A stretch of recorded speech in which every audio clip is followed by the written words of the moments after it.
Hey everyone, I'm Megyn Kelly. Welcome to the Megyn Kelly Show's Election Night Special Live. We're live right now on SiriusXM Triumph Channel 111, as well as on YouTube. You can check us out there if you'd like at youtube.com/Megyn Kelly. We've got a show packed with some of the best political analysts in the country. Victor Davis Hanson, Mark Halperin, Vivek Ramaswamy, the EJs, Dave Rubin, Michael Knowles, Steve Bannon, the ever-popular Maureen Callahan from the Daily Mail, and so many more. And two of our favorites are joining us in 1 minute. The numbers are coming in fast and furiously right now. It's 8 p.m. in the East, and polls just closed in Pennsylvania and almost all of Michigan. So we await those polls. A couple of the polls in Pennsylvania are being kept open to resolve a couple of the voting problems that they've had there. Meantime, polls closed a short time ago in Georgia and in North Carolina. So there we go. Georgia, North Carolina, and Pennsylvania, 3 of the critical 7 swing states, are now just about entirely closed. In Georgia, with just 31% of the vote in, Trump is plus 13 over Vice President Harris. We're giving you these numbers. They're totally meaningless. Totally meaningless. Because who cares? It's like, well, a lot more percentage of the vote is about to come in, and these numbers could totally change unless it's like 80% of the vote. These are next to nothing burgers, but we'll tell you because it's what we all do on election night. In North Carolina, with 4% of the vote in, meaningless number coming, Vice President Harris is in the lead, plus 21. Meantime, the exit polls show the top issue for voters include the following. Mood in the country, not great. 72% say they are dissatisfied or angry, though many have hope for the future. Voters do not have a positive view of either candidate. The top issues among the voters today, democracy and the economy. On an earlier exit poll, democracy was up top, and then it got bounced down to, I think, number 2 with the economy ruling. But I will tell you, just based on the past, many elections of covering this, wait another hour and they will shift again. We try to spend the beginning of the night saying, oh, it's bad for Trump that democracy is so high. And then 2 hours later, democracy is number 8 because the exit polls keep updating with new data and greater input and, more of the voters telling these pollsters what was their number 1 issue. So it's just, you're going to have to bear with us because really nobody knows nothing about nothing. So welcome to our coverage. Rich Lowry's here. He's editor-in-chief of National Review. Charles C.W. Cooke here as well, senior writer for National Review and host of the Charles C.W. Cooke podcast. They are live with me here in the Red Studio. Hi, guys. Hello. So good to be here. So good to have you in person. That's not the bar, Charlie. I didn't have a beer ready for you. Well, I'm sure I'll get hold of one. I think I can manage it as the night goes on. Exactly. So that's really the thing to keep in mind is nobody knows nothing about nothing. I mean, that's right. That's the truth at this hour of the evening, but we're all dying for data, so we kick things around. Have you seen anything that jumps out at you? No, not yet. It's just way too early. And I always find this is the worst day of the election campaign season, right? Because you're following everything so closely, and then you're suspended animation, which goes on even after the polls close for a little bit till we get real data. But a big debate is what's changed, right? Is change actually departing from Biden policies the way Trump is arguing and going back to what he argues is a more successful model, or is change just not being Trump or Biden? As Harris argues, are the dominant issues sort of the affluent white issues, democracy and abortion, or are they the more bread and butter issues with more working class appeals? There are just a number of these kind of key thematic sort of things we'll be looking at all night. What I see so far and what I've heard from the context that I have closer to Team Trump is it's neck and neck. That they feel very confident. That's what Kamala Harris says too. But that it's just as tight as can be, just like all the polls leading up to today told us. I know you're not a fan of these polls, and I agreed with what you said on the editors entirely. But it seems like so far it's just as tight as we were told, and it's going to be a long night. Yeah, it's also confusing because the first state that comes in fast is Florida, and Florida just seems to be different than the rest of the country now. I mean, there's a blowout in Florida, it seems. Rick Scott seems to have won. Trump's ahead by 10 points. Miami-Dade County went, this. So it's not nothing, though. I mean, it's not nothing. Was a couple polls out there that showed it tight for Rick Scott. I mean, right. Earlier, But the reason I mentioned that is that in 2020, when Florida went to Trump, people said, oh, maybe he's going to win again. He didn't. And then in 2022, when the Republicans won every race in Florida by 15 or 19 points, then people said maybe it's a red wave, and it wasn't. So it's sort of difficult to know just because Florida is the only one we've really seen called. Mm-hmm. I mean, Georgia's more interesting. So something that could be really different this year than what we've seen in 16 and 20 is there had been that Electoral College tilt towards Trump where he could afford to lose by 2, 3, 4 points and either win or be really close. This year, if the polls are accurate, that's a big if, we'll know more soon, the national polls have been tied and the swing state polls have been tied, suggesting maybe there isn't that Electoral College tilt, and maybe Harris could slightly lose the popular vote or be tied and still barely get over the top in those blue wall states. And if she wins and does that, ironically, it'll be strength among whites, right? And Trump will be picking up among Latinos and blacks and winning the southern tier of swing states, but then potentially losing the election if she holds Biden's numbers among whites. Right. If she can keep those blue wall states, it's tough for him. Although there's some rumblings in Team Trump about keep an eye on New Hampshire. Mm-hmm. Well, that would be a sign. Right? That would be pretty remarkable. He did go there, but it's been very little attention on New Hampshire, which is just assumed to be not in the camp for him. And yet, you could see how it might live free or die. That's your motto. True. Well, the first 3 or 4 counties I saw out of New Hampshire actually looked surprisingly good for Trump, so that might be something to watch. Well, if you put together New Hampshire with Nevada and the rest of the Sun Belt, there's possibly a path for Trump. But yeah, he'd much rather do it with Pennsylvania or Wisconsin or Michigan. And it seems like, Halperin tonight is reporting, and he'll be here in just a bit. And I like Halperin, but I do sometimes wonder whether he's whispering some sweet nothings out there to Republicans. He would deny this, but he reported the following, quote, "My reporting continues to be that Wisconsin is looking very bad for the Democrats and that Milwaukee turnout is not what it needs to be for her to win the state. I reported a few days ago that Republicans were feeling very good and Democrats feeling very bad about Wisconsin. So even though there's this whole notion that it's all about Pennsylvania, maybe Wisconsin is the weak link for her." That would get it done. We've been focused so much on Pennsylvania, which doesn't seem to be moving past the tide point. But Wisconsin could get it done just as easily. She just got to take one from her. If he wins the Sun Belt, he still needs some blue wall state. And at that point, any of them would be fine, right? Wisconsin's a little smaller than Pennsylvania or Michigan, but it would still get the job done.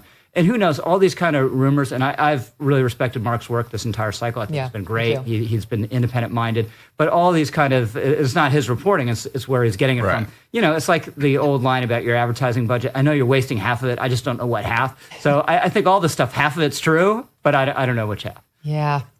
I have to say, it's shocking to me that half the country is apparently pulling the lever for her tonight. I realize Trump's controversial. You know this. You're not a Trump fan. But as you know, she's an idiot. Honestly, Charlie, I don't get it. She is an idiot.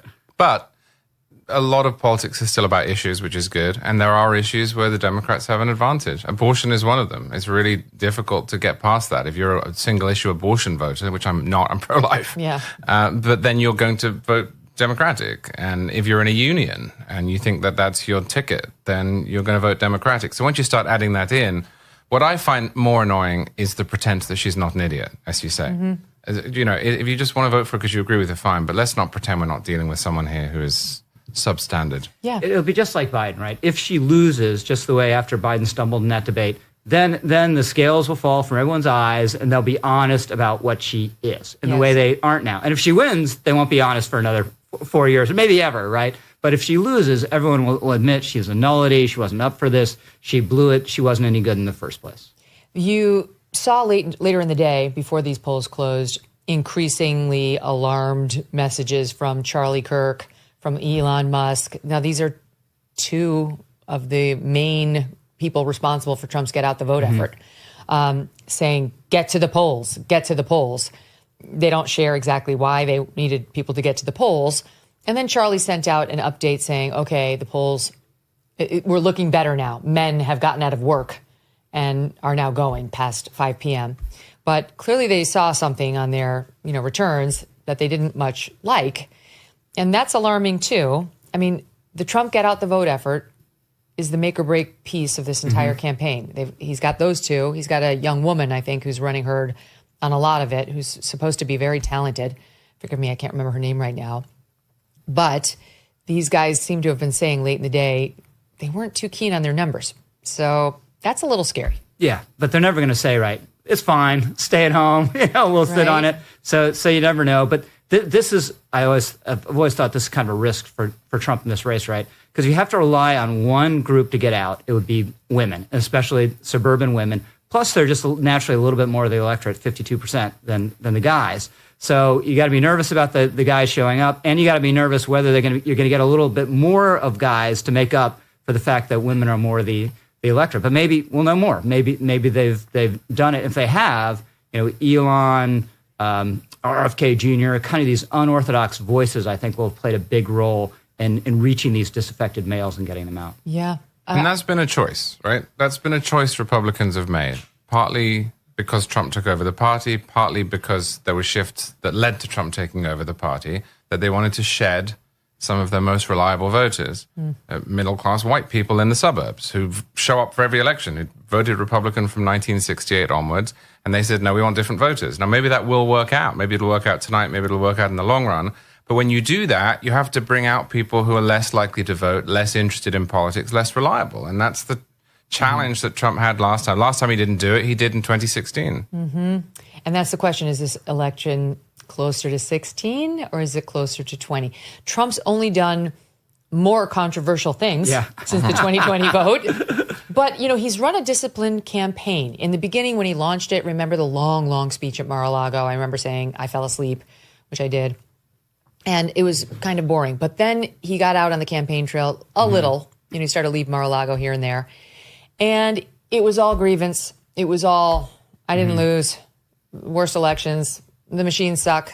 Yeah. And people were bored and they were turned off, and it was not a good message. And then I think Susie Wiles, who's been running his campaign with Chris LaCivita, they came in and were like, you're going to lose if you continue with that. And he stopped. He did show discipline and started talking about the people instead of himself. It creeps up here or there. Last night at the rally in Pittsburgh, he did a long bit on how Elon told him any machine with any computer can be hacked. Right. And how it's like very dangerous. And maybe that's true. But why is he talking about that instead of, the guys in the hard hats and their financial issues? But anyway, my point is overall, I think we've seen a more disciplined Trump this time around. The question is whether it was disciplined enough to make 2020 J6 Trump fade from the suburban mom's mind, the older voters who Ann Seltzer in Iowa is telling us are still mad at him and also are pro-choice. Like that's one of the big things we're waiting on, whether he was able to erase that. I still think that's top of mind for a lot of voters and a lot of suburban voters. And it's one reason this election is so close. And he's been relatively disciplined at times, but we always have to underline the relative. But I think, for Trump. But it's clearly been his best run campaign ever. And there have been phases. It was relatively disciplined for a long time in the primaries and coming out of it.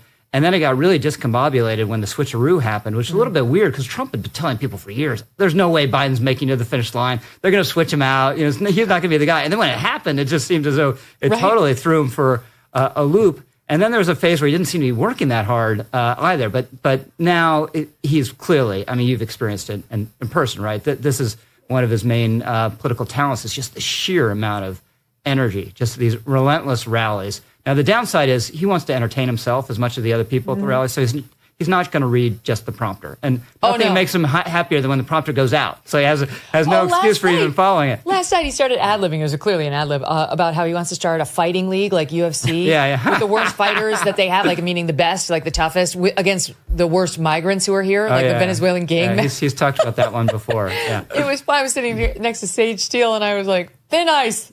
But he enjoys that, right? Yeah. He's entertaining. Now, that's one of the things people love about Trump. He's funny. It would be fun in some ways to have him, as president. It would be alarming, I know, to some in other ways. But I think it would be a good time for the country, and that's something that people are attracted to. If we have her, we don't know what we're getting. There is nothing authentic about her. There's absolutely nothing genuine. And I didn't get to play this today on the show, but I wanted to show it anyway. So Kamala Harris, you probably saw this, she went to do a door knock. Yeah. And the people came out and started chatting her up. And then she asked them to go back inside and said, because I really want to do a door knock. Watch, here it is. Hey, Max. Well, I want a door knock. Oh, you want to do a door knock? Yeah, come on. Okay. Okay, here, I'm gonna. I had your hat on the Penn State right thing. It is? First vote. Yes, yes. Tomorrow morning. January. You did. There's the acting after she did it. I mean, I have secondhand embarrassment. She can't do anything normally, Charlie. No. Acting is a good word. There's some videos that have gone around on Twitter where they put side by side her performance at various rallies with the exact same words, the exact same head movement. Well, I think we have that. Yeah. Do we have that, Steve? Where she says the same words at all the rallies? Stand by. I think we have it. Yep, watch it. Handy producers are getting it ready.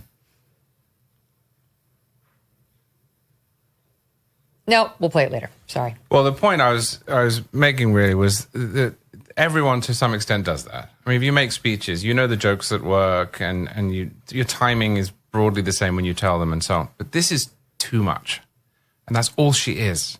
It's all she's got. There's nothing there. She's just an avatar. Mm-hmm. And it's not just that she doesn't believe in anything. It's that she's obviously therefore susceptible to being fed ideas. And I also find that quite alarming as the potential president of the United States. Because that's why they chose her. Yeah, it's not even just that I don't know what she stands for. I don't know who she is. Mm-hmm. Or who she's going to be programmed by. Right. Controlled by. There's also the New York Times profile of this podcaster who did the interview with her. Oh, yeah. They have a light, the subway, informal thing, that irritates you or you want to change. And they had a negotiation. Will she say it's taking your shoes off on the plane that annoys her? And then she switched. She was going to maintain that bacon bits are spice, right? And the guy's Muslim and doesn't eat bacon. So I was like, can we not do this? And there's this long, complicated negotiation. And he ended up just pulling the plug, right? Yeah. But does Trump do that with any of these bro podcasters he sits down with for 3 hours? No, not in a million years. No, hell no. Exactly. It's the same person who had to rehearse for the dinner party. That's the person who had to ask the people to go back in. Everything you need to know. So she could do the door knock, and the person who had to come in there with her pre-scripted thing that drives me crazy. Then clearly somebody told her not to say the shoes on the airplane because TSA is going to get upset. So she switched it to bacon bits. And when the guy said, I don't want to do that because I'm Muslim, she froze. And then somebody off cam suggested another thing for her to say. Why don't you say this other thing? And she was frozen. I mean, it just shows you exactly no confidence, no sense of self. And think about it. I'll just make one point before we take a break. Not take a break, but move on. You saw the movie Reagan. They portray in the movie Reagan in the negotiations that we're having with the Soviets and how he had to think on his feet. Start this over again. Yes. Goes out the door and comes back in. Yes. Mm-hmm. She's not capable. No. All right, stand by. Ben Shapiro's here, and I want to talk to him too. He's hosted the Ben Shapiro Show and editor emeritus of the Daily Wire. Ben, great to see you. What are you looking at tonight and how you feeling? Well, I'm feeling cautiously optimistic. I don't do feelings, so this is very difficult for me. People keep asking me how I'm feeling, and I'm like, I don't even know what you're talking about right now. But, the early indicators right now, listen, my home state of Florida is kicking ass as per the usual arrangement. All credit to Governor Ron DeSantis, who's moved that state into deep red territory. But there are some good sort of bellwethers there for the rest of the evening, possibly. Osceola County, which is a very heavily Hispanic county. A lot of Puerto Ricans live there. That county has broken heavily in favor of the Republicans. And so that may speak to the possibility that the Puerto Rican Tony Hinchcliffe of all of that sort of stuff is a giant fail. Obviously, what you're seeing in Georgia is a bit of mixed data. You're seeing what you would expect, Donald Trump not performing particularly well in suburban areas, but doing really well among the rural areas. I've heard some indicators some rumblings from people inside some of the campaigns in Pennsylvania that that Kamala Harris is not getting sort of urban turnout that she was looking for thus far, but rural turnout is really, really high, which is, of course, precisely what Trump needs. So, again, I think that cautious optimism is probably the only proper response to the data that we're seeing thus far. But one of the things that I just find hard to comprehend is the possibility that anyone would be enthusiastic about voting for her. This is the thing I just keep coming back to in this election cycle. I've heard a lot of people make the case for Trump. I'm one of those people. I've heard a lot of people make the case against Donald Trump. And, whatever that case is, maybe it has some merit. The thing I have never heard anyone make is a case for Kamala Harris. Because that case does not exist. Kamala Harris can't even make a case for Kamala Harris. She can't even explain why she's the nominee. According to Kamala Harris, Joe Biden is just fine. So I'm not even sure why she's there. So if you are a Kamala Harris voter, are you excited about voting for Kamala or are you excited about voting against Trump? And is being excited about voting against Trump really enough to get you up off the couch in the middle of just a weekday afternoon to vote for her? I don't know that's going to be enough. The latest exit poll, these update, as I said to the audience, every hour, and these numbers could change and will change. But right now, the latest exit poll shows the most important issue facing the country on a national basis is the economy and jobs. 39% say that's number one.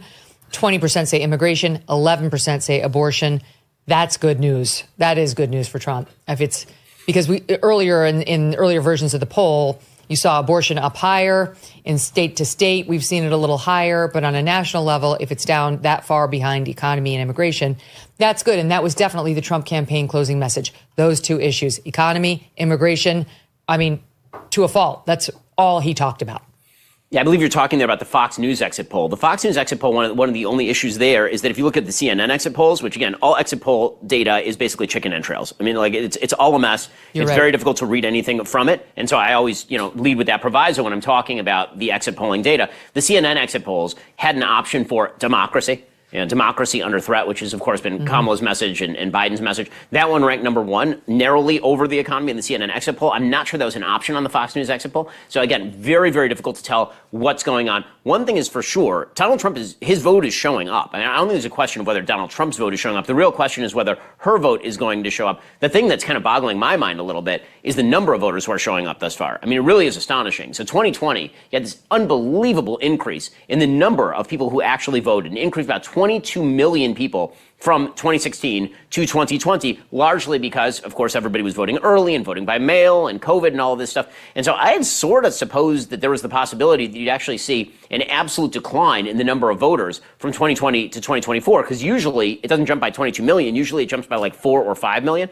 Apparently, the returns are showing thus far that there is not only a good shot that this turnout matches 2020, but that it actually exceeds it by a fairly significant amount. And so if you were going to game this out, we were speaking with Brent Buchanan from Signal, who's one of these polling experts. What he was suggesting is if you were at 2016 levels of turnout, like low levels of turnout, benefit to Trump. 2020 levels of turnout, probably benefit to Kamala.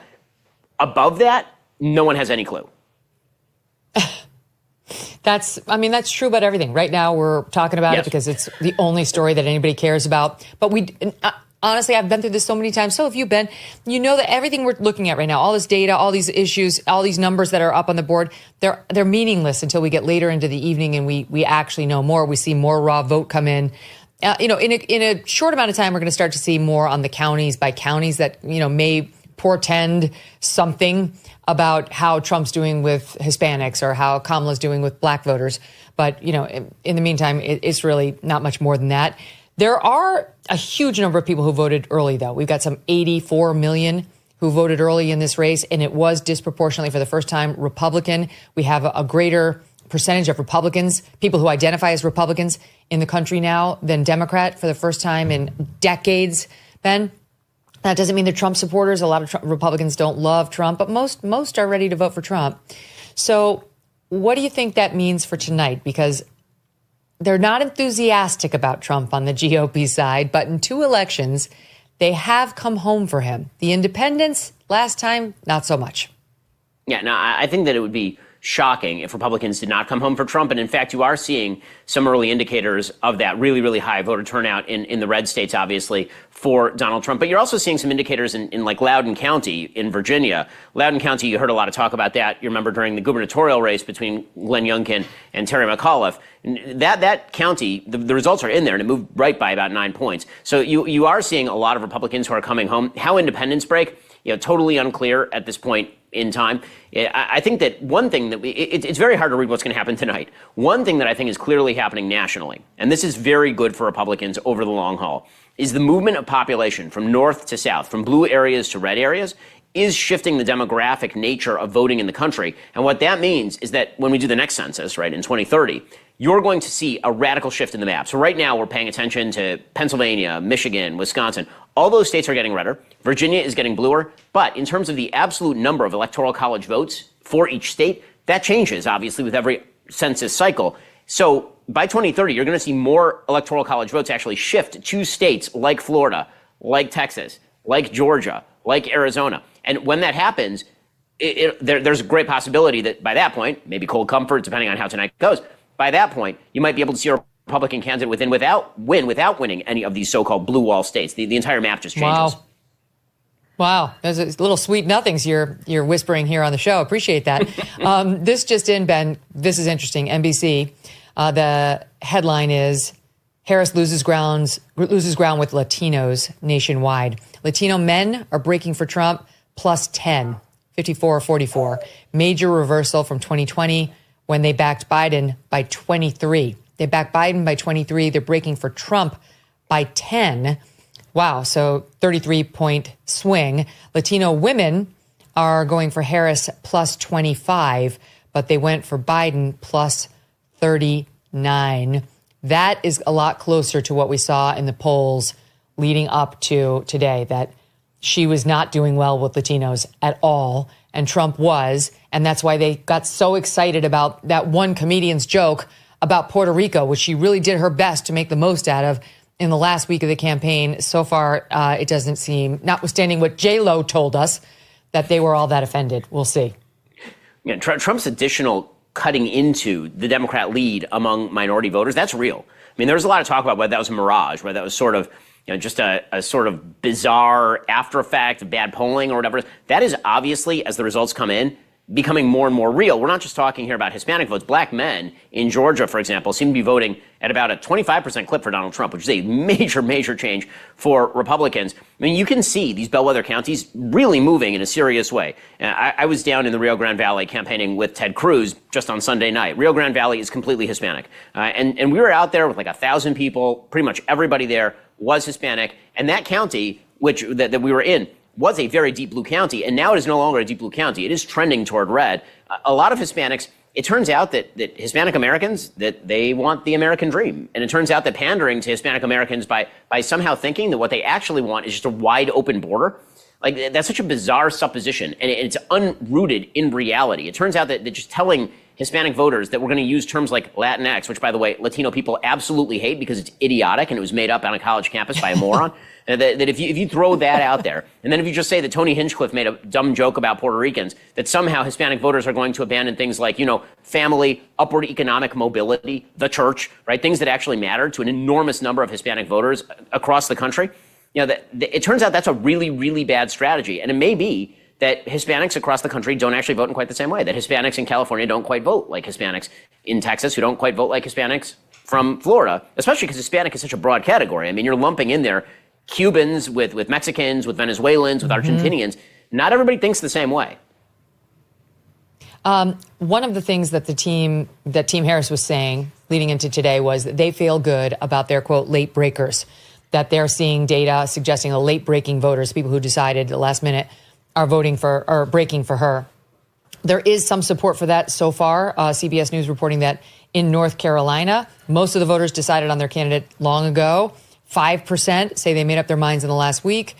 And more of those late deciders went for Harris per the exit polls, saying voters who decided in the last week went 58% for her, 36% for Trump.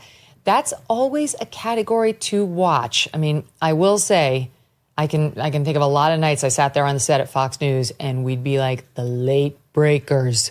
Somehow this candidate got the late breakers, and then we'd spend hours poring over what happened in the last week. But I really think in this race, it's nothing that happened in the last week. It's like a gut judgment call on Trump overall, because we all know Trump, right, versus her. We don't know her, but they probably have strong feelings about her. In any event, what do you make of the late breakers?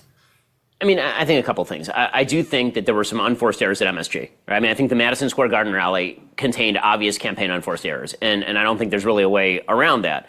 There was an opportunity for Trump to put his best foot forward, and instead it, I think, got programmed by a bunch of people who tend to be too online. And so that's how you end up with things like Tony Hinchcliffe. That may not have a real impact on the race, but it does remind people of the excesses of Trump as opposed to the greatness of his presidency. And he was a really, really good president. And you don't want to spend the last week of your campaign talking about, Peanut the Squirrel and Tony Hinchcliffe. You want to spend the last week of your campaign talking about why Kamala Harris is a bad vice president and will make a bad president. And so if people are breaking late against Trump in some of these areas, I would assume that some of that, they are definitionally late breakers, which means they are tuning in late, right? Okay, so then you just have to look at the last week of the campaign. It's not that Harris has won like a wonderful campaign for the last week. Is that there have been some actual mistakes by the Trump campaign You pointed this out as well in sort of the last week of the campaign. I think that he can overcome that. Obviously, we'll find out tonight. But has this campaign been a perfect game thrown by either side? I think that you can pretty safely say no. There have been an awful lot of errors on the field. Mm-hmm. And we'll see. I mean, that late breaker number, that's going to change too. So huge asterisks on it all. Ben Shapiro, you're the best. Check him out on the Ben Shapiro Show and over at the Daily Wire. You should sign up for a Daily Wire Plus membership. I did it. Well worth it. And you can see Matt Walsh's smash hit movie, Am I Racist? Everybody I know loves the film, Ben. Thank you for helping make it. Hey, thanks, Megyn. I really appreciate it. Okay, up next, we've got Henry Olsen. He was on the program earlier and told us what he'd be looking for when the polls started to close tonight, and now he'll tell us what he's seeing. He's senior fellow at the Ethics and Public Policy Center and host of the Beyond the Polls podcast. He joins me now. Henry, thank you for being back with us. So one of the things you wanted to look at was Virginia 3. Have you been able to glean anything from Virginia 3, which you said would be interesting because it's a predominantly black area, and we were going to see how she was doing with African-American voters there? Yeah, I mean, one of the things we've been seeing from the exit polls so far is that Trump is making some gains in different areas, but it perhaps maybe not as large as what we had thought. Right now, there aren't enough votes in all of Virginia 3 to be sure, in the sense that they are dropping some votes, but it's very, very heavily tilted to some areas. So I don't feel comfortable in talking about Virginia 3. Okay. But Virginia 7 is much more interesting. And there you're seeing the sort of gains that you would expect from a good night, not a great night, but a good night for Republican, that the areas that are Democratic are not being as Democratic as they should be. And Republican areas are coming in very strong. This could very well be a place where Eugene Vindman, the Democratic candidate trying to hold the seat, loses. He's only up by 4% right now, and the votes that are out tilt towards the Republicans. I can't do the math quickly, but this is going to be much closer. It's not going to be a 7-point win for him. And if it's not a 7-point win for him, it's not going to be a 7-point win for her. Okay, that's interesting. That guy Vindman, his sister-in-law was the one who was out there celebrating when Trump got shot, was saying, oh, no ears were harmed. Go on about your business. And then people were like, take that down, you ghoul. And she said, no, I won't. Yeah. And then finally somebody was like, hey, your brother-in-law's running for Congress. This isn't helpful. And she finally was like, oh, I'm very contrite. That was wrong of me. I wonder whether people are still holding it against her. Okay, what else are we looking at? I know we talked a little bit earlier today. We talked about Virginia. And one of the questions I heard discussed, it was Steve Kornacki was raising this. Tell me whether any of this resonates with you. Was he was looking down in Georgia. Does Fayette County go blue?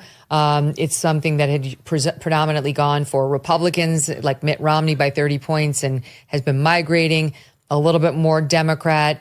Looking in Michigan at a county, Macomb versus Oakland. Macomb more GOP, Oakland more Dem.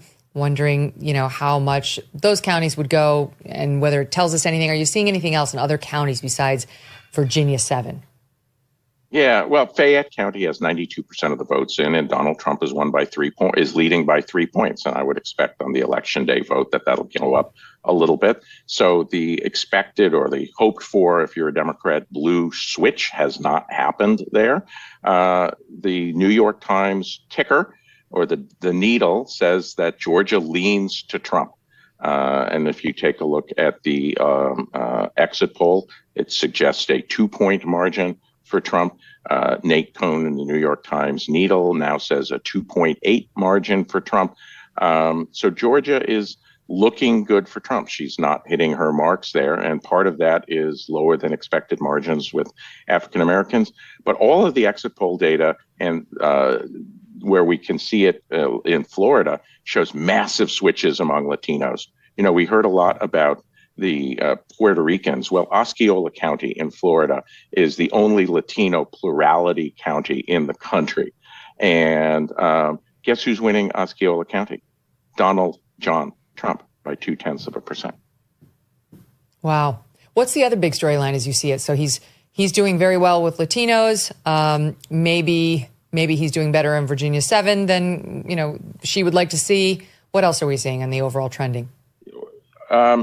The female surge is not going to bring the Democrats to victory in an overwhelming way. All of the exit polls show that the percentage of women as the electorate might be up by a point or two, but Trump is winning men by much more than she's winning women.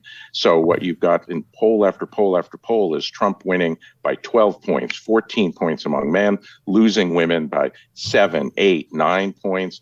And what you've got is, when you do the math, the fact that women are more of the electorate don't outweigh the losses that she has among men. If Donald Trump wins the presidency, it will be because his margins among men are larger than her margins among women.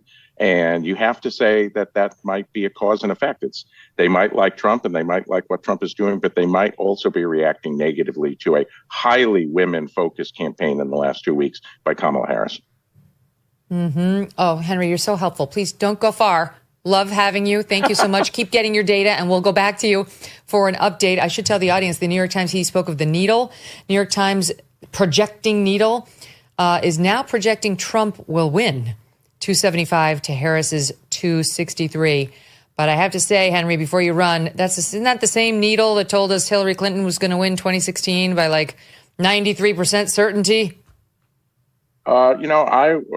Since I live tweet on Election Day, I wasn't looking at the needle, but Nate Cohn is a superb analyst. And what they do on the data side of the New York Times is very, very accurate. If the needle says it moves in one direction, I don't think that we should discount the needle. Your listeners may think what they want about the Times news reporting. Nate and the data side are straight down the middle. And I don't think you're getting any sort of tilt. If they say leans to Trump, it's leaning to Trump.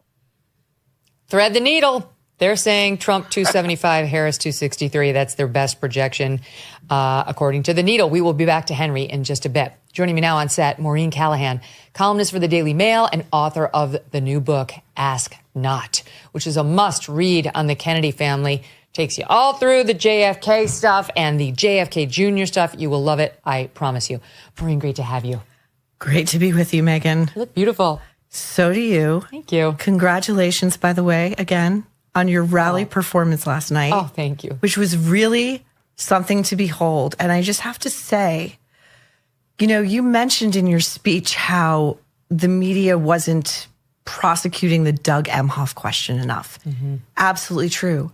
But you are also probably the lone voice who is naming the women and that 12-year-old girl, Jocelyn, murdered by illegal migrants, and bringing the trans issue and what it's doing to our girls and young women up and up and up. And it's so important. And it was just really incredible to have somebody bring that home the night before the election. Thank you. It's just been so annoying to watch the Republicans cede the issue of the female vote to the other side. Like, what is she offering women other than abortions? I mean, truly. That's it. It's so short-sighted, but isn't that her entire campaign? Surfacey and short-sighted. Mm-hmm. She thinks she's going to win the female vote on the backs of abortion, which, as you rightly pointed out, especially this past week, it's never going to be federalized, ever. And it shouldn't be. No.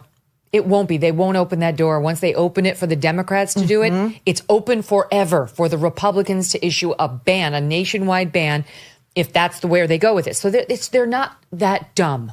They understand full well if they say, yeah, the feds can regulate this, it means either side can. And if they get rid of minority rights in the Senate, then the Republicans will take advantage of that one day, too. They're not that stupid, and abortion is too important to them.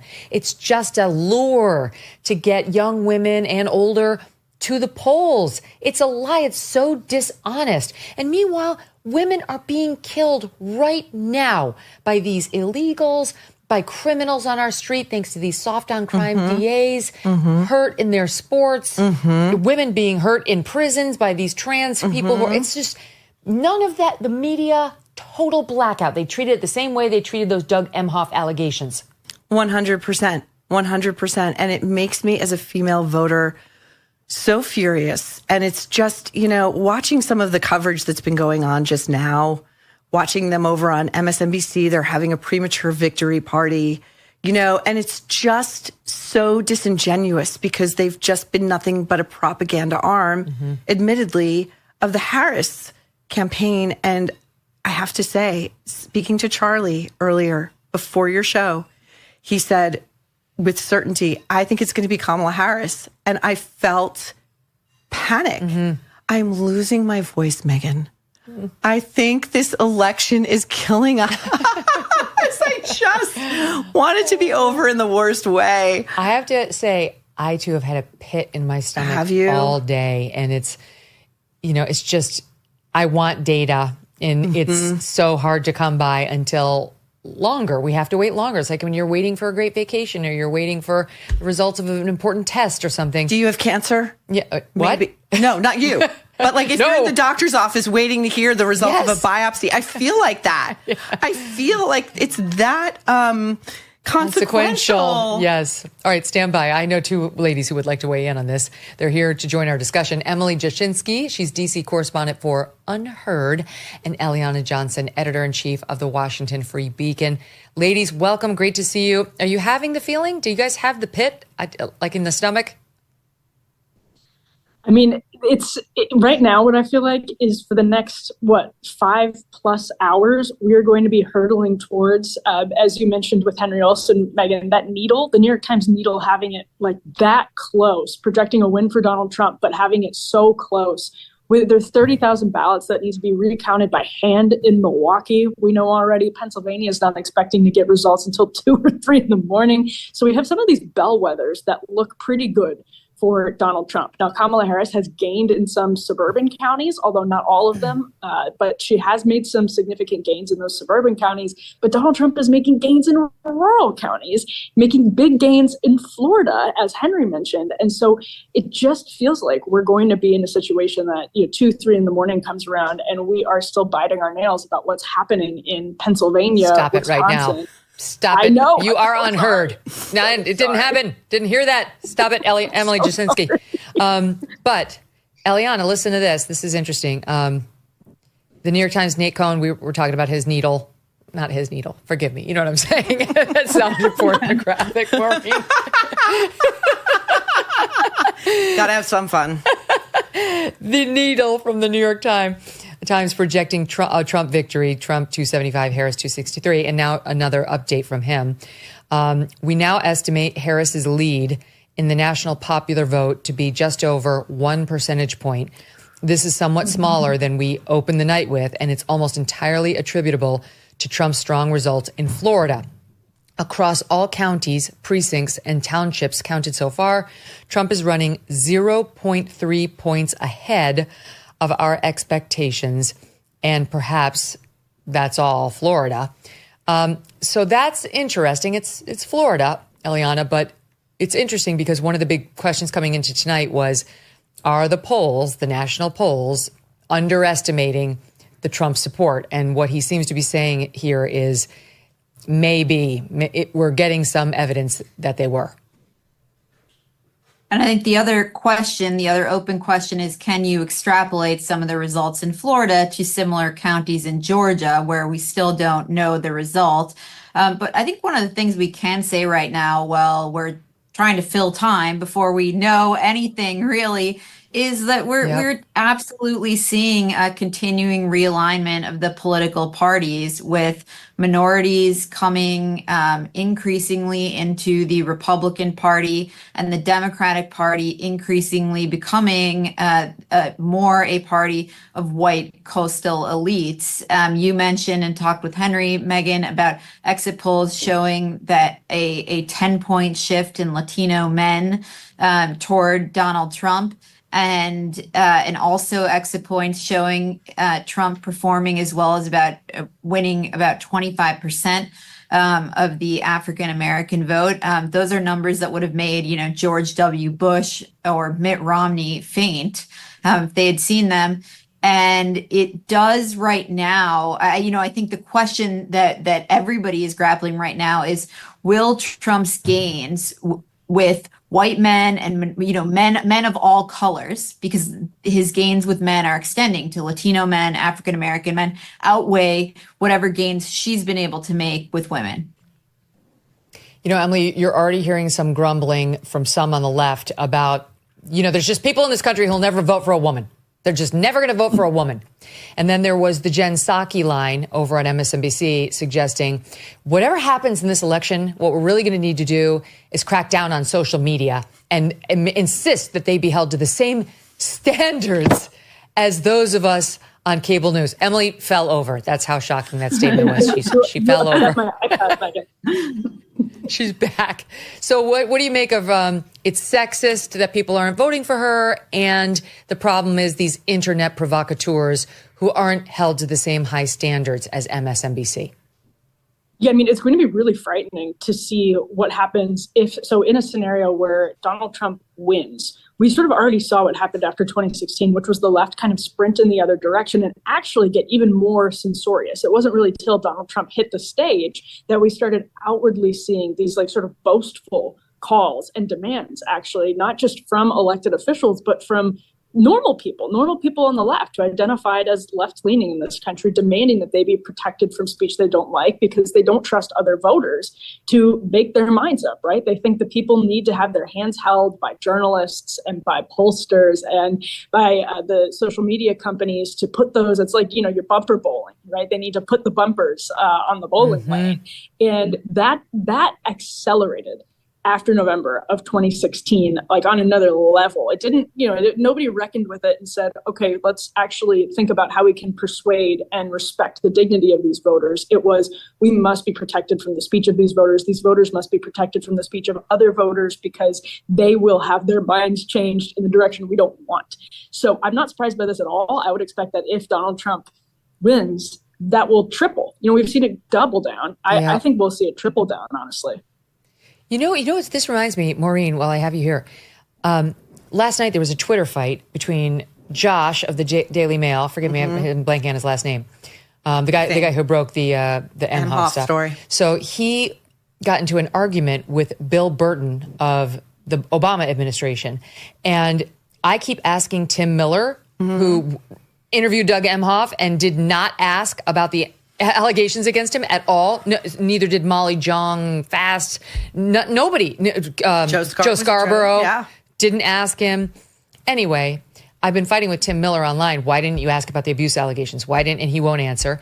And Bill Burton decides to weigh in and says, why are you asking about Russian disinformation? Are you kidding me? No. Are you kidding me? No. And Josh is like, excuse me, are you calling my information? I also just reported on the new sexual assault allegation against Donald Trump by that model. Right. So why are you suggesting I'm just going fishing with the Russians for disinformation? We both know that she's not Russian disinformation. No, we know she's a lawyer. We know where she lives. We at the Mail know everything about this woman. She came to us and sat down and gave an interview. Josh Boswell, great reporter, did incredible work. This stuff with Jen Psaki, one of my favorite whipping people, I cannot stand her. You're telling me that it's not enough that the media ran cover for the Hunter Biden laptop and that Facebook and every other major tech company in Silicon Valley was bullied by the FBI into not covering it, they blocked the New York Post for 2 weeks. They wouldn't platform the Post because I worked there at the time. We were the only people covering it. Russian disinformation, Russian plant. You can't authenticate it. Well, guess what? It turned out to be real, which they've only admitted, I believe, this year. After he pled guilty, he finally pled guilty. The FBI took the stand at the Hunter Biden trial and said it was real and they knew it. In any event, we're going to hear a lot of that depending on how tonight goes, Eliana. There will be the sexism card and so on. But we're getting ahead of ourselves because she could win. She could absolutely win. I will say, and this could change, but virtually everybody, not virtually everybody I've spoken to on the Republican side, the data people, the poll people, the people around Team Trump feel very certain that the Republicans are going to win the Senate.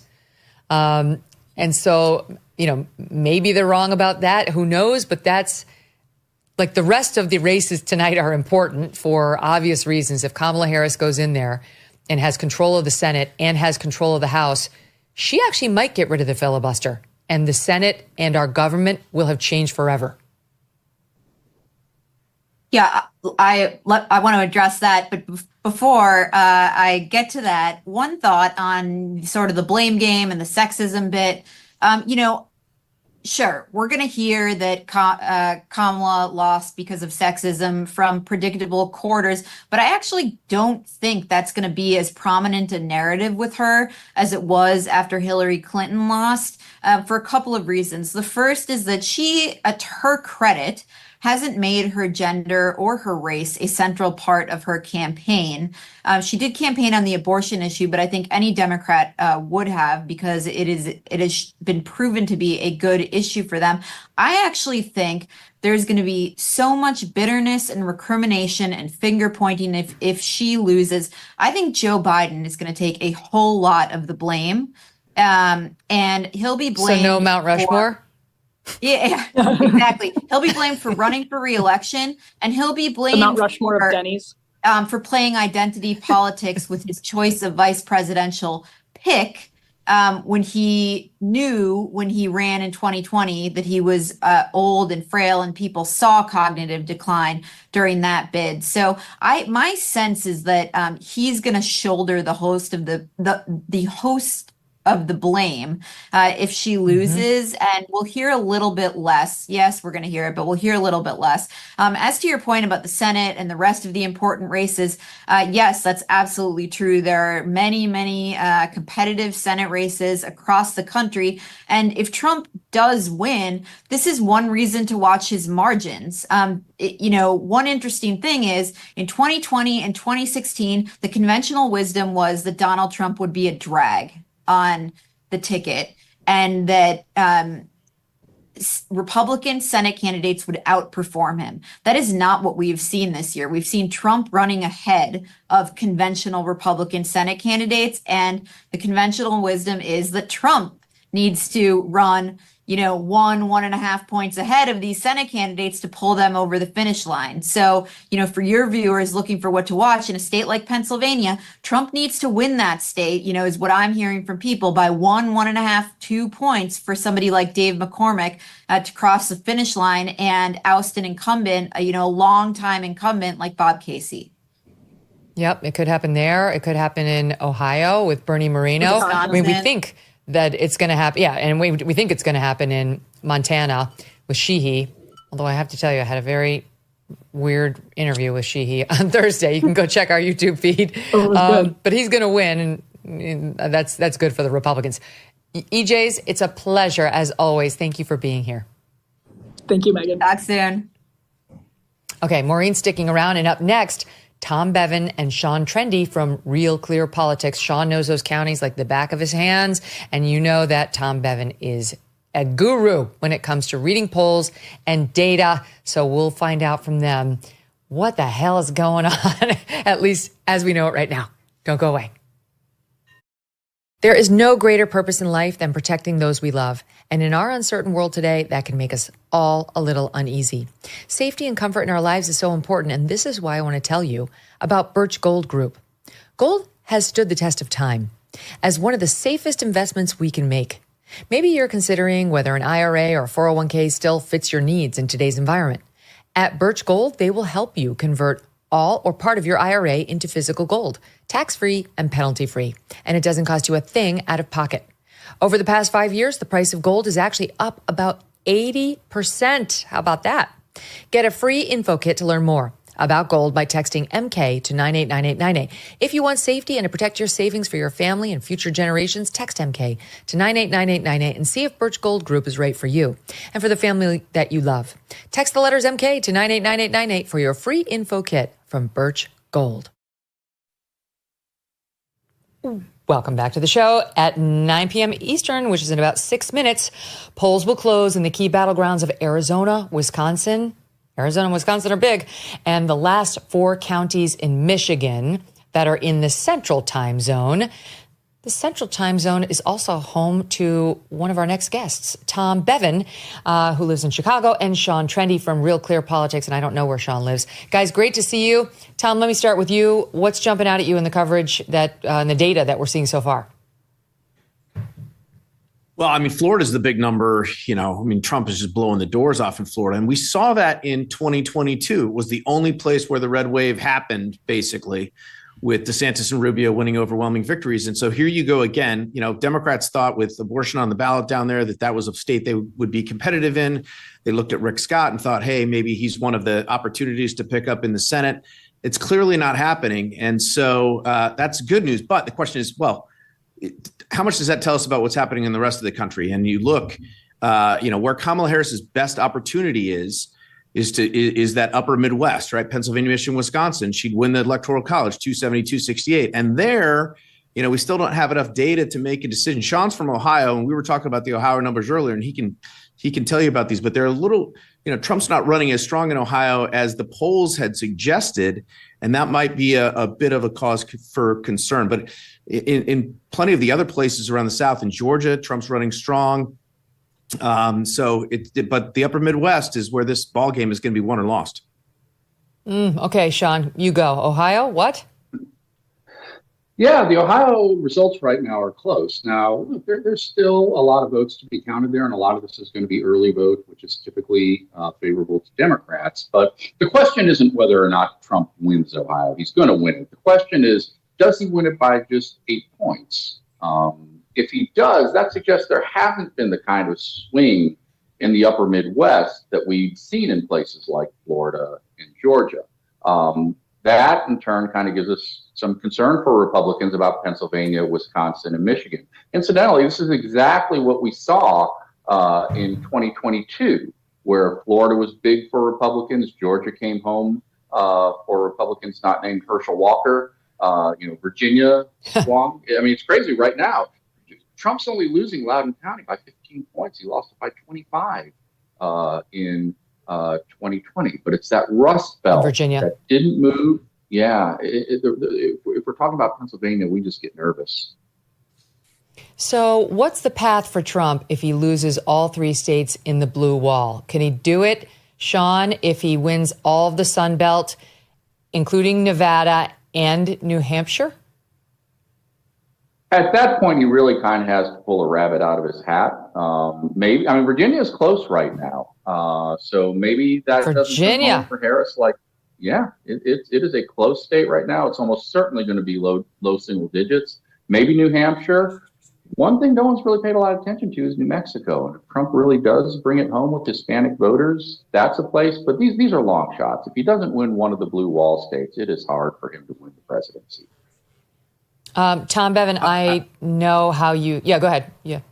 I was just going to add, I'll raise you one better. I mean, we haven't, and I'm not saying this is likely, but obviously Kamala Harris wins Pennsylvania, Michigan, Wisconsin, could come down to that one blue dot in Nebraska, right? If Trump is able to win that, the blue dot, we'd be at a 269 tie, and it'd go to the House of Representatives. Wait, but stop, because this stuff confuses me. So what would get him to the blue dot in 269? All the Sun Belt. So it would have to be North Carolina, Georgia, Arizona, and Nevada, right? All that, all 4 of those. And then what number would that put him at? That would put him. He would lose 270 to 268. Okay, but then if he gets the blue dot, Michigan and Wisconsin. Correct.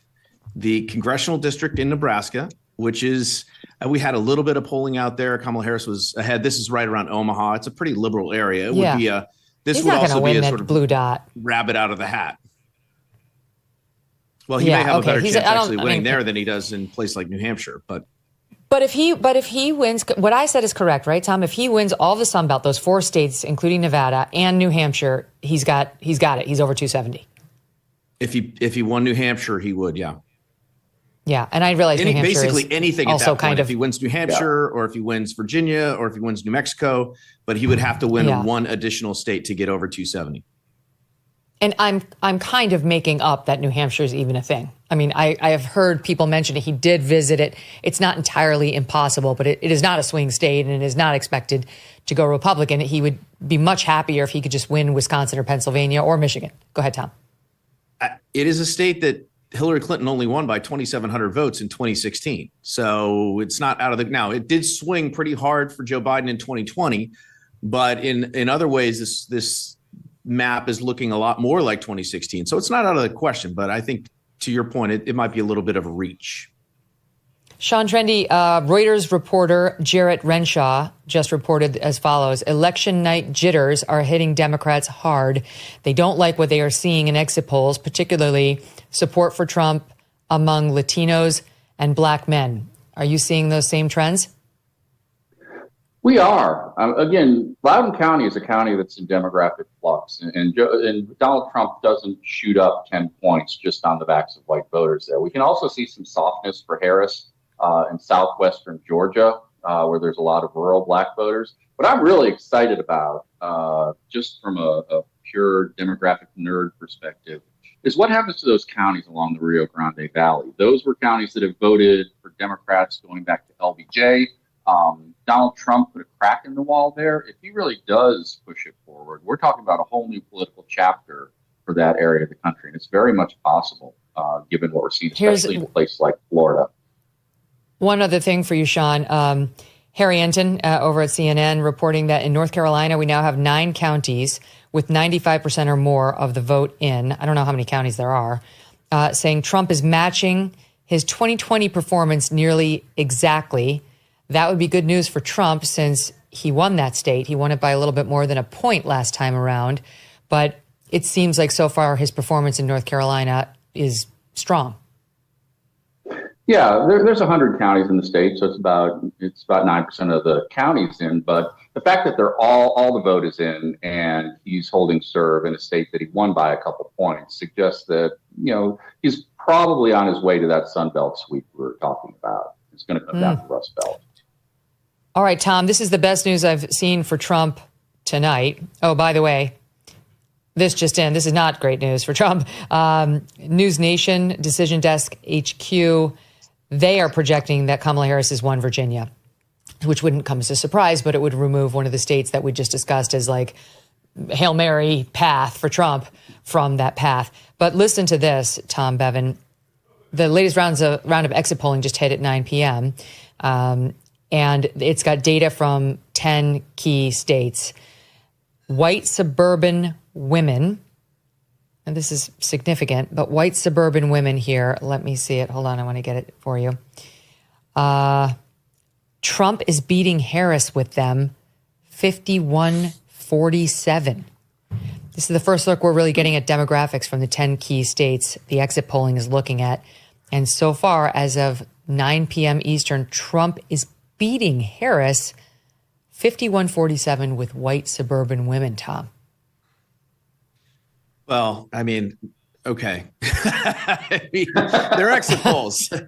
We don't ever, I've done this long enough to know that I just throw the exit polls in the garbage. I mean, they're usually wrong. Sometimes they're catastrophically wrong. So I don't put much stock in that. And then they change dramatically, hour to hour. Exactly. So but I want to go back to the Rust Belt for a second because, the Pennsylvania and Michigan, Wisconsin's the state where we've had the biggest polling misses over the last, 2 cycles. 2016 and 2020 was like big 6 ones. points, big ones. And it didn't get better. It was like 11 points in 2020. Yeah. Yeah. And we had a poll that was 11 points and ended up, Biden won it by less than a point. So, it's been a really, really tough state for pollsters to gauge. And, we have Harris ahead there, but by less than half a percentage point in our average of a bunch of different polls. There is some data suggesting that Trump could win that state. And, Mark Halperin's been reporting that, his sources are saying that Democrats are depressed about what's going on in Milwaukee and other places. So I think, if Harris does win Pennsylvania, if she does win Michigan, it could come down to Wisconsin again. And that state has been, outside of Obama's win in 2008 and 2012, it has been the closest state in the country every single election. And it's been decided by a total. I did this analysis a few months ago, something like 60,000 or 80,000 votes in 4 elections. I mean, every time, again, outside of Obama, it's been like 10,000 votes or 15,000 votes. It's been ridiculously close. And it might be that again tonight. Okay. We don't know much. We believe we know that she won Virginia. According to News Nation, anyway. We don't have our own independent decision desk here, but that's being projected. Not a surprise. These guys are coming back in just a bit. Tom and Sean, thank you. Back to you in just a little while. Right now, it's just after 9 p.m. Eastern. Polls are closing in several key states. And back with me now to discuss it all, National Review's Rich Lowry and Charles C.W. Cooke. We have moved them out of the Red Studio and over to Doug Brunt's office, where he writes the books, including Diesel, which everybody should buy and read. The Mysterious Case of Rudolph Diesel, now available in paperback. Okay, guys, so, we keep saying it because we must, to be honest with the audience. We're getting all this data in, and we don't know whether it's worth the paper that it's printed on, the exit polls. Her projected win in Virginia, not a surprise, but if the polls are correct, that he's doing better with suburban women, Rich, than she is. It seems hard to believe that that's going to hold, but at least at this hour, that's amazing.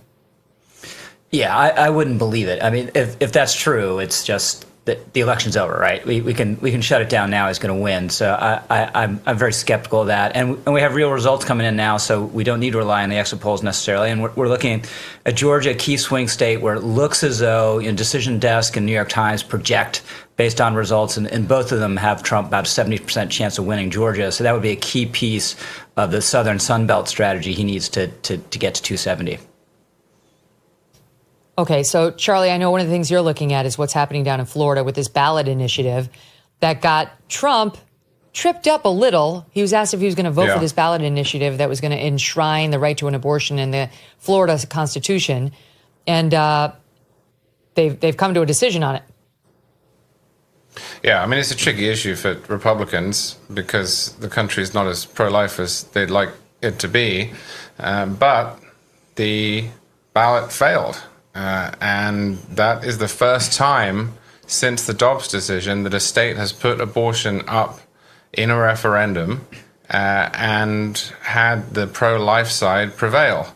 The threshold in Florida is 60%, so it did get more than 50%, and that ought to be acknowledged. But still, Ron DeSantis' performance as governor of Florida will go down in history. He's shifted the state from a swing state to a red juggernaut. He's the first governor to have passed a 6-week abortion ban and then successfully defended it in a referendum.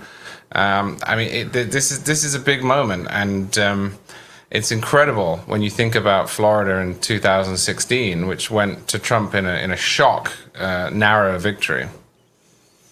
So, Charlie, how much of it is? Yeah, go ahead. I just wonder how much of it is DeSantis, or how much of it is transplants, or the kind of both. Well, I think the reason I say that DeSantis is the focal point is because of COVID, right? So I think a lot of this stuff was happening anyway, and if you go back to the election of Jeb Bush in 1998, that's really when Florida starts to shed its Democratic Party heritage and to stop being an old boys network type state and to start attracting people from all over and investment and business and so on. But just a shocking number of the people who have moved into Florida and voted and registered Republican in the last 5 years have done so because of how different the state was under COVID than where they came from, which is New York, New Jersey, Pennsylvania, the Midwest. I think you have to give a lot of that credit to DeSantis. Yeah, if one, it just shows how politics changed, right? Ohio and Florida used to be the swing states, and now just aren't even a factor on the map. And also, if you looked at Florida in 2022, and now I say everything's fine, everything's going to work out, everything must be great because we're crushing it. Republicans are crushing it in Florida now, but we don't know because now Florida's kind of an outlier. and how Republican it is. Yeah, and it works the other way around. It's funny. I went back recently and I watched the coverage of the 2000 election because I wasn't here then. I didn't even really know it was happening. And it's funny how the hosts on the CNN broadcast that I watched, you can see it all on YouTube, talk about some states as if they're just self-evidently Republican. Virginia is one of them. Yeah. They say, well, George W. Bush has won Virginia. Of course, you know. George W. Bush has West won. Virginia went Republican. Oh, that's true. That was a shock, I think, when it happened. But Colorado was another one. Well, of course, he's won Colorado's electoral votes, whereas now he wouldn't. Unimaginable. And Florida, I just think, again, over a short period of time to go from what it was to where it is now. And the New York Times Siena poll said that Scott and Trump were going to win the state by 12 or 13 points. That's what just happened from what I've seen. And they had to publish another piece defending themselves saying, we think we're right about this, because there was still all of this residual sense that it was in play. But it's not in play. It's changed. It's gone. So 2000, before your time, but it was one of the great election nights I've ever experienced because it's so dramatic, because it's so close, a little like tonight might be. Who knows? Maybe it won't be. But the media pulling back Florida after calling it was just extraordinary. Yeah, absolutely. Another piece of news for you, Charlie, for your home state. They have apparently defeated a ballot initiative that would have enshrined the right to smoke weed in the Constitution. They are not in favor of legalizing marijuana. And so Florida, I mean, Ron DeSantis is kind of batting 1,000 on this, to your point. And also an update for you guys on, these are not real numbers. These are just the New York Times' needle projection on how they think this race is going. The New York Times is now saying that they're projecting Kamala Harris looks like she, at this rate, will win the popular vote. Again, this is just a guess, by 0.8, which would be no bueno for her, because in order to carry that victory over into the Electoral College, it would have to be, by most estimates from the pollsters, 2 points or more, certainly not 0.8. They have now increased the prediction for Trump's Electoral College victory from 275, he only needs 270, to 280. They had 275 to 263. Now they're saying they project it will be Trump 280, Harris 258. Very interesting to see them doing this. And then Decision Desk HQ, which I believe is working with News Nation to make calls, is now giving Trump a 70% chance of winning the election. All of this is a little bit of voodoo. I hate to say that because people say it too much, but it doesn't mean he's going to win. It just means he's looking strong to them based on the initial data. And one last point, guys. The New York Times has not yet called Virginia. And the New York Times' Nate Cohn has tweeted out that Trump is doing much better in Virginia than he did 4 years ago when he lost by 10 points. But there are very few places where he is running 10 points better than he did last time. So in other words, he lost last time by 10 points, and he's doing better than that this time. But there are very few places where he's running 10 points better than he did last time. Maybe he means outside of Virginia. I'm actually not sure what that means. He'll still lose, but he's not going to lose by 10 points. That is interesting, guys, that he's doing better in Virginia than he did the last time, and that more and more the New York Times seem to be projecting, as is Decision Desk HQ, it's looking like a strong night for Donald Trump, Rich. Yeah, so Charlie and I are both sports fans, so we were just talking earlier about if you follow any game on the ESPN app, the percentage odds of a team winning does not necessarily, it can be too sensitive and it just something goes wrong and it changes. But by the way, all props to you on the sports reference, the Hail Mary pass. That was impressive, Megyn. Rich, and Andy McCarthy have gotten me up to speed. I have to suffer through your sports talk.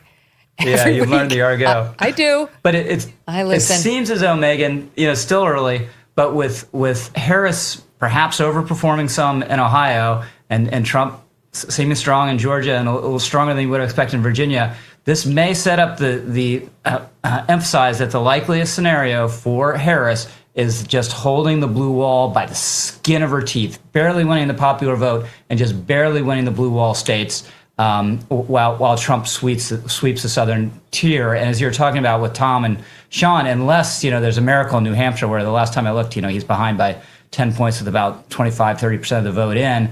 Unless that happens, he needs one of them. He needs one of them. He needs one. Yeah, and so before we get too far ahead of our skis, so yes, the data is looking good in some ways for Trump, but we haven't heard any promising update from, or not promising, just nothing, from Pennsylvania, Michigan, or Wisconsin since we started seeing vote come in. Not one. And he does need one of those unless he pulls a rabbit out of his hat by getting a New Hampshire in addition to Nevada. And he's not going to get Virginia now. We know that. So don't start celebrating. It's way too early. She could still win this thing. We're just reading little tea leaves here and there. All right, more with Rich and Charlie in just a bit. Here with me now, Spencer Kimball.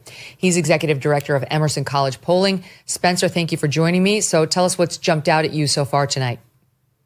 Well, listening in, Megyn, I think you've kind of touched on Trump overperforming where some of the polls thought he was going to be, and obviously where he was in 2020. Okay. Is there anything in particular, any jurisdiction? Is there anything you can glean from what he's done so far? Well, I mean, if we take a look at the real key states of Georgia and North Carolina, our swing states, that's where Harris put a lot of money and efforts into the race. We look at a state like Florida or Texas where Trump is running up the numbers. Harris really didn't compete there. So in the states where she was competing, he's starting to pick up 2-3 point advantage in Georgia. And if he can hold that number, that's a state that he needs to take back that Biden was able to take. And then same thing in North Carolina. That's one that Harris was looking to hold. If we jump up to Pennsylvania, I know that the numbers are early there, but the concern for the Harris team is the early vote. And I'm sure you've discussed it. They're down about 600,000 votes from 2020 when they had 1.6 million early votes. This time they only have 1 million early votes. The Republicans held the 600,000 early votes from 2020 and kept it here in 2024. So I think as we see that vote count come in Pennsylvania, that early vote miss by Harris might actually cost her the election. Wow. The Times just moved Georgia and North Carolina from toss-up to, quote, lean Trump. They're doing this as they're seeing raw vote come in, and they, like you, understand where the raw vote is coming from, which counties are still outstanding. All of that is what goes into making projections of these states. So what do you make of that? The fact that they've decided right now to move Georgia, they moved to lean Trump a little while ago. Just a second, they moved North Carolina from toss up to lean Trump. Well, I mean, if we take a look at like even Indiana and Kentucky, Trump is overperforming where he was. So there's this base of support that's coming out beyond where he was in 2020, which was a very close election.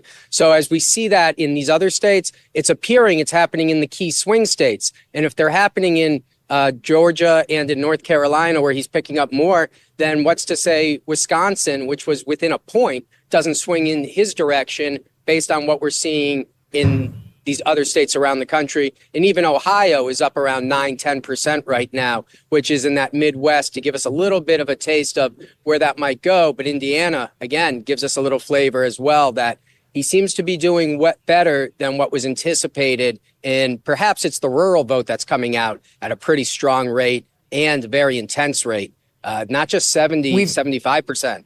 Like 90% support. We've been discussing, you and I, for a while now, whether Trump would outperform his polls or whether this would be a 2022 election where we expected a red wave and we didn't get it. And the Democrats outperformed the polls.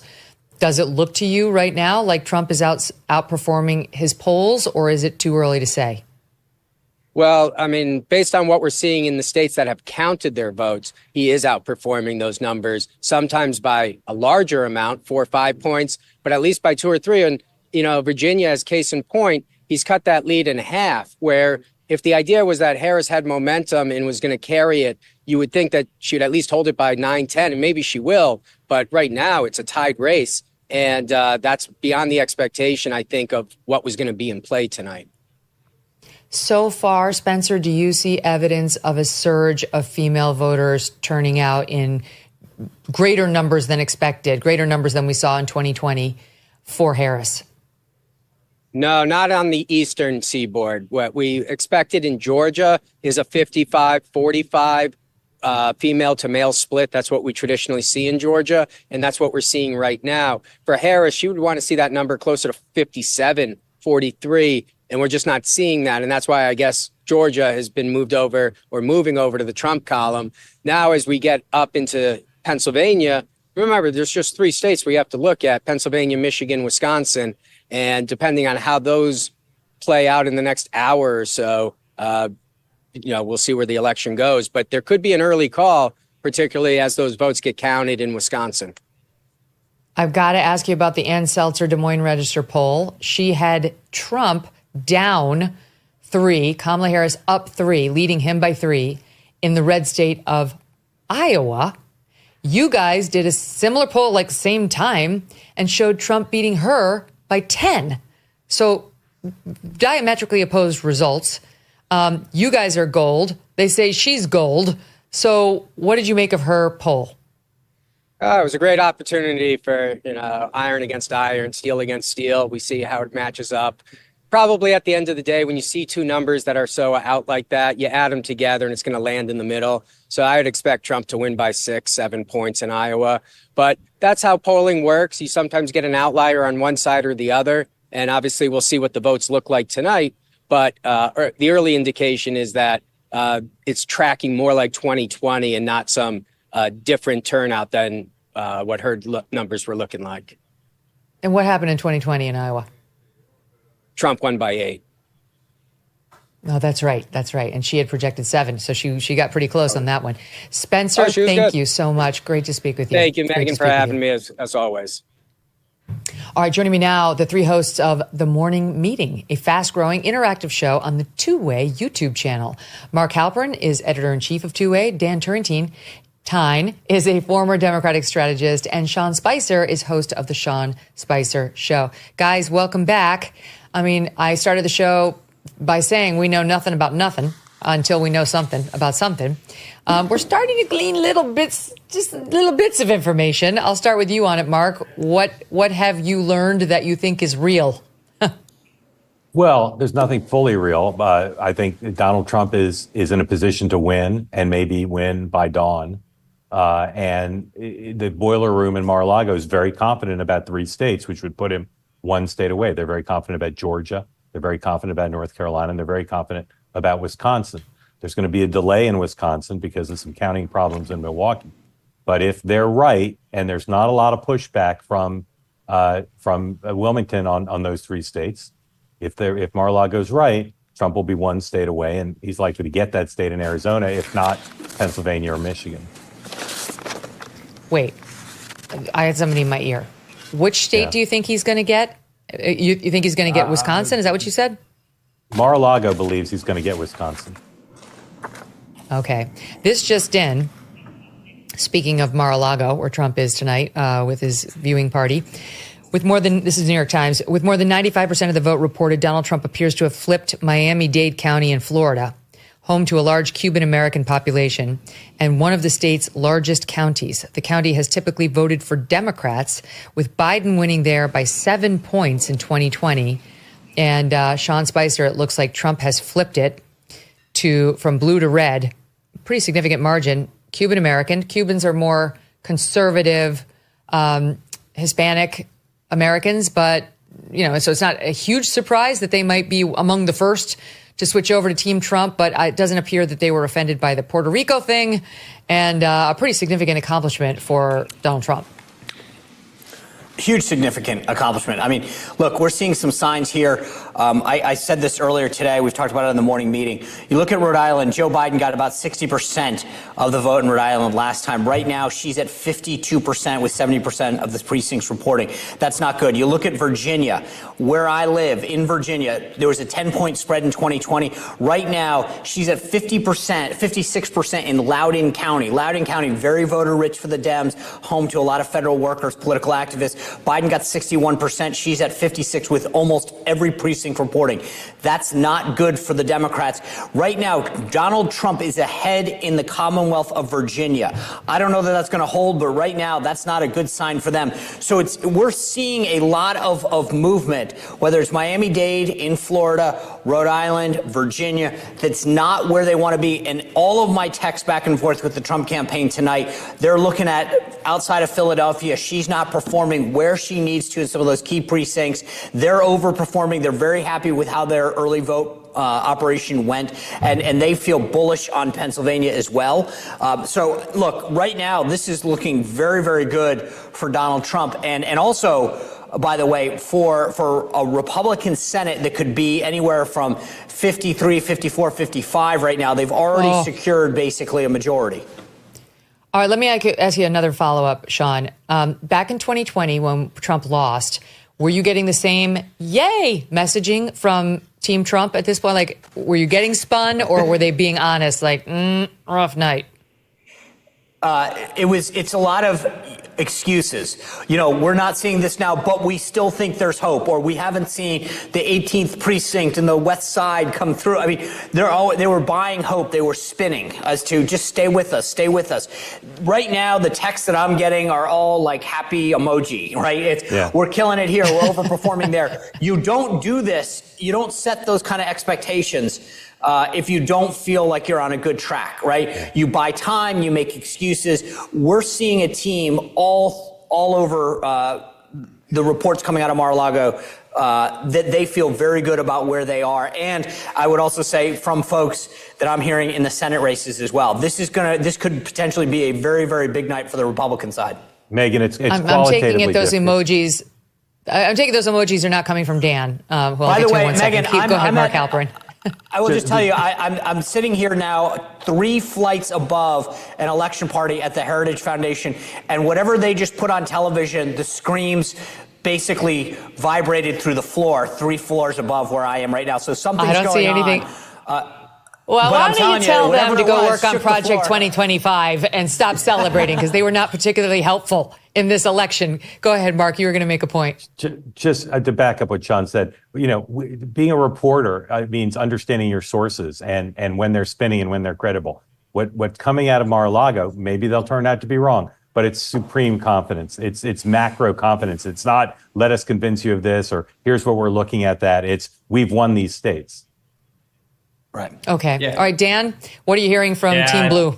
Well, okay, it's the opposite end of the spectrum here. I mean, Republicans are confident and are pointing to data. They're pointing to precincts. They're pointing to demographics that they're overperforming with or hitting their targets.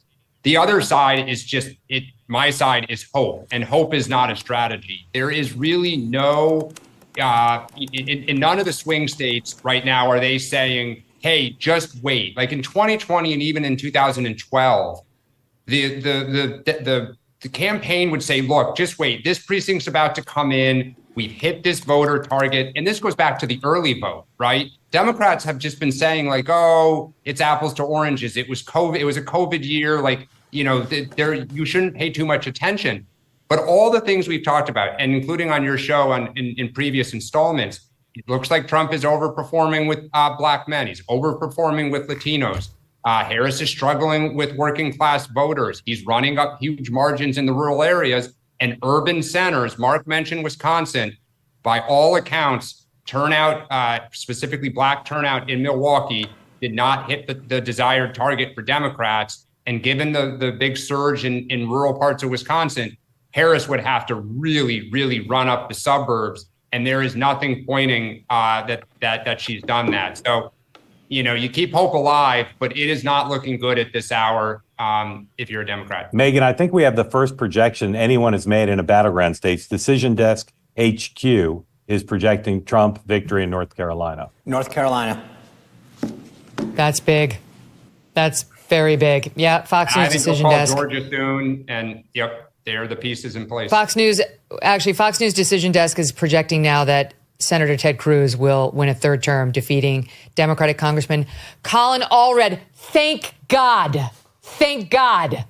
It's so nice to just be able to say how I really feel and not be on Fox where I have to pretend I don't care. I care. Colin Allred is a liar. He wants boys in every single girl's sport. He lied about it he voted for it 5 times and then lied about it 10 more. On you, Colin Allred. Goodbye. Okay, sorry. Decision Desk HQ projecting Trump wins North Carolina. And wow, Mark, I mean, that's huge. She was just there. She did not. We had a report she pulled $2 million in advertising, but then she kept going back there. So it's clear she was not seeding it. She personally felt it was her best of the Sun Belt states. She felt an affinity for the university communities, the fact that it's a pro-choice state in some ways. It was confusing to a lot of Republicans. My best Republican source in North Carolina told me he wasn't even going to poll the state because he didn't feel it was possible for her to win it. So it shows you that for all the change that occurred in the Democratic Party and in the race when Harris replaced Biden, that a state like North Carolina, which Biden wasn't going to win, perhaps was always out of reach for Harris. And that, again, the view of a lot of Republicans. But they had to try to create an alternative to simply win the inside straight of one path to exactly 270. And if North Carolina was her best bet, it turns out maybe wasn't a very good one. Mm-hmm. And so, Dan, how will this be spun by the Kamala Harris team? You mean North Carolina specifically? Yeah. I think they'll say their best path was always through the blue wall, that it was a lot closer than it would have been if it were Biden at the top of the ticket. And they have pointed in the last few days to Georgia as the state where they thought, they had a real chance. There was talk over the weekend that late vote was improving day by day in Georgia. They felt like the turnout today was looking pretty good in the morning. But, Governor Kemp has been, and Mark can speak more to this, has been saying that he felt pretty confident that it was going to go for Team Trump. And based on the vote that's coming in Georgia, Trump is overperforming in the rural areas and in several suburban parts. Harris is underperforming Biden. So it's just hard to see when Biden won the state by such a small margin where she's going to make up the difference right now. They are the New York Times needle is now officially changing the chance of winning to leaning Trump with a 66% chance of winning. I mean, all the data on the New York Times basically all night long, Sean, has been moving toward Trump, leaning Trump. Their latest was predicting the likelihood is that Trump will win 280 to 258 in the Electoral College over her. Do we put any stock in that at all? I mean, I do recall, wasn't it the needle that told us Hillary Clinton had like a 98, 93% chance of winning in 6? I remember the damn needle. I was there. I recall that very much. It's a very different feeling now. I was telling someone earlier today, Megyn, in 2016, we felt good, but we were told by everyone that we couldn't win. So it was this weird juxtaposition. This year, it's the opposite, where all the data looked really good, but we were told that it's going to be super close.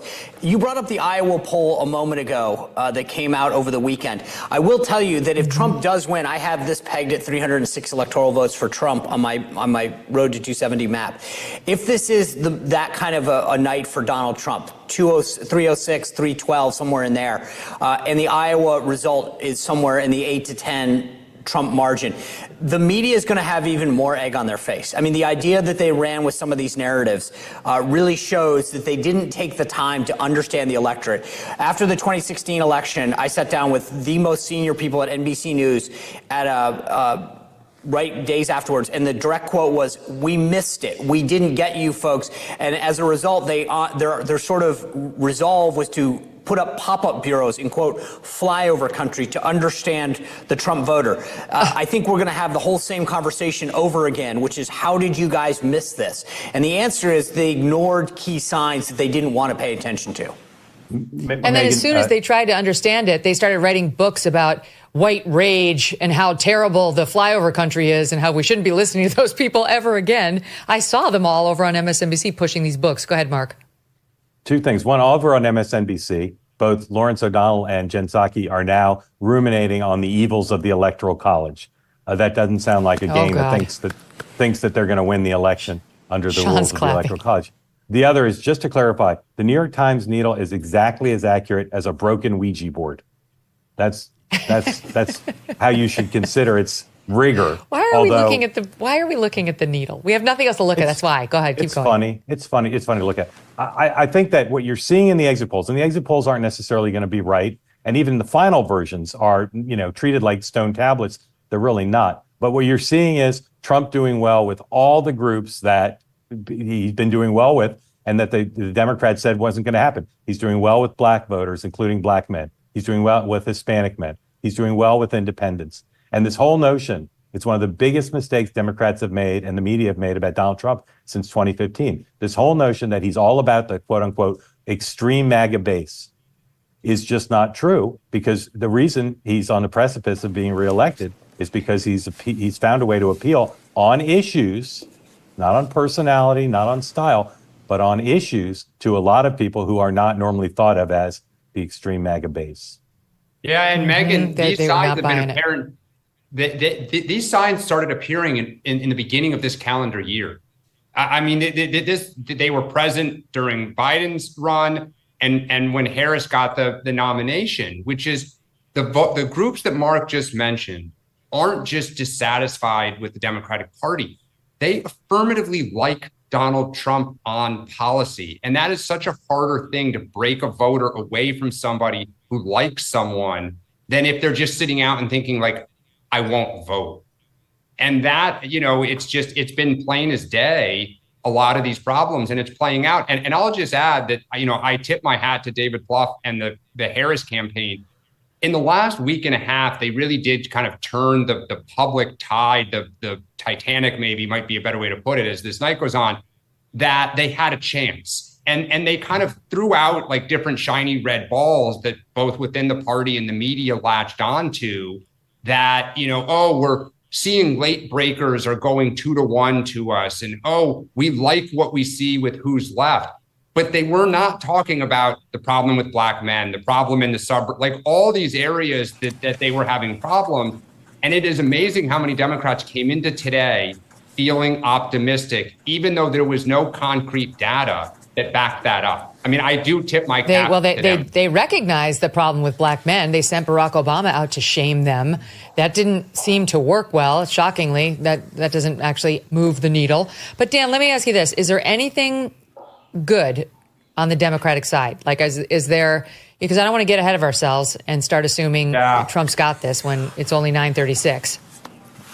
I am not looking at my phone right now, but when I last did, there were not many bright spots. I'm curious, some of these Senate races, does a Bob, obviously we have to see about Pennsylvania on the presidential level, but, does Bob Casey survive? Does Tammy Baldwin? Does Elise Slotkin in Michigan? I'm watching Nevada.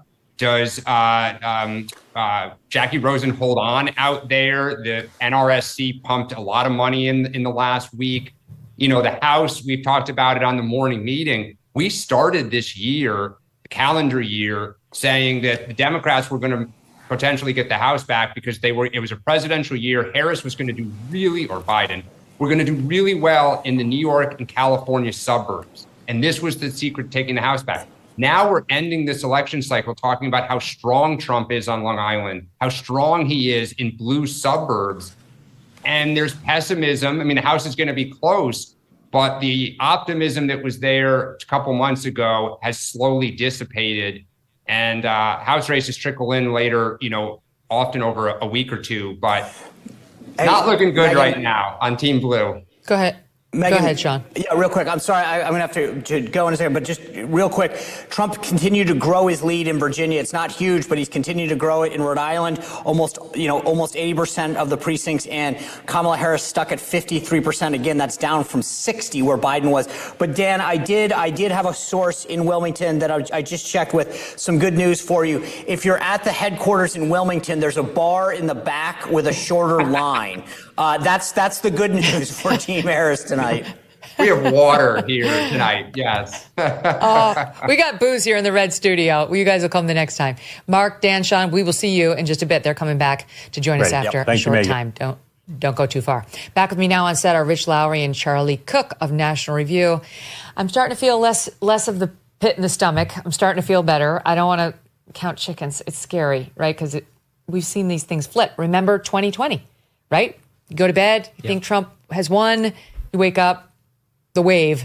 I don't know that this is even possible this time around, however, because the mail-in vote is just not what it was in 2020. Yeah, so if you're a Democrat, I think the hope is what seemed always the most likely path for her is still there, right? We barely know anything Hold about, the blue wall. Pennsylvania, Michigan, or Wisconsin. Now, it's important for Trump. He seems to have secured North Carolina. Georgia's trending that way. I have a friend in Georgia. They just moved Arizona to a lean R, and the New York Times is opposed to toss-up. And if you believe the exit polls, he's winning 45% of the Hispanic vote, which would bode well in Arizona and perhaps probably Nevada as well. But even if he wins those, he needs Wisconsin or Michigan or Pennsylvania. So if he's just winning North Carolina and Georgia, you can forget about Arizona and Nevada if he wins Pennsylvania.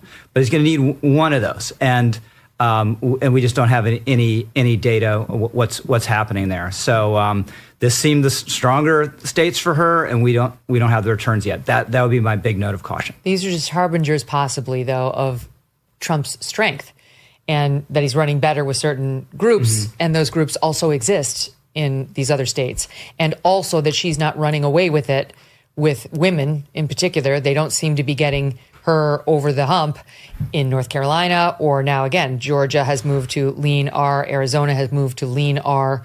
So what she needed, the groundswell of women, it doesn't seem to be working, at least in the Sun Belt, Charlie. Yeah, so same caveat. She can win those 3 states and win the election, and it's 270 to 268. And then there'll be a lot of fighting over the census, which was done really badly. And if it had been done better, you've got to blame Republican governors to some extent for this. Can you explain this too? Because this has been an ongoing... Yeah, so... Oh, wait, let me just interrupt you. Sure. Fox News Decision Desk projects a win for Harris in New Hampshire. Okay. That's interesting. Now, Trump made an unexpectedly strong showing, they report, but Harris's success in urban centers and suburban areas secured her victory. So that does eliminate one path. That eliminates a path for Trump. That would be the Sun Belt, including Nevada, plus New Hampshire. Without he needs a blue wall. Sorry, keep going. So I forget the exact allocation, but Florida, Texas, I think North Carolina, maybe Georgia, should between them have an extra 3 Electoral College votes if the census had been done properly. Now, this gets very complicated and there's fights over it.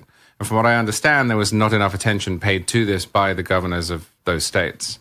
And I think they should have taken Electoral College votes away from California, maybe New York, one other state.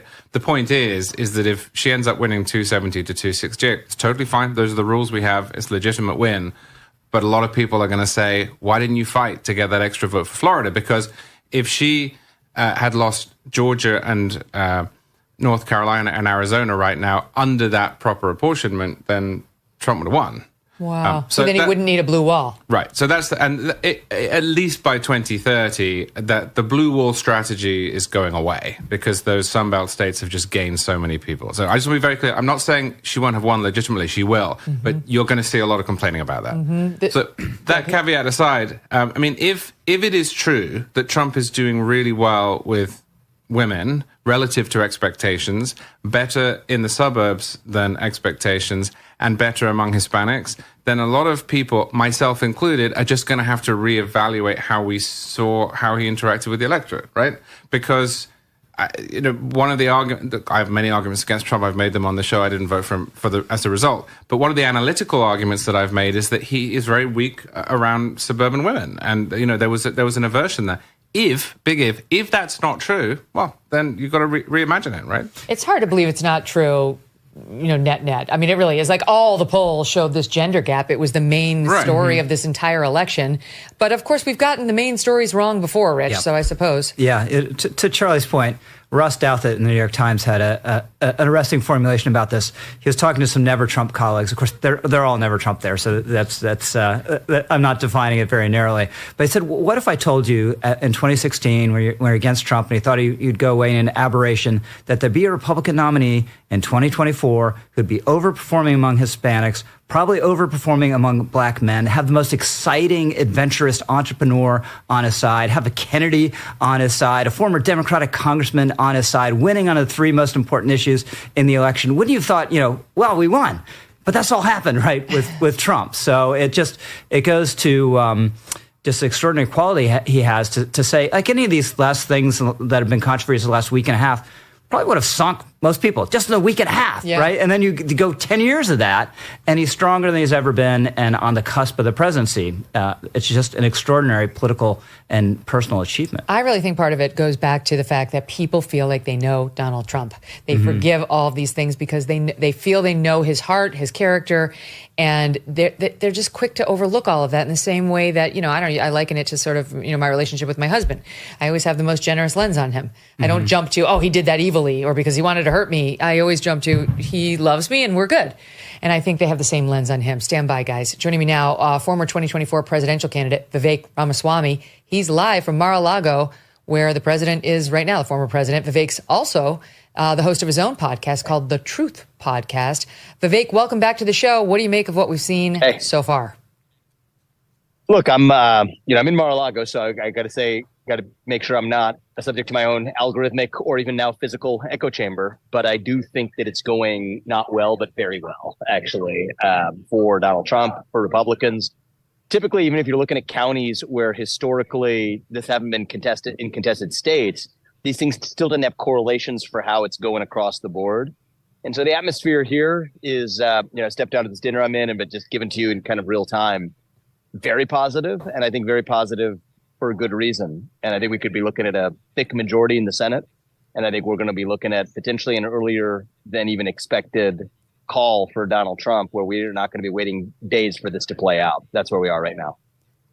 Has it gotten more positive over the past 2 hours and 45 minutes? Yeah. No, I think it is. I think over the last hour and a half, I think it has become. I think the environment's palpably more positive, and I think for good reason based on what I've seen as well. Well, let's talk about that, because what do you make of the thing that Rich was just saying about how there's Trump, of course, is his normal controversial self, but it does not appear, at least so far, to have resonated with these core groups that we were told might be repulsed by the comics comment at MSG. He's doing very well with Hispanics, or whatever else he's done. It seems like she's not crushing him with the women. I mean, what do you think it is about Trump and Trump's messaging that has gotten him here? I think it's a little bit different than something that's about Donald Trump, or whether it's his, sense of humor or sense of ability to people to relate to him, which I think is a valid point you made, Megyn. I think it's something different this time, which is the fact that this is a historic election where you get to actually compare a guy who was actually in office for 4 years and was out of office, but very visible as the opposition for 4 years as well. So I think it was like, Grover Cleveland, the last time the United States of America had this, was the late 1880s. So since then, we haven't had that opportunity. And I think what you're seeing here is nothing that Donald Trump says, let alone some comedian introducing him who he didn't know about in Madison Square Garden as a proxy. That's not going to shake people's opinion of a guy who they've had as their U.S. president, who was making policy decision and personal decisions by Twitter. Whether or not you like it, that was Donald Trump. And we've had him for 4 years. And so I think in some ways, the idea that even in the late stages of this race, that some small thing that he said or a surrogate said or a non-surrogate said could somehow tip this race, no matter how the media wanted to spin it, was a bit of probably a wishful myth from the people who oppose him. Like him or not, the people know exactly what they're getting. And I think that that's part of what made this race so unshakable, try as they might. And every method they did try, and we can sort of delineate and beat that dead horse many times over, from ballot removals to, frankly, for crazy people, assassination attempts, to switching a candidate at the top of the ticket. Nothing really, I think, was capable of shaking this through the end, because people know exactly what they're getting with them. And that's what they're voting for, is what they got for those 4 years. That's at least what I see in this. Not to mention the lawfare. So what do you think, Vivek, while I have you, I gotta ask you the speculative question. I mean, if he does win this thing tonight or overnight, explain what you think will happen, because we look at this team that he's put together, yourself included, and Nicole Shanahan put together this great closing ad. It was sort of like the Marvel superheroes, all these unusual friends coming together, right? From Bobby Kennedy to you, to Nicole, to Elon, JD. It's something we haven't seen before in modern political history. What does that look like as Trump takes the oath of office? Yeah, look, I think that, most of that group that you named is right here. I think maybe everyone in that group is here tonight. And I think one of the things that's remarkable about it is that We don't all agree on 100% of nitty gritty policy questions. And that's part of what makes this new kind of alliance a beautiful thing in American politics, to say that we agree on the basic rules of the road, even if we have some policy differences on what level of state action or muscular state intervention we want in some particular economic question. Those are questions for another day. So I think what we're going to see in phase one of this, as Donald Trump takes office in January 20th, is, I hope, and I think it's going to be the case, Megyn, a kind of national unity we haven't seen in a really long time.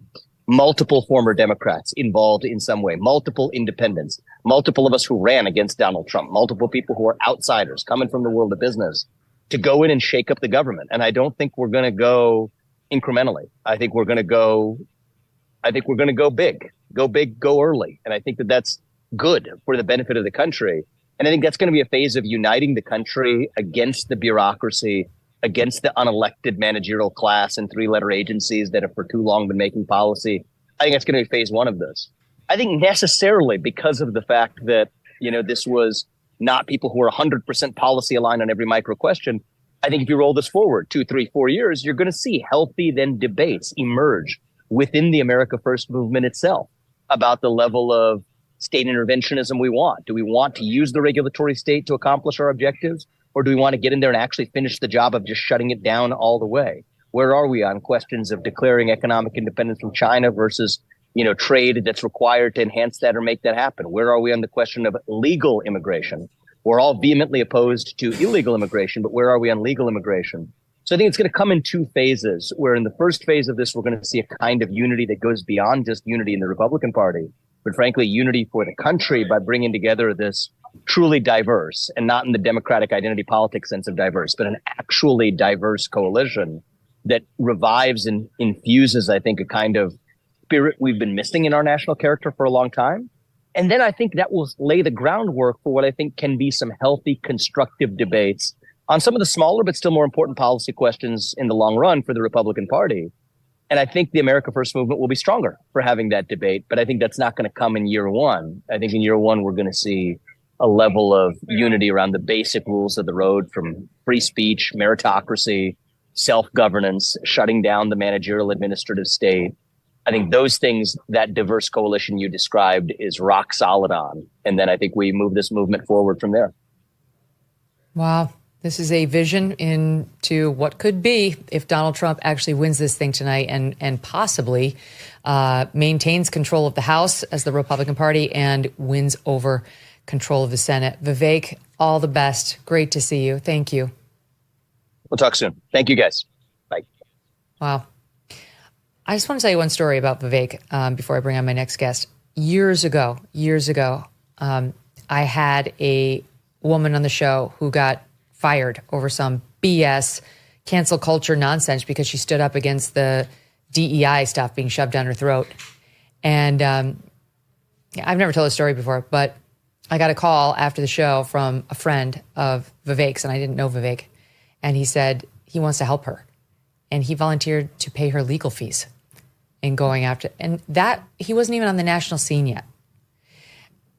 I'm like so proud of him that he's gone from this guy who just like was on the outside looking at it and said, how can I help? This is nonsense. Was a real warrior against the woke DEI nonsense, which is all but collapsed. It's not done, but it's collapsing. The Democrats didn't even run on it. They ran away from it. The New York Times did an article on that. And now look at him on an inner circle of power, part of the possible Marvel team if Trump wins, and he may not, but if he does. So good for him. Okay, coming up, Eric Bolling will join us, Steve Bannon will join us, and many more. But first, this. Trust in the media is at an all-time low. Can you blame them? Let's be honest. There's very good reason for this. We're all seeing how stories can be shaped or buried or killed or manipulated, depending on who's in charge.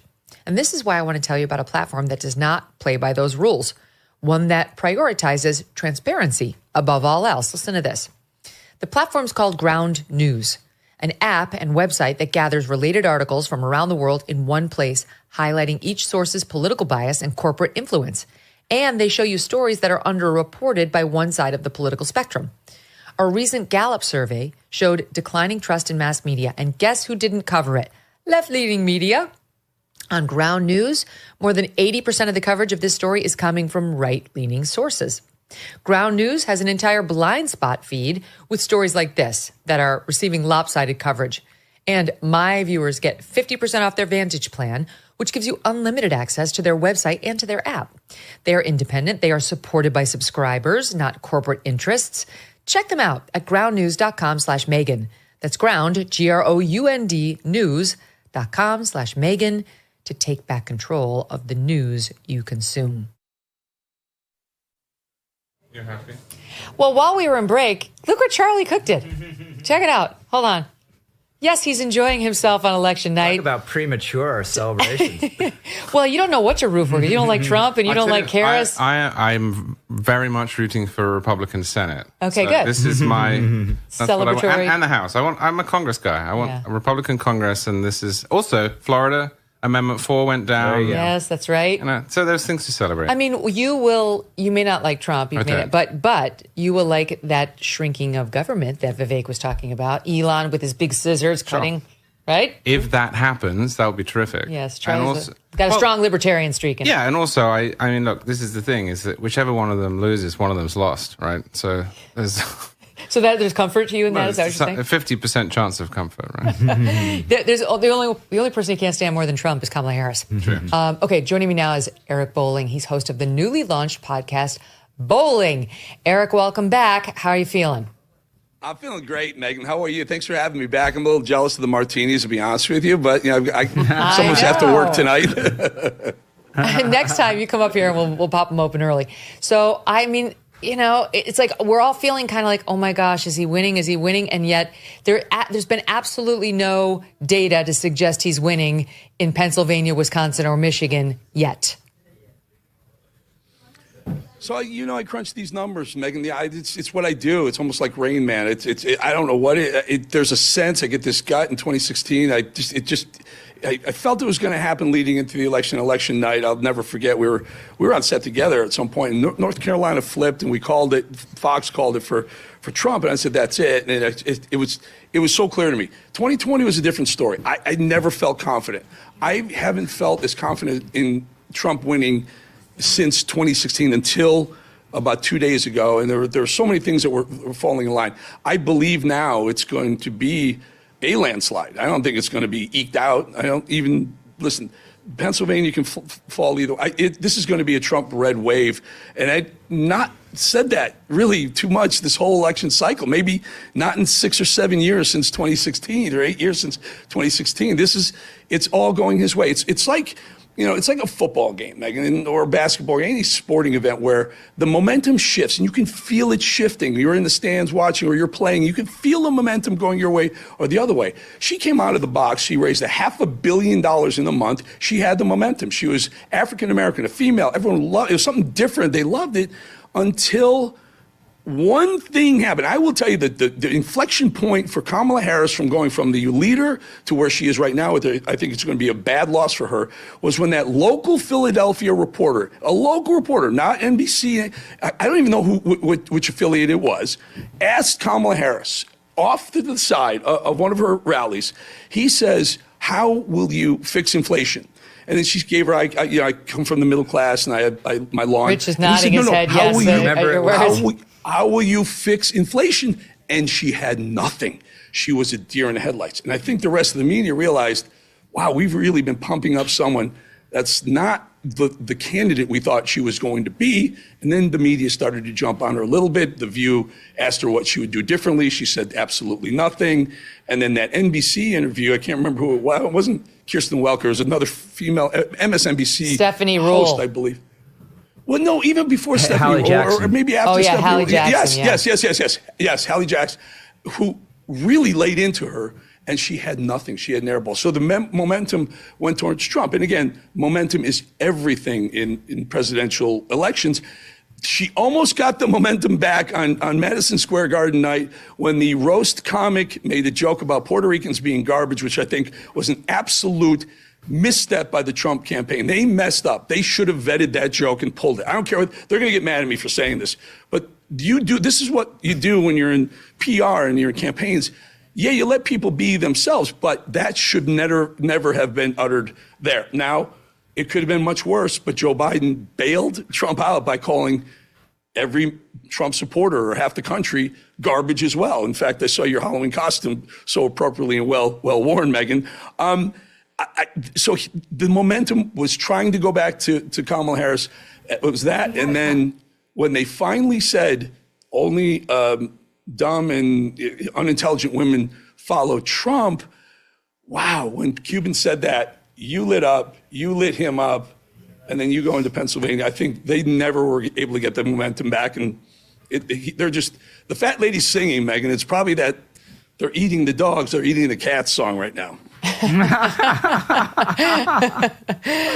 Okay, listen, this data just in, I just said there's nothing from the blue wall states right now to suggest that Trump is winning. That's still true, but there is some good news in Pennsylvania via NBC. Right now, Trump is polling with whites just a little bit worse than he did in 2020. He was 57% then. He's 54% now. You know, he lost Pennsylvania last time around. With blacks, he's polling 2% better than he did. He was at 7. Now he's at 9. With Latinos, back in 2020, he had 27% of the vote, and now he has 42. There it is right there. If he wins Pennsylvania, Eric, the Latino vote appears to be turning out significantly for Donald Trump in Pennsylvania. That's the vote she courted heavily over the past week because she thought she was going to use that vote, that comic's joke. She told us that she got Jennifer Lopez out there, who literally knows nothing about anything besides marrying a bunch of people. He told us that Puerto Ricans were going to be outraged over this stupid joke, and it does not appear to have done what Kamala Harris hoped it would do, at least not so far. So turns out one joke didn't override 4 years of the border czar looking the other way on the border. And the 8 or 9 million people. It turns out Latinos are pissed off about that because most Latinos who are here right now they have very conservative values. They're God-fearing people. They're hard workers. And they came here legally and they went through the process. And so for them and her specifically to let in millions upon millions, they feel that they've been cheated, that these people are cheating, are fronting the line. You know, and I got to tell you, when the Department of Justice sues the state of Virginia to try and keep illegals on the voting rolls, that was a red flag. That was a red flag to every Latino saying, guess what? There's a pathway to citizenship for these people who just walk across the border. It doesn't play well with legal citizens, Latinos and Hispanics in America right now. She had a chance. You know what they really should have done, Megyn? They should have done what they did with Joe Biden. They should have given her the nomination in July and then put her in the basement and tell her, just stay off media. Just don't do any interviews. Just the way they did with Joe. And she might have pulled it out. That's what we said. Same thing on the show. I mean, this audience heard me say many times, I love her newfound confidence. This is wonderful. Keep her out there. Keep her rolling. Let's, keep, tour after tour after tour, because you could see just how poorly she was doing, guys. She was just, there wasn't one that she did well at. Not one. I mean, to use the left's words, we deconstructed all of the speeches in which we centered her language. And it let us down every time. I mean, that's directly related to her fall in the polls. So she was unimpressive in all these interviews. But the thing that hurt her most, and Eric mentioned it, was The View, a friendly question from Sunny Host, and setting her up. What would you do differently? And not having an answer to that was a strategic choice. Because I would have thought the first thing you do when you're selected as a nominee, you got a president who's under 40% approval rating in some polls. Come up with the 3 things you do differently or you think he was wrong on. You can say it gently or whatever, but do that. And they made a choice not to do that. And we've talked about this on the Editor's Podcast some. And I think this is Charlie's theory, which I agree with, is after you've shifted on everything from 19 and 20, you can't go and also say, oh, and everything happened the last 4 years. I don't agree with that either. Like, you're total chameleon at that point. But I think looming very large is the actor off the screen here, Joe Biden, who said he was going to run again last year so they couldn't have primaries or caucuses, chose her for DEI reasons, and is woefully unpopular, and she got no separation from him. So if she loses, he's a big reason. You know, can we just talk about like the Hispanic vote? I think a lot of us assume it's like the men. Trump does well with men, Hispanic men, like a manly man. But I do think it's more than that. I mean, Hispanics tend to be Christian. They tend to be more conservative in their social politics. And notwithstanding the fact they didn't run on DEI, this is a party run wild on the DEI front that is shoving porn into our kids' elementary schools. And they have been absolutely radical, both of them. And she's even more leftist than he is on this stuff, which has been raised. I find it hard to believe that the Hispanic community hasn't heard or felt any of this, Charlie. Yeah, so I think that's true. And I think that a lot of it is the product of that. But I have a theory that is simultaneous with that. And that is just that Hispanics, as you know, are normal people. And the racial polarization in America is a bad thing. And in most cases over time, it disappears. You know, we don't really focus anymore on, well, how do Irish Americans vote? How do Italian Americans vote? How do, you know, I mean, there are patterns, but we don't obsess over this. But we obsess over Hispanics, which is this fake category that was invented, this big balloon category in the 70s, but in the Nixon administration for no reason.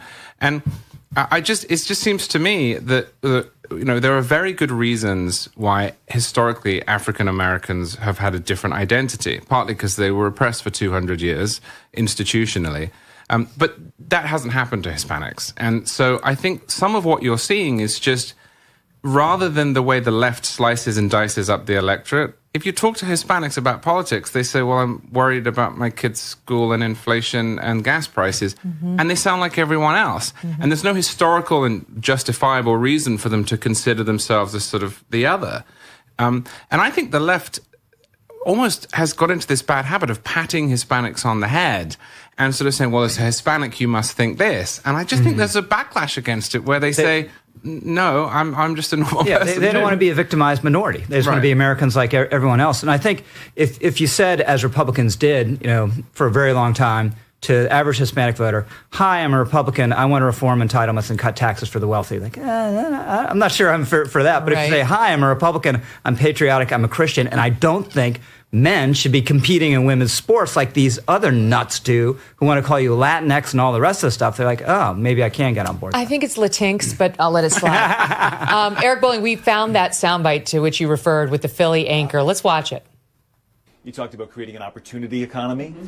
I wonder if we can drill down on that a little bit. When we talk about bringing down prices and making life more affordable for people, what are one or two specific things you have in mind for that?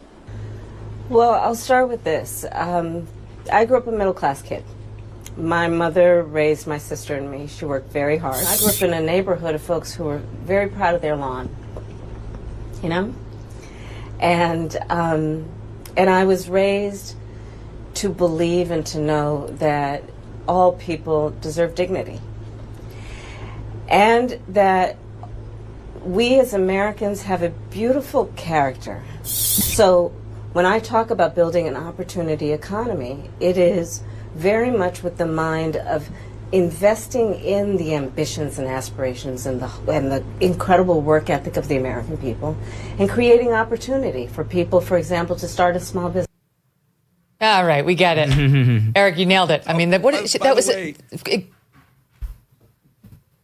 I was going to say, by the way, kudos to your production staff for digging that one, because that was supposed to be one of her first. Let's test the waters a little bit. Let's try it. And a local reporter, how bad could it possibly be? It's likely a branded CNN or NBC station where they weren't going to lean into her, but it didn't take much leaning. He literally asked her, just clarify what you mean opportunity economy. And what they've been doing, they've been throwing this term out without actually specifying what they mean opportunity economy. When he said, what are the specifics of that, she had, I grew up with a lawn. Yeah, okay, gotcha. You're middle class. Okay, gotcha. And then went into a word salad. I will tell you, I believe that was the inflection point of her rise towards the presidency, when the media finally found some cojones, can I say that, and hat tip to the Hispanic community, cojones, to start to ask her tough questions to see what really is behind the curtain. Turns out the Wizard of Oz was there, the little bald guy there with the mustache.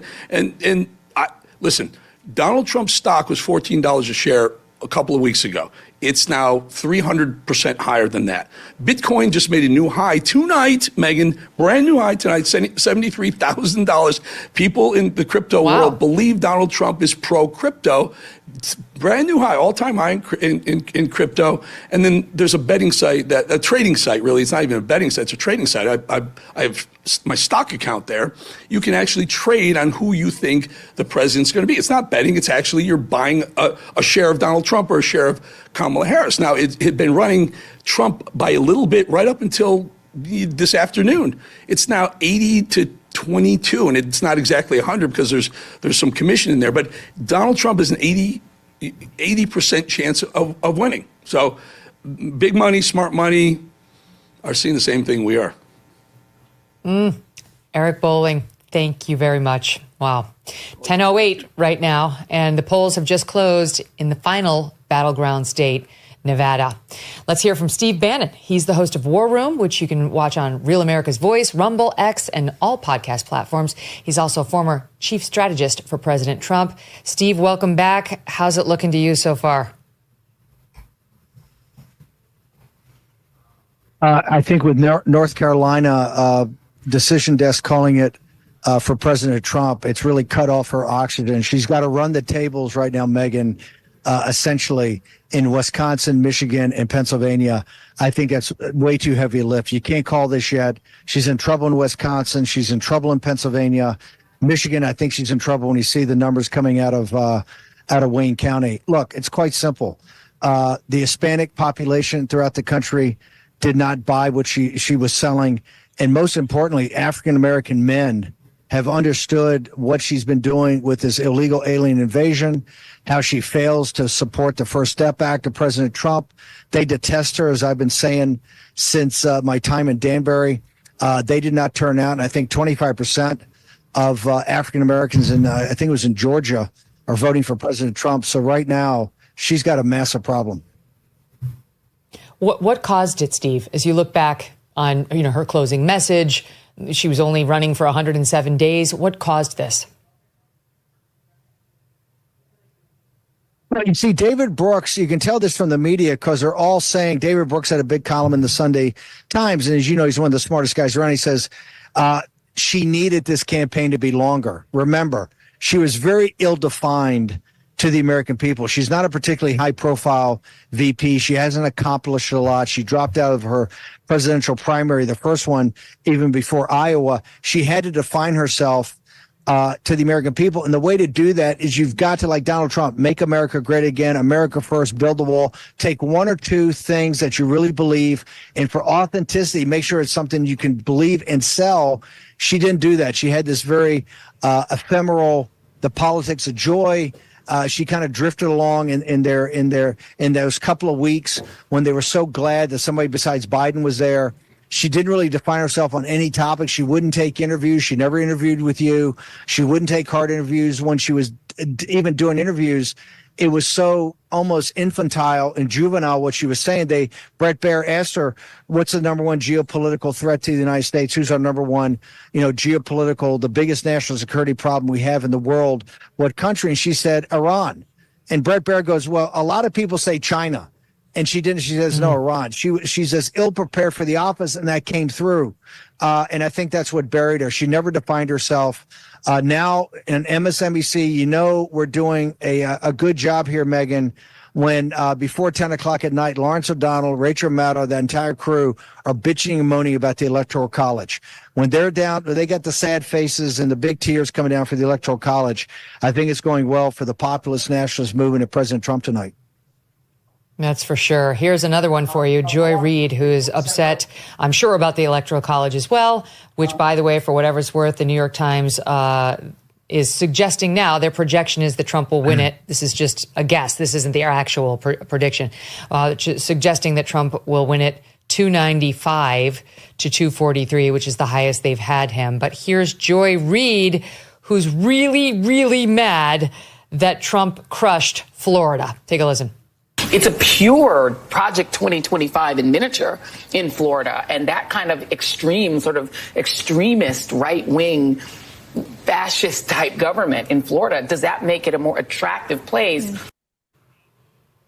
Extreme right-wing fascist government. I guess she's talking about Ron DeSantis, but that's what we're in for 4 years of that if Trump pulls this thing off. Oh, Megyn, it's going to be extraordinary. They're not going to give up. They're going to fight it every step of the way. This is why it's so important tonight to continue to put up numbers in Nevada, Arizona. We've got to have a big margin here. Electoral College run up the vote, but also get as close as possible on the popular vote. They're coming in hard tomorrow. I mean, they're already framing this that she ran out of time, that was coming her way, that this is all about the Electoral College, that on the popular vote should have blown us out, so this is not democratic. They're going to come at President Trump on the deportations, on having to cut spending, all of it.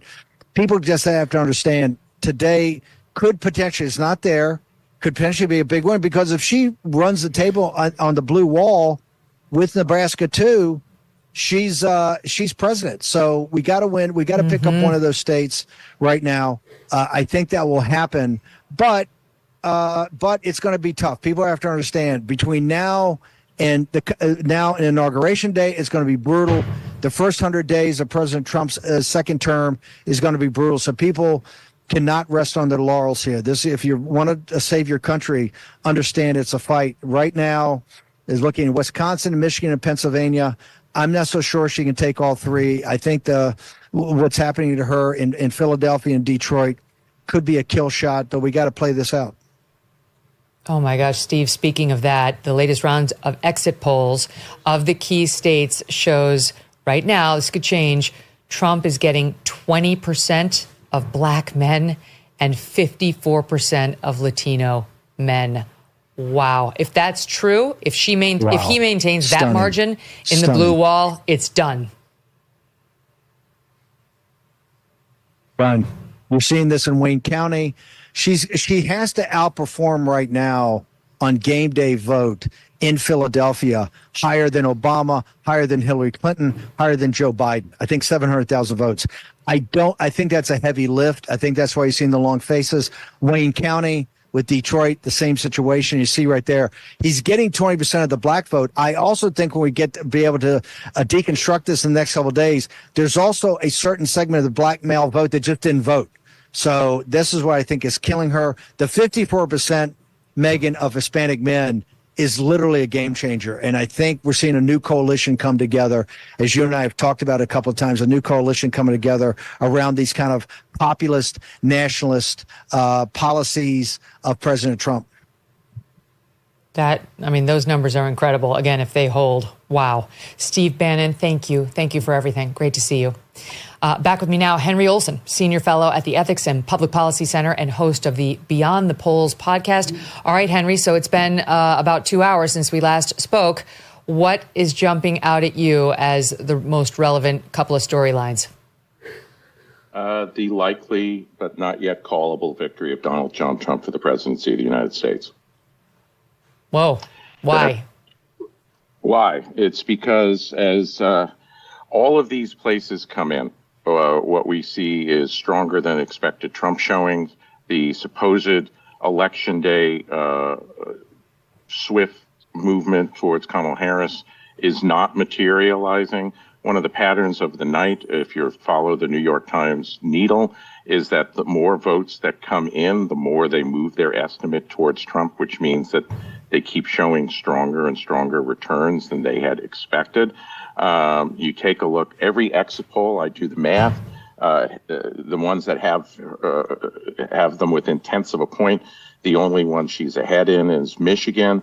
But you take a look, like right now, Donald Trump is ahead in Wisconsin by 0.3 of a point. 70-something% of the vote in Madison County is in. There are counties that are going to vote for Donald Trump that haven't reported a single vote.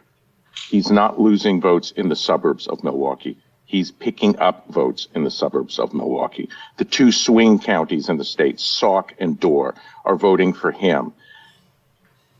You don't call an election like this. It's way too many votes. But the things that we were told in the media today that were happening are not actually showing up in results. And that's happening in virtually every state I look at. And it's carrying through to the Senate, that they have not called the race for Ted Cruz. Ted Cruz is going to be the next senator. He's ahead by 8 points or so. There's still lots called of it for him. areas. Okay, sorry. Has Fox called Bernie Moreno? No, none of the other big Senate races has been called. Yeah. Okay. There's still votes out. Bernie Moreno is ahead by 5 points. Some Democratic areas are out, but this is you're just looking at this, and the Democratic senators are not running very far ahead. As the votes come in, Donald Trump is doing much better. Not much better, like 5 points, but a point or two better. When the exit polls say you're within tenths of a point, and all the data suggests that it can be more like 1 or 1.5. All of the data point in the same direction. This race should not be called, but the odds of Donald Trump winning, 79% on the needle strikes me as about right. That it would take a massive miracle in election day voting across the blue wall to save Kamala Harris right now. Wow. Gosh, Henry, you know how to really get our attention with your projections. That's incredible to hear. Yeah, go ahead. I'm just saying I'm not calling it. When I call a race, it means, I'm point. Let's put it this way: a certain type of opera singer with Viking horns is warming up behind to get ready to sing. She had a little too much for dinner, this gal. Do you think these margins are going to hold that I just went through of 20% with black men and 54% with Latinos? Latino men. Do I think they're going to hold? Yeah, exit polls are always difficult to critique until you have all of the data that are in. But, like what I can point to is, let's take a look at Florida. Osceola County, the most Puerto Rican county in the country. Donald Trump carried it. Miami-Dade County, massive swing to him in 2020. He still lost it by 3 points. He carried it by 11 points. These are Hispanic places. Oh, wow. So what do you think will happen now? If you're seeing what you're seeing, you've explained it, and it's 10:20 p.m. Eastern. What do you think is going to happen over the next 2-3 hours? Well, a couple of things. First of all, Arizona is looking increasingly Republican as the early vote drops. The Seltzer poll is clearly not correct in Iowa. What I think is going to happen is the election day vote is going to slowly move up for Donald Trump. You take a look, half of the expected vote in Philadelphia is already in. The Democrats said she needed to get like 470,000 vote margin out of it. If you double her margin right now, she won't even be at 400,000. I'm not saying it's over by any stretch of the imagination, but the data all suggest that things are looking very good for Trump for at least one of the paths that he has. If he holds, I called it for Georgia a while ago. I think North Carolina is almost certainly Republican. He holds those two states. He only needs one of the three Midwestern states. He only needs one. And it's looking. Which one do you think is looking the most likely? Wisconsin. Wisconsin. I think Wisconsin. By the way, to your point, NBC News projecting Donald Trump wins Iowa. So you are absolutely right about the Seltzer poll not holding up. She had Kamala Harris winning Iowa by 3 points, Henry. Yeah, well, look, like I said when we talked this morning, and people have been asking me about the Seltzer poll for the last 48 hours, every great pollster has a stinker. No one denies that Ann Seltzer is the best pollster in Iowa. But every great pollster has a stinker. She threw one up, and it's not her fault. It's the sample. But you just have to not just go with the polls. You have to understand what politics is about and voting patterns and so forth. And that's why I said to you and said to everybody, it is one of those 1 out of 20 polls that is just wrong, and it's wrong. And Iowa is going to go for Donald Trump pretty strongly. One of the problems with the blue wall states is they apparently take a very long time to count. Now, I've heard the Michigan Secretary of State say, we sped it up. We're going to do better this time than we did last time, given the amount of mailing vote that we had the last time, and we've shorn up our positions on how to do it. But is there any chance it's going to be too slow in Wisconsin, in Michigan, in Pennsylvania to have a call in the next 5 hours? Let's see. So it's 10:22 Eastern time. I'd say 6. I'd say 6 hours because, look, we're talking about half the votes are in Milwaukee. And those are almost certainly not election day votes because they all got dropped very early. We're talking about 3/4 of the vote in Dane County. It's just the rural areas that haven't reported yet all of their votes count more quickly because it's election day votes, that's precinct votes.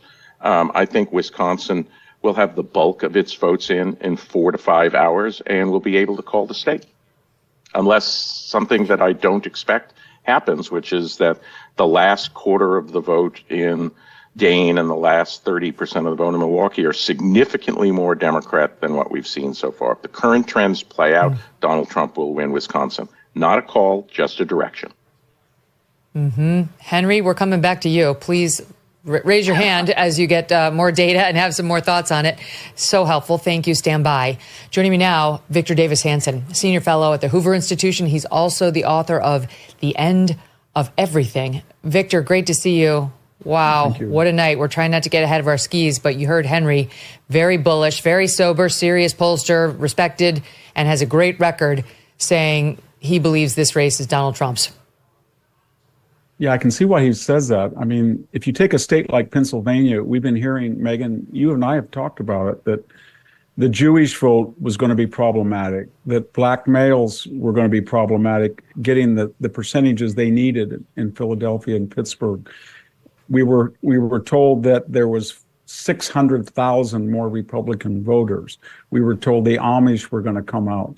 They were all not in themselves important, but in aggregate, they were almost a perfect storm. So when we started seeing these polls, especially the last 3 days, that everything had tightened up and she had the momentum, a lot of us thought that that was sort of a false effort to increase exposure for fundraising, get people out to vote, but it didn't reflect what had been going on for a long time. But everybody, I think, especially the last 48 hours on the Trump side, was kind of shell-shocked. I thought, oh my God, it's going to happen again. I'm going to go to bed at 10. He's going to be ahead. I'm going to wake up. It's over with. They've got the Cheney story. They've got the fake news shooting story. And that was all ginned up, I think. I don't think there was any support for it. And, you and I have talked. I live in this community that's 95% Hispanic. I have not met a Mexican-American male over the age of 40 who was not going to vote for Donald Trump. I've never seen anything like it. It didn't happen in 2016. It didn't happen in 2020. It didn't happen in 2022. And it's mostly driven by the border and inflation. And the other thing I'd say, Megyn, very quickly is I work on the Stanford campus.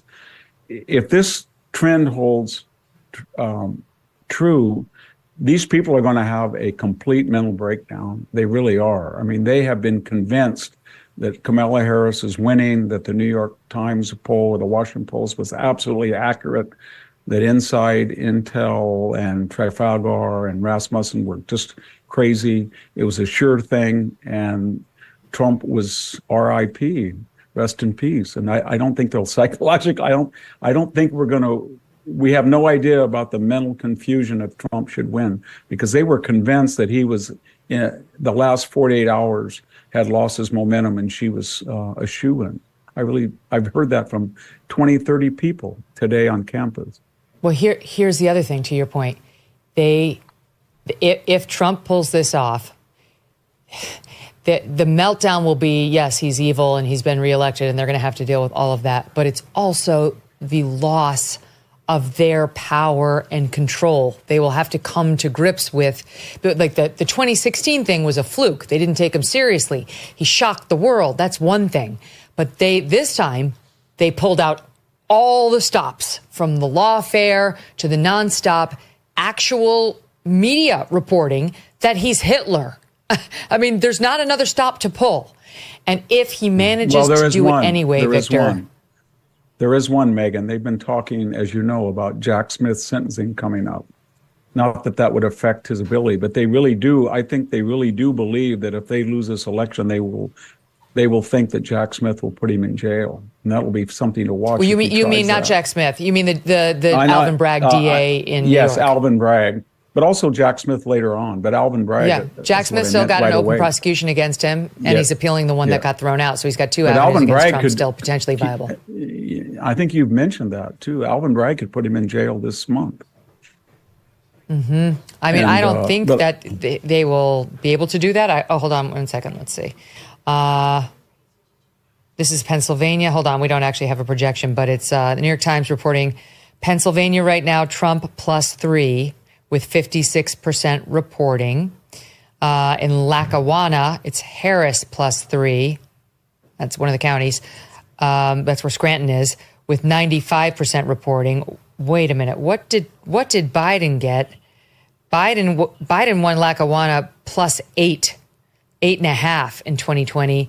She's at +3 right now in Biden's home county, where Scranton is, Lackawanna. Again, it's only 56% reporting. That could change. But she is, what's happening now, Victor, amazingly, is we may be starting to realize they were better off with Biden. Yeah, I think I was on Jesse Waters and we talked about that. I don't know if they were better off, but they were better able to hide Biden because everybody had baked into his presidency that he was cognitively challenged. So when he didn't appear, they just said, well, the Obamas are running it or something. But he didn't get out. I mean, they didn't let him out. And she was in a doom loop because the longer she evaded the media, the more pressure that was put upon her. And then when she came out, every single interview, she lost 24 hours of just support. Everybody just could not believe it. And it's, I think there's been cognitive dissonance. I really want to reiterate that. In Michigan, we were told the EV mandate was really turning off auto workers. We were told that the black vote in Detroit was not there. We were told even the Muslim vote was starting to peel off from levels that Biden had. And when you have these types of indicators in Pennsylvania, and you have them, whether it's registration or surprising early and mail-in ballot, and then you look at these polls and they're static. And I'd always say to myself, Megyn, how can New Mexico be moving in Trump's direction, but next door Arizona is static? How can Minnesota be moving, and not that he's going to win it, but it was moving in his direction, but the polls say Wisconsin is static? How could North Carolina be static while Virginia was moving? And I just think that I'm not saying that they were dishonest, but I do think that these polls had other purposes other than revealing what the actual estimations of the ballot would be. And there were too many indicators that things were not going well for her across the board. From the type of balloting to the type of melody. Yeah. Do you think it was an inability to see? Good news for Trump. I mean, was it any accident that Larry Sabato's crystal ball had among the worst projections for Trump, best for Kamala? I don't know Ann Seltzer in Iowa, but she really got this one wrong. I think she tried to change the race with that poll at the last minute, trying to inject some, and I don't know whether it was conscious or subconscious to try to save, and all these older women are so obsessed with abortion and they're running to the polls. Well, it didn't happen. He just won. Iowa was one of the first states called. I think it's like, why would Lorne Michaels ruin his reputation after 40 years of obeying basically protocols that you don't overtly endorse a candidate or one particular candidate out right before the election?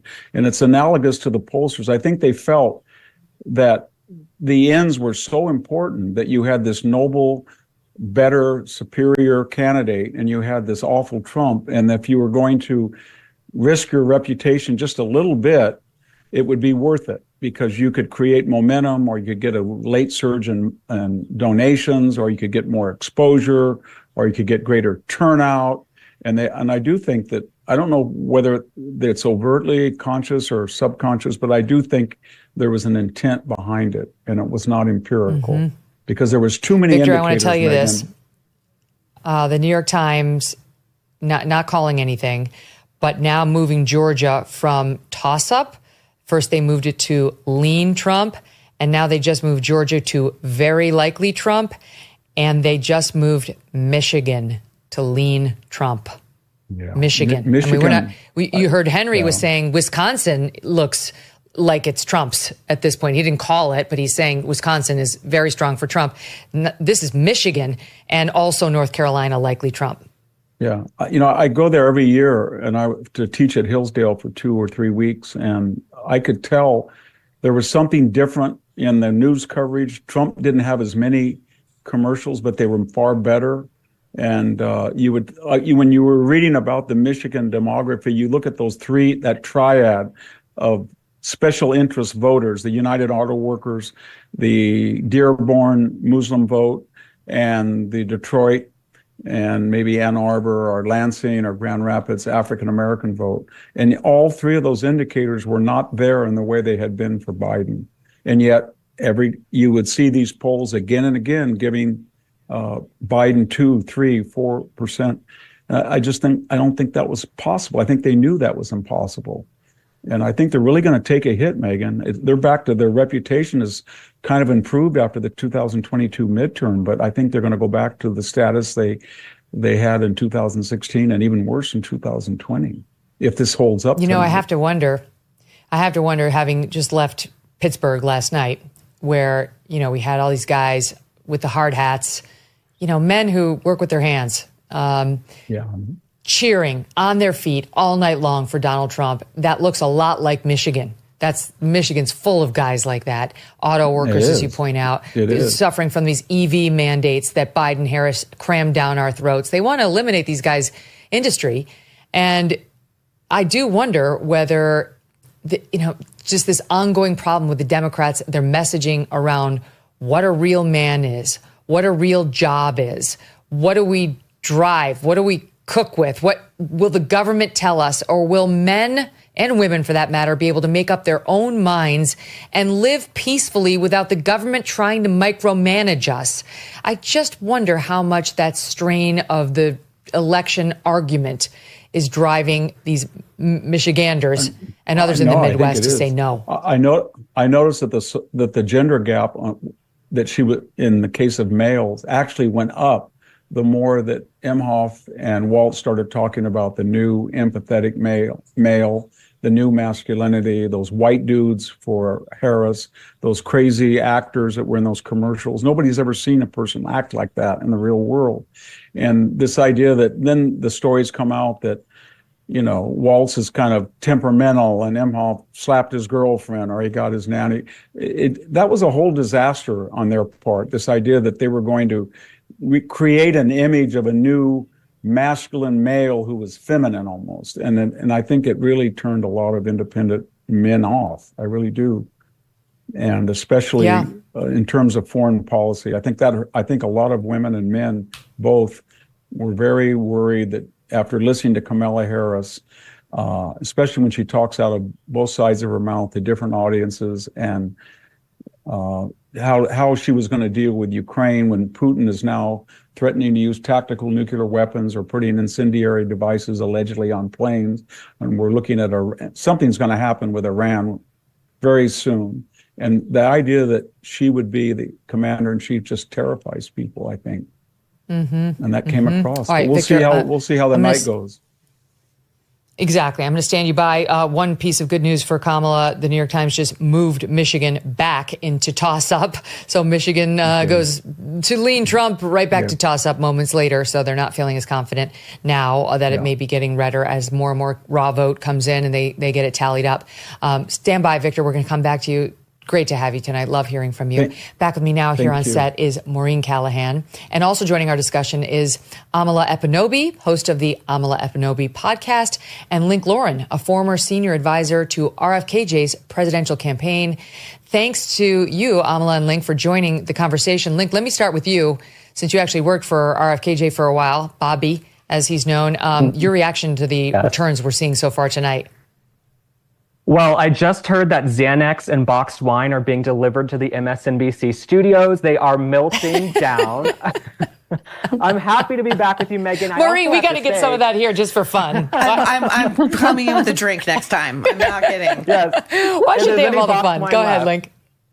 I also have to say, you look stunning last night in every sense of the word. I know you don't like people kissing your feet, but I have to say, I'm so happy you were at the rally. We needed some women surrogates on stage for Trump. Where had they been the last few months? So as for RFK Jr., as for Bobby, I heard he is down at Mar-a-Lago hanging out with Elon Musk, Caitlyn Jenner, Dana White, Donald Trump. That lineup is every woke liberal's worst nightmare. Let me just tell you right now. But yeah, Tucker Carlson, that is if you have purple hair and you went to Oberlin, you don't want to walk into that room. But I think tonight, really my jaw has been on the floor tonight with these Kamala Harris returns, because this is a referendum on the swamp, on the political Washington permanent state. They have spent the last month saying Donald Trump is a fascist, he's Hitler, if you support him, you're a Nazi, everybody who supports him is garbage, and guess what? It's still a competitive race. Kamala's not sweeping in a landslide, which tells us you can't make a silk purse out of a sow's ear with Kamala Harris. She is a very flawed candidate, and this is the death of the legacy media we're seeing right now, and we spoke about that all the time on the Kennedy campaign, because we could barely get booked in the mainstream media. Oh my gosh, the New York Times is having a schizophrenic moment. They just moved Michigan back to the lean Trump category. They can't make up their minds about Michigan. Nobody knows. But I mean, Michigan's not even supposed to be his strongest of the three states. They just moved the Wisconsin to lean Trump as well. That doesn't mean they're calling it for him. But now we've got at 2 a.m. last night with him. But yeah, that's true. That's right. Grand Rapids, Michigan is where he completed his campaign. That was his last rally. So now we've got 2 out of the 3 blue wall states leaning Trump. Oh my God, Amala. I mean, I don't want to say but it's starting to feel like it's going to happen. And to Link's point about the hysterics on the left, and in particular at MSNBC, let's just take a little look-see into what's happening at MSNBC and how they're taking the news. Watch. You just think about just the last 2 weeks and the things that Donald Trump has said into the TV that people could hear him say and do, the vulgarity in front of families with young children, and the threats to do mass deportation and a violent start to his dictatorship on day one, and you name it. If all of that gets you half of the votes, 48, 49%. What does it tell you? I mean, we need to really take a step back and think about, what does that say about us? What does that say about us? Yeah, that's really the question she should be asking herself in regard to the whole Democratic Party. What does this say about us that people are showing up for Trump in this way? And we've been told for so long, like Link said, he's a fascist, he's Hitler, black people don't like him, he's offended the Puerto Ricans, the Latino vote's going to come out for us. And we're watching all of that be flipped on its head tonight. I mean, these exit polls from Latino men in particular who are coming in full force for Trump, black men in some instances, young people in Michigan and Ohio. It's crazy to watch the narrative that we were sold by mainstream media versus what's actually happening tonight. I started off tonight so stressed. I was breaking my finger trying to refresh my X feed, figuring out what's going on. And slowly but surely, I've been able to breathe a little bit and just let it flow. I know.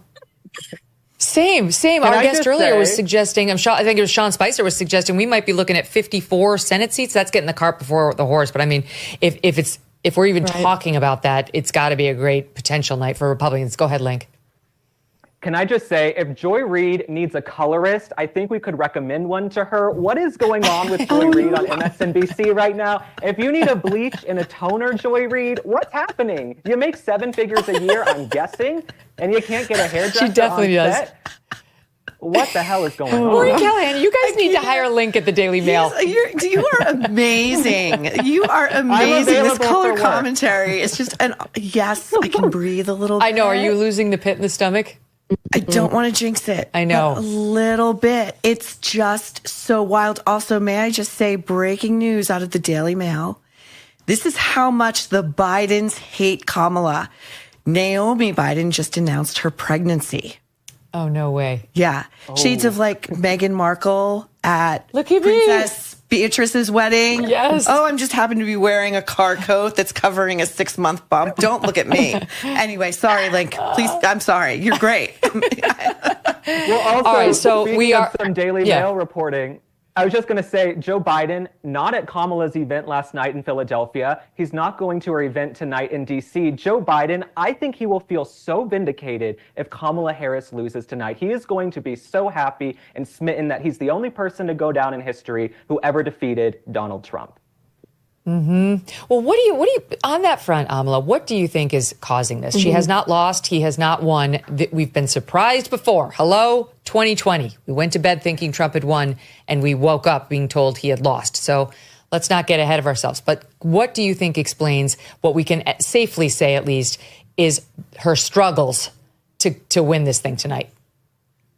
Yeah, I mean, like, first things first with Kamala Harris, every time I see her speak, she lacks so much political charisma. It feels like pulling teeth to watch her speak at a rally and her try to engage with this crowd and get them to believe the things that she's saying. She spun this entire narrative about Donald Trump being a Hitler and a threat to democracy and a fascist. But I think people, regardless of your background or how you identify, we're all experiencing the weight of what Kamala Harris's leadership has been for the past 3.5, 4 years. And it's not really vibing with the message that she's selling to us, that she's a new generation of leadership, that she's somehow going to turn the page, even though she's been the page for the past 4 years. And when you see Americans being asked questions about how they feel on the major issues, they're saying it's immigration, it's the economy. These things do not bode well for Kamala Harris, considering she's had control over these things in large part for how long. So there's only so much fear mongering you can do leading up to the election. She tries to do this fake door knocking, the fake phone calls to voters, and everything just comes off as so disingenuous. So it's, I think, experiencing the issues that America's facing and then being met with this uncharismatic solution to them.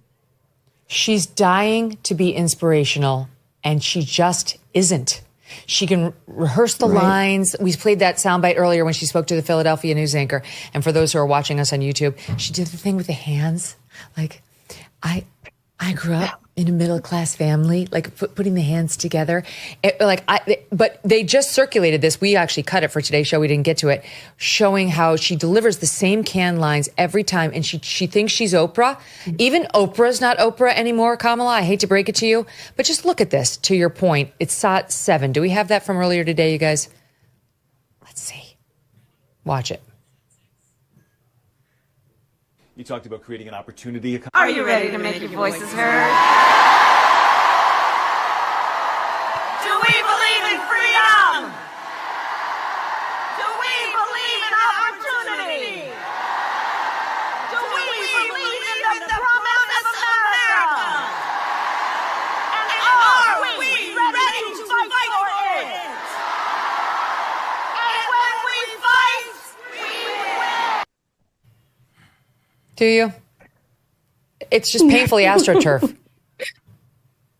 Yeah, it's crazy. You know, every time I hear Kamala Harris, it's almost like she thinks nobody cross-references the different times that she speaks, that as though no person's going to hear her twice. So she'll just say the same thing over and over again. When she's in exactly when she's in front of a Latino crowd, she pulls out the accent. When she's talking to Black people, she says, "We gonna do it again in 2024."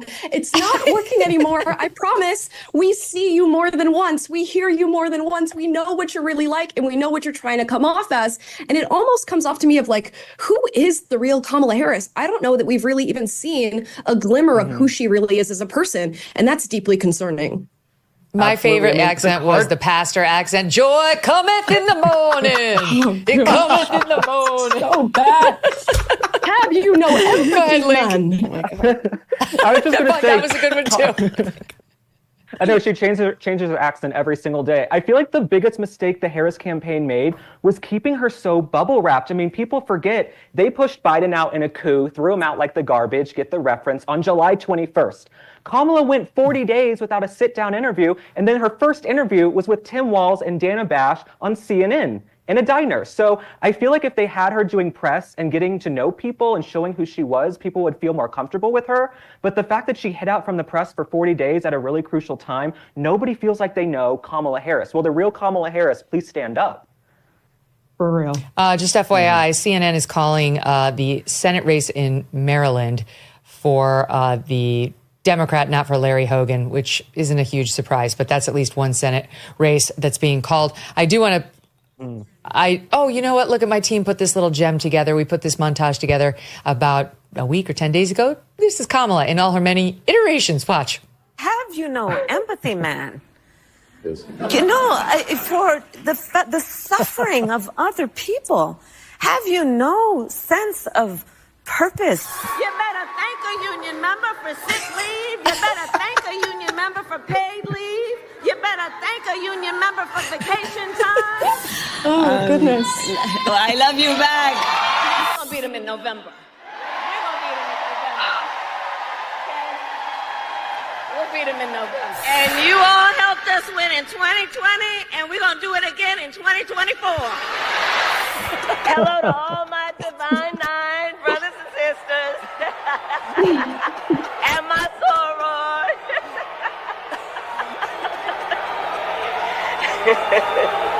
And to all my HBCU brothers and sisters.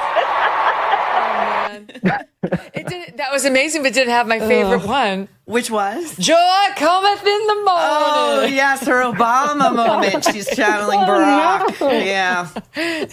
Okay, we laugh because it's funny. It's actually funny. But the problem here, Maureen, is that she never gave us something to connect to. She was faking inspirational, and it's fine not to be inspirational. I mean, not every politician is inspirational. I don't think John McCain was inspirational. George W. Bush was definitely not inspirational to anybody. Mm-hmm. But we don't know what she is. It's unclear to everyone. That's the thing. I actually think it's unclear to her. You've talked about this before. I definitely feel like I've talked about this with you. You constantly get this sense when you're watching her and listening to her that she is someone who is profoundly uncomfortable in her own skin. That's why the cackles at these inappropriate moments. That's why the wheeling out of Tim Walz everywhere, which, by the way, where has he been lately? Tampon Tim. We forgot all about him. Where has he been? I feel like they shoved him in the basement. I think I am dying to know what's going on in the room with Kamala right now. Dying. I feel like it's Hillary all over again in so many ways, including the weird accents, including the pandering to the black voters. I carry hot sauce in my handbag. I drop my G's just like you cretins. I don't want to get ahead of myself. I don't want to jinx anything, but the draft of her concession speech, Megyn, I can't even bet you because I know you think the same as I do. It will contain the words, the hopes, goals, aspirations, aspirations of the American people. I continue to believe in those. All right, we should do our bingo card right now, just in case she does have to concede. It's going to include lawn, middle class, ambitious people. Yeah, ambitions. Yeah, dreams for sure. Work American ethic. Dream. Product of the American dream. Yeah. Yeah, American dream. We're definitely getting ahead of ourselves. My mother and our neighbor who helped raise us, small business. Backbone of the country. Small business. Wait a second. New York Times. The Guadalajara cartel. Oh, yes. Transnational criminal organizations. Yes. I mean, sounds like the she's in an fact that we episode can of do Breaking this. Bad. All right. And just before I give you the breaking news, I do have to play Joy Cometh. Watch. Weeping may endure for a night, but joy cometh in the morning. Wow. The path may seem hard, the work may seem heavy, but joy cometh in the morning, and church morning is on its way. Gosh. It's even better than I remember. Okay. Oh my God. Wait, Link. This is just breaking. Okay, Yes. this is just breaking. Okay, two things. I'm scared. Ohio Senate right now with 82% reporting. It's not over. Moreno +5. Bernie Moreno plus wow. 5. He was, up until 6 weeks ago, he was not up in the polls. Sherrod Brown, the incumbent, the Democrat, was up. We had him on the show recently, and he had just moved up from -3, -3, -2 to +1. And right now, with 82% in Ohio, he's +5. That could change. But here's the breaking news. New York Times' Nate Cohn. For the first time tonight, we consider Trump likely to win the presidency. He has an advantage in each of the Pennsylvania, Michigan, and Wisconsin states. To win, Harris would need to sweep all three. There is still a lot of vote left, but in the voting so far, Trump is narrowly but discernibly ahead. And by the way, the New York Times the Needle is saying he's ahead in the popular vote as well. That's their projection. Link, I'm going to run, but I'll give you the last word. Wow. Yeah, this is just like I said earlier, a referendum on the swamp, the Democratic elites. A lot of these independents, they're tired of politics as usual. They're tired of the shenanigans. They're tired of being lied to. They're tired of the open borders. They're going for Trump. Sorry, Kamala, come back again in 2028. You know, maybe I would actually enjoy that. I kind of want to see some more of these sound You want to go bites. through this again? Really? No, I could do without it. Well, why not, Mom? I just do it on our book tour. Okay. Amala, Link, thank you. You guys are great. All right, you so coming much. up in Thanks 1 minute. Thank you, Megyn. Dave Rubin will be here. But first, this. I would like to issue an apology to all of those states that we have. Imagine waking up one day to find out, oh, your home, it no longer belongs to you. That someone somewhere has stolen your property right out from underneath you. It sounds unthinkable, undoable, but it is a sad reality for some American homeowners, and it's a risk for anyone that owns property. House stealing. That's what the FBI calls it. And it's a form of real estate fraud, where scammers leverage these loopholes in the system to fraudulently transfer your home's title into their name, and then they take out loans against your property or even sell it behind your back. By the time you find out about this, the scammer's long gone, leaving you, the legitimate homeowner, to clean up the mess. But right now, triple lock protection is available through HometitleLock.com, offering 24/7 title monitoring, alerts, and restoration services. You can sign up today at HometitleLock.com and use promo code Megyn for 30 days of protection for free and a comprehensive title scan to make sure you're not already a victim. That's promo code Megyn and HometitleLock.com or by using the link below. Back together and joining me now, Dave Rubin, host of the Rubin Report. Dave, welcome. So far, it's looking very good for Trump. Anything could happen. You hate to count chickens, but man, I feel like I can hear little tweets. Megyn, joy cometh this evening. I think it might just happen tonight. Yes, we are all thinking the exact. How'd I do there? I feel like that was pretty decent. You nailed it. Yeah. Not bad, not bad. Yeah, man.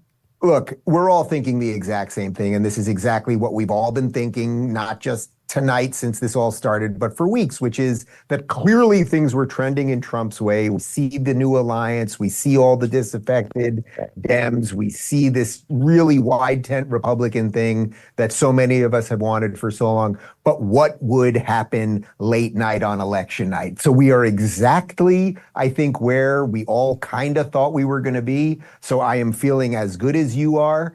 And by the way, I just very quickly want to say how proud I am for what you did yesterday on stage with him. It was just so absolutely wonderful. I think it was part of both of your hero journeys, and considering where you both were with each other, 9 years ago at that first debate, and it was just so wonderful. But I think we're at the exact moment that we all thought we were going to get to right now. And let's just hope that, pipes don't burst and nothing crazy happens.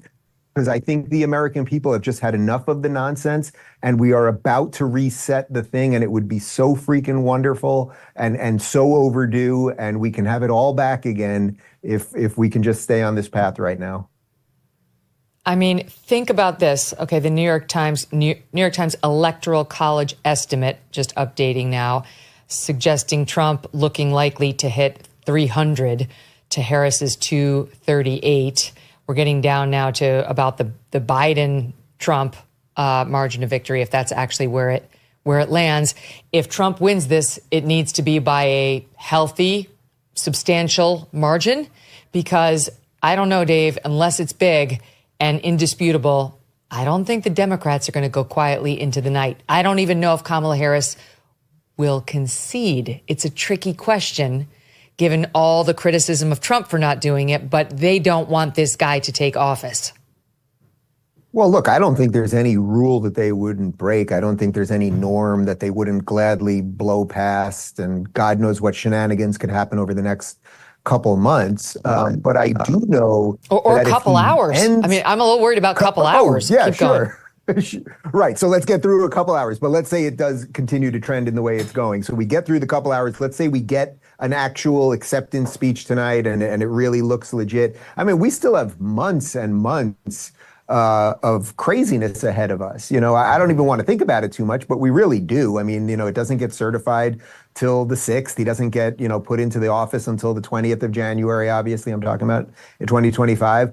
And, this was always the danger. If you were going to run around and say that your opponent was Hitler or a fascist and his supporters were white supremacists and neo-Nazis and all the rest of the nonsense, what wouldn't you do to stop him? What wouldn't be legitimate to stop that movement? This is the thought exercise that people have had for 50 years. Would you kill baby Hitler? It's a real thing that philosophers debate and think about.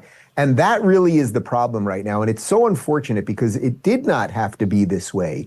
They could have had we could have had 6 months, not 6 months because she just got in a couple months ago, but we could have had 4 months of an honest political debate in this country, the real differences between these two parties, these two people, the candidates, et cetera. And instead we got your Hitler, and then what it does is it puts a whole bunch of Democrats who hopefully end up on the losing side of this thing, thinking that Hitler's in charge, and he's not in charge, but it's not going to stop their craziness. And that's the real problem.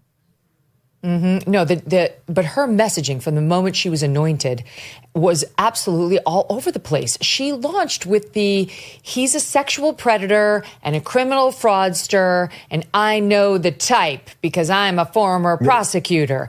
And then she went underground. We didn't hear anything except her scripted canned lines that we've heard a million times. Didn't speak with the press for all of August, all of that. Remember, she went like 6 weeks without talking to anybody in the press. Yeah. She gave like 2 airplane side, questions to somebody. That was it. And then finally she comes out and starts talking. Things start spiraling. Obviously that was hurting her. They didn't know what to do to get momentum. And then they switched to Hitler, fascist. I mean, just the most vile things possible. And then the last 2 days of the campaign, Dave, they switched with all positive. She's going to stick to her uplifting message. I mean, as if the voters have no idea what's been happening.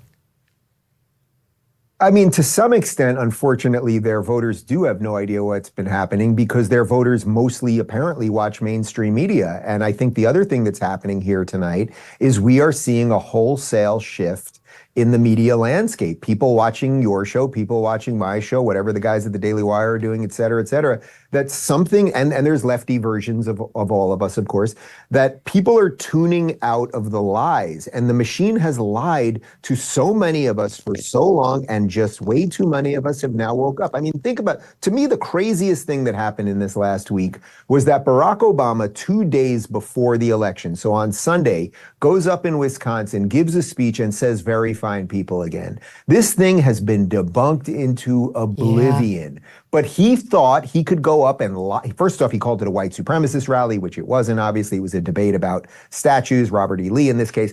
But then Donald Trump, we all know, Donald Trump said, I'm not talking about the white supremacists or the neo-Nazis. He was talking about very fine people on both sides of the debate about whether you take down statues or not, which, of course, there are very fine people who could have opinions on that. But the fact that Obama thought he could give that speech, he knew he was lying. There's no way Barack Obama, it would be so generous to say to him, oh, you just didn't know what you were saying. That's absurd. So he went on stage knowing that he was going to lie, knowing that it was going to be debunked. I put up a 30-second video, which just had Obama saying it and then Trump's answer. Got like 100,000 retweets. I'm not a genius. I just did it because it was obvious. So he knew it was going to be debunked, obviously, yet he still lied to them. So what does that tell you they think of their own base? They think they are A, dumb, or B, brainwashed, and they don't care. Yeah, or as my friend Maureen says, not this friend Maureen, but a different friend, he stinks of desperation. They stink of desperation. Yeah. That's what it really shows you. They got increasingly desperate because their internal polls were showing, I'm sure, some of what we're seeing tonight, and they knew more than they were letting on. And that explains some of the mood, and that explains some of the messaging, because they kept shifting. And if you're winning, you're not shifting. You know, one other thing, Maureen Callahan, I wanted to ask about is the fact that she closed this campaign out with Oprah, Beyonce, J-Lo, Cardi B, who, I mean, honestly, it was like, okay, Cardi B is the most foul-mouthed, four-letter word loving, like raunchy, but that's fine if that's how you want to do it. But she leaned into the Hollywood elite. Mm-hmm. She was not with the guys in the hard hats over and over picturing with them or taking pictures of them, talking to them, connecting with them in the campaign or otherwise. And the Dems wonder why they keep shedding the working class vote, the white working class, why they're now shedding the Latino vote, the black vote, the male vote. They're not, they don't understand it. And I was really puzzled, particularly by the J-Lo, allowing her to endorse her so publicly at her rallies. J-Lo is Diddy adjacent. Yeah. Right now. Yeah, that's right. We know this. That's right. She's in the news all the time. All the time. She's running away from reporters who ask her about this. She's shutting them down. What is this campaign thinking? It never works. It smacks very much of Hillary as well.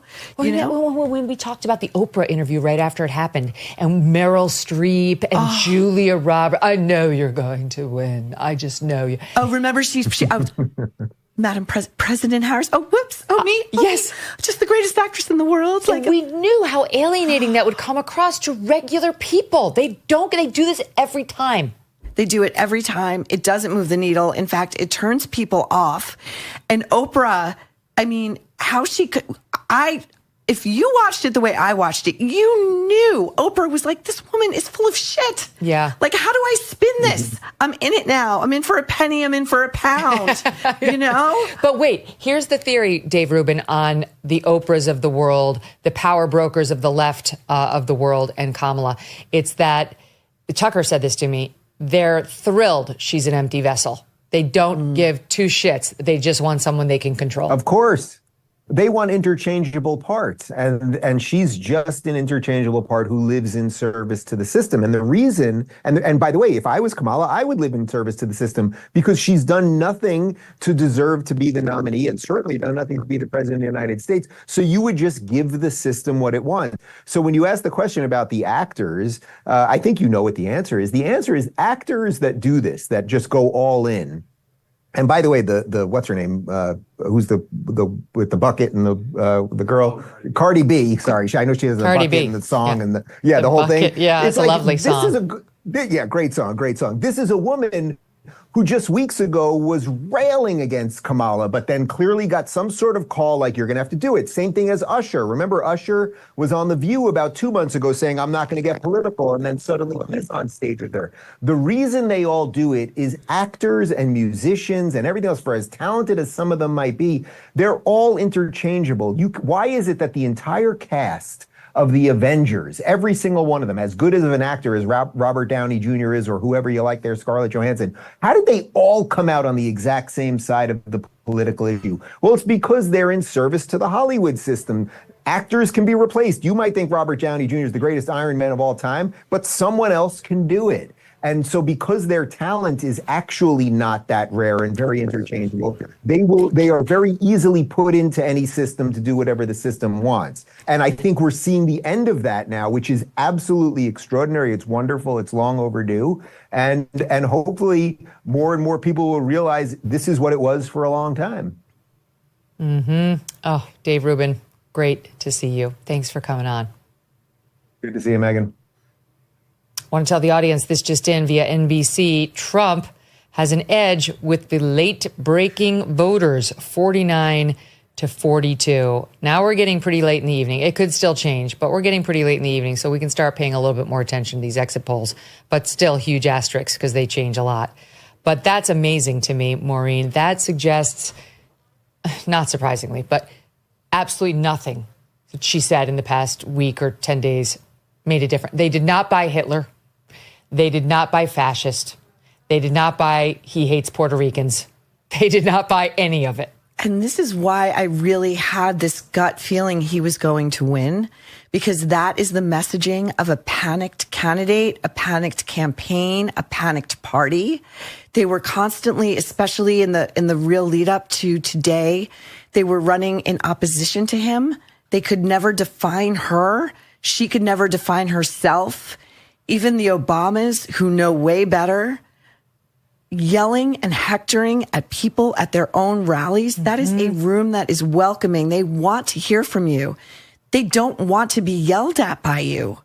And I think they all had this sort of flaming hair panic that, like, they were in it with this loser of a candidate who, despite all of the legacy media fluffing her up as the next great hope. I honestly think she didn't run on her gender or on her race, not out of some sort of ethical or moral decision making. I think it was purely pragmatic. They saw it didn't work for Hillary and it wasn't going to work for her. And she's certainly not somebody, was it you or somebody else who said this, that if she were to win, it would put women back so far. Yes.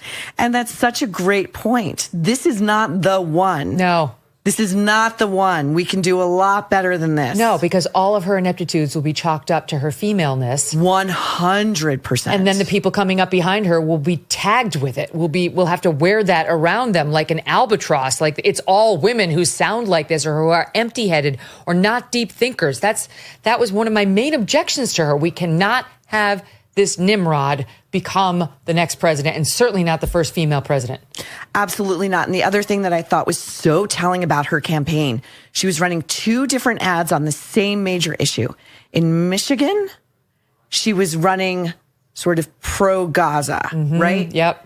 And in Pennsylvania? Pennsylvania, it was pro-Israel. Yep. And that to me said everything. You can't be a two-faced candidate. Say what you want about Donald Trump. You know exactly who you're getting. That is the definition of two-faced, what she did. Yeah. Yeah. By the way, now Maureen's got the martini. Doug Brunt's just stirring him up. He's shaking him and not stirring him. Doing the Lord's work. And yeah, look at that close-up of it. And pretty soon, I mean, let's wait until we have a call, and then I will join you. And hopefully by that point, you'll be on your second. Don't go anywhere. I would love to. We're not giving up. We might have a call within the next couple of hours. We're going to have to check back in with Henry and find out. All right. Maureen, thank you. Thank you. I wanted to tell you this, okay? When my team and I were discussing the lineup of guests tonight, and they've been great. I love our guests tonight. They're so great, so fun to have all of our favorites on. Almost all. Some of our favorites are not here, but will be here tomorrow. One voice I wanted to hear from was Sean Ryan. I love Sean Ryan. You guys love Sean Ryan, don't you? Former U.S. Navy SEAL. He came on this show over Memorial Day. Then I went on his show for 3 hours. Such a deep, lovely man. And he wanted to join the show, but had something going on. So he sent along this. Actually, I think he goes to bed at 8 o'clock. Like literally, I think he said he goes to bed at 8 o'clock. He's going to have a lot to wake up to. But he sent along this exclusive Election Day message to all of you. So watch it. It's here.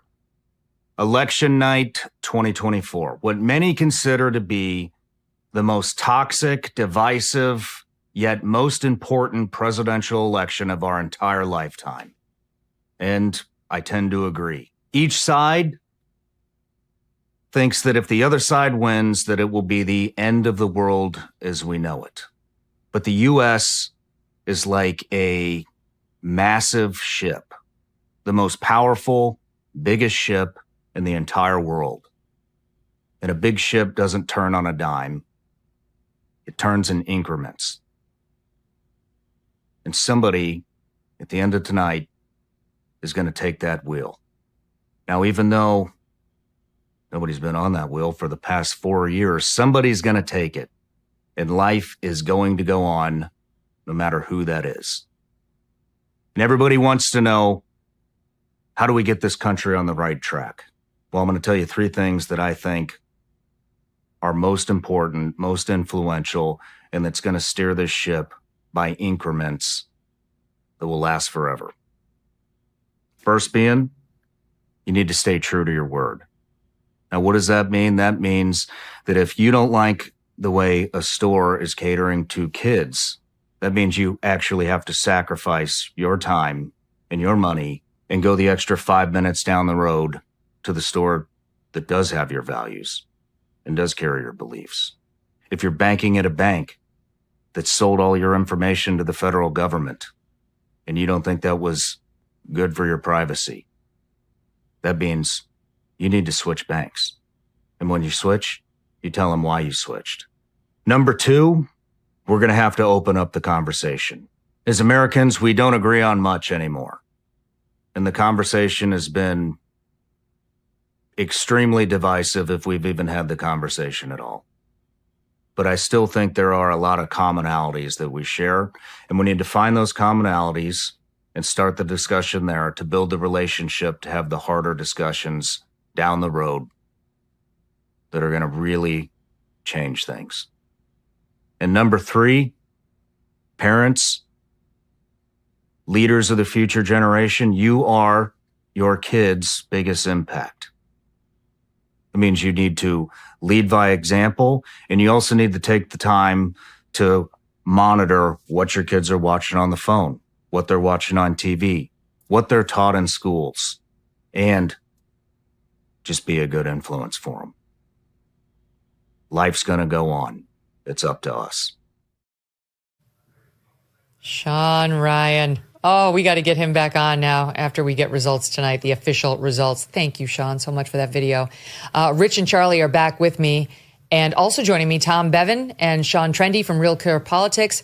Guys, this just in, you may have seen Fox News has now called the Ohio Senate race for Bernie Moreno, that he will unseat incumbent Democratic Senator Sherrod Brown. This is an important flip for the Republicans. It sure is. Wow, Tom Bevan, Bernie Moreno takes the seat in Ohio, which is not one of the ones the Republicans were banking on. Those were in West Virginia and Montana.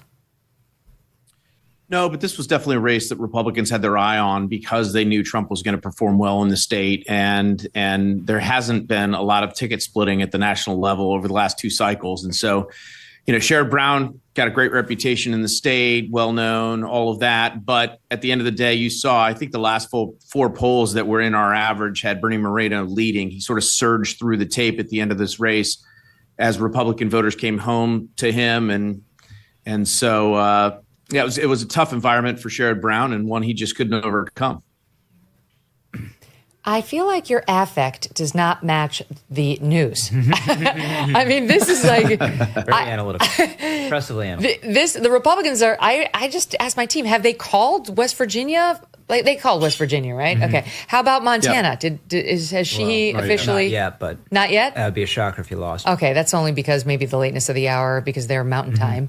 But and there's Nebraska, which is a weird one. There's Nebraska, and what else? I'm forgetting one. Pennsylvania. Well, and Wisconsin and Michigan. Right. I mean, like, this is getting a little crazy.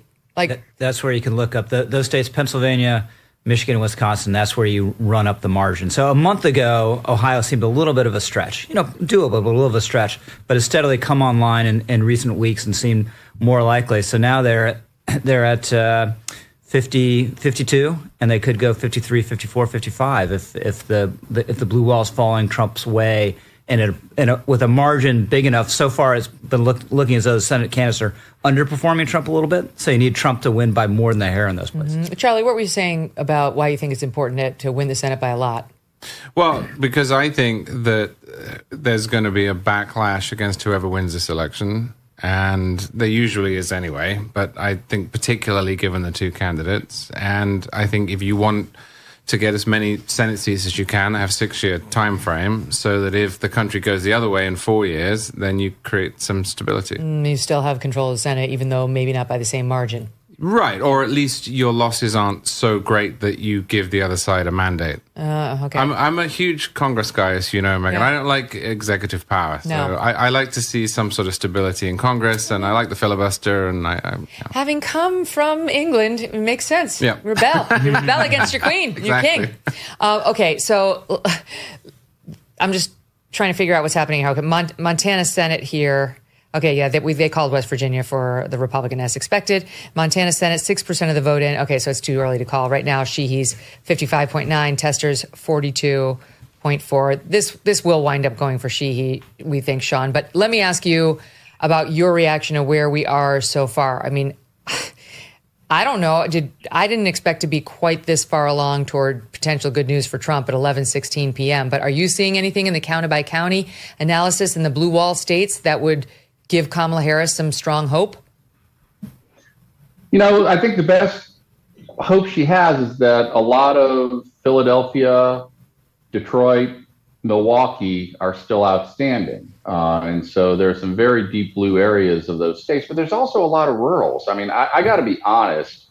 The fat lady isn't singing, but she's warming up. This is starting to look really, really grim for Harris. And I think the reason that Tom had such a flat affect about Sherrod Brown likely losing is that we're to the point now where we're really talking about these other 3 Senate races, as you said, Pennsylvania, Michigan, Wisconsin. I think Democrats will be extremely lucky if they hold all 3 of those, and very well may lose all 3.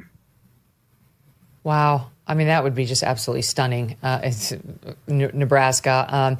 They're now reporting Axios' Alex Thompson as follows. Harris campaign manager sends an email to all staff, quote, "While we continue to see data trickle in from the Sunbelt states, we have known all along that our clearest path to 270 electoral votes lies through the blue wall states, and we feel good about what we're seeing." I mean, it's not exactly a ringing endorsement of the results they've seen so far, Tom, but she's also not wrong. She or he, I'm not sure which one actually put that out, but they're not wrong that if somehow she can hold on to those 3 states, she's going to win. She will still win this night. Yeah, I mean, look, it's technically still possible, but as Sean points out, it's getting more and more sort of looking like she needs an inside straight. I mean, she's down over 3 points in Pennsylvania with 76% of the vote in. So, she's down in Wisconsin by, I think, over 2 points, 2.2 with almost 2/3 votes. With 2/3 of the vote in there. So it's getting to the point where it's looking less and less likely that she will get that inside straight. And then you see these numbers at the Senate level as well. Look, Republicans, we always kind of knew that despite both campaigns saying that they were poised to have a great night, this is how these elections go. Like, one side gets the better of it, and they end up winning a lot of these close battleground states. They win a lot of the close House races. They win a lot of these close Senate races. These races don't split 50-50. And that's what we're seeing. Republicans are having the better night. Trump is overperforming in a lot of the Sun Belt. And as a result, he's dragging a lot of these Republican candidates. He's giving them a lift, and they're winning a lot of these races, or at least they're in position to win a lot of these races. And as Sean mentions, I think our final projection, our final Senate map, I should say, was at GOP +3. That's looking likely, and it could even be a higher number than that when all is said and done. How about, go ahead, Rich. So she really has to do with 2016. So she may not lose the popular vote, but basically tie the popular vote. And where's that phrase inside straight from, right? That's what Trump did in 2016. So she's going to have to do the same thing in the blue wall state, narrowly win each of them. And it may be, this may be too early to say this, but it may be that the race gets into a zombie state at some point here, where it seems like Trump is ahead and all the blue walls, the New York Times needles and others are giving the advantage, but the count slows down as the night goes on, and we're just sort of suspended animation where it looks very likely he's on the cusp, but we don't quite tip over. Right, because there's still outstanding mail ballots that they have to count, given what's, they will discard the mail ballot counting as unnecessary to make a projection if they can get the margin of victory for Trump or Kamala to the point where they're unnecessary. I mean, I've seen that happen many times at Fox. Hold on a second. NBC just reporting, in an ominous development for Democrats, the share of voters identifying with their party hit the lowest mark this century. Dems, 32%, down from 37% in 2020. Independents, 34%, up from 26% in 2020. Republicans, 34%, down from 36% in 2020.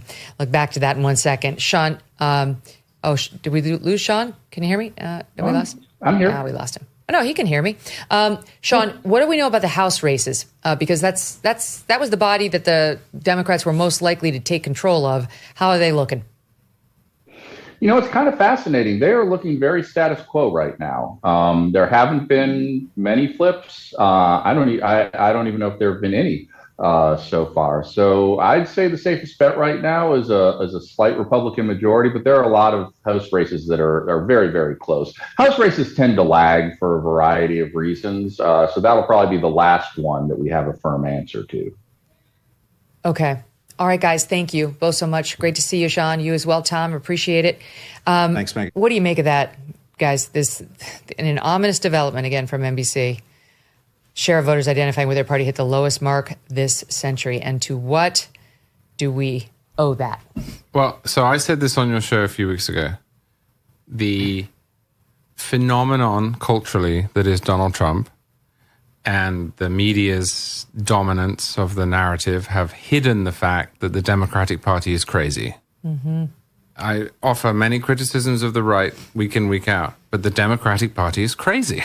Mm-hmm. And they have adopted crazy positions, not just on issues that conservatives such as myself would oppose, but that people, when they learn about them, just recoil from. For example, surgeries on children, men in women's sports. There was a piece, I think it was in Semaphore, I can't remember where it was, but it said that Republican strategists had learned that they had to tone down the critiques that they made of Democrats in election cycles, because if they didn't, people didn't think they were true. Did you read that? Mm-hmm. Yeah. In other words, the Democratic Party has become so crazy that the average voter who is primed to be persuadable just couldn't grasp that they weren't being lied to when they were told verbatim the positions. Stand by, Charlie. This just in, the AP calls North Carolina for Trump. So that's an official call. North Carolina now officially in the Trump camp. I mean, it's happening. State after state, it is starting to happen. And we're not getting any callbacks, and we're not getting any competing data in her favor. We're not seeing the signs of slow down, this could change, that, we've seen in the past. Stand by, guys. Back with me now, Mark Halperin and Dan Turrentine. I'll start with you on this one, Dan. Are we seeing any of the signs of hold on, maybe not, blue wall? Nope. People are starting to text. They're going to bed. They are moving from wine to, hard alcohol at this point. I mean, in all seriousness, there isn't. And I think now you're starting to see texts and messages about how big is the Senate majority for the GOP is going to be. I think one of your guests just said, perhaps 52, 53. I think it may even get to 55, and 56 is not out of the realm of possibility. And it's hard to see if the night turns out the way it looks like, which is Trump is going to have an extremely good night, win the popular vote. They pick up all these Senate seats. It is hard to see Democrats holding the House. Not impossible, but it's hard. And there's going to be a lot of soul searching in the party. And I think, as you guys were talking about, just a minute ago, one of the things the party's going to have to wrestle with is the animating principle the last 5 years has been denying Trump office. It's why Joe Biden said he ran in 2020, he was disgusted with Trump. It was why he ran again, because he thought he was the only one who could beat him. And, Harris really settled the last 3 weeks on just why you should hate Trump. And that clearly didn't work. And Trump has grown stronger on policy appeal. And the party has to come to grips with it and figure out its own appeal to voters. Well, that's a very interesting point. So does that mean, before I go to Mark, in your view, if Trump wins this with that kind of a Senate and possibly controlling the House, that the Democrats will stop with the lawfare and the constant attacking of him as this Hitler-esque figure, because they'll receive the message that the electorate doesn't want to hear that and doesn't buy that? Yeah, I mean, look, absolutely. I mean, just in the last few weeks on our own show, young women who are pro-choice coming on in groups, not just by chance, not because we had a plan that day. I'm for Trump because of other issues. Black men coming on. I am for Trump for other issues. It's this let me scare the bejesus out of you over how awful, he's a racist, he's a misogynist, all of this. And yet people are attracted to Trump because of the economy or his views on immigration or his views on foreign. But do you think, Dan, do you really think the Democrats can reel it in? I feel like it's too important to them to stop saying it. If you want to win, you will. And look, there will be some, we are a big party, that will say we need to double down on that. And I think there will be others who will see. Yes. And there will be others who will see that that is a just recipe for disaster. Okay, Mark, let me bring you in. Your reaction to what we're seeing so far. Well, the Democratic Party will blame Joe Biden first and Kamala Harris second. And there's no reason to think they'll do any soul searching. There's almost no one in the party who's been the least bit outspoken about the dynamics that have led up to this. The attempts to eliminate Donald Trump rather than appeal to his supporters. The failure to stop the party from moving to the hard left. The failure to be honest about Joe Biden's mental capacities going back to 2017. The failures to find a way to effectively stop Kamala Harris from being the nominee without any fight.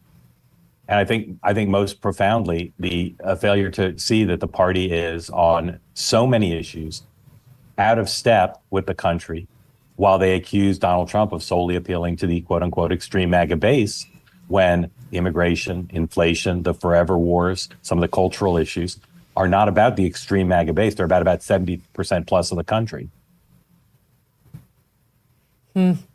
What are we seeing so far about the reasons this is happening, Mark? Have you seen that? And do you believe what you read at this point in the exit polls? Because, you know, the voters will tell us why they're voting the way they are. I don't like treating the exit polls like the Rosetta Stone, because I used to work on the exit polls and I know that they're not that. But directionally, all the things that Donald Trump and his team said they would do, appeal to young voters, Hispanic voters, young black men, independent voters. I suspect eventually we'll see labor households. All that is part of why he won. And I think the transformation, the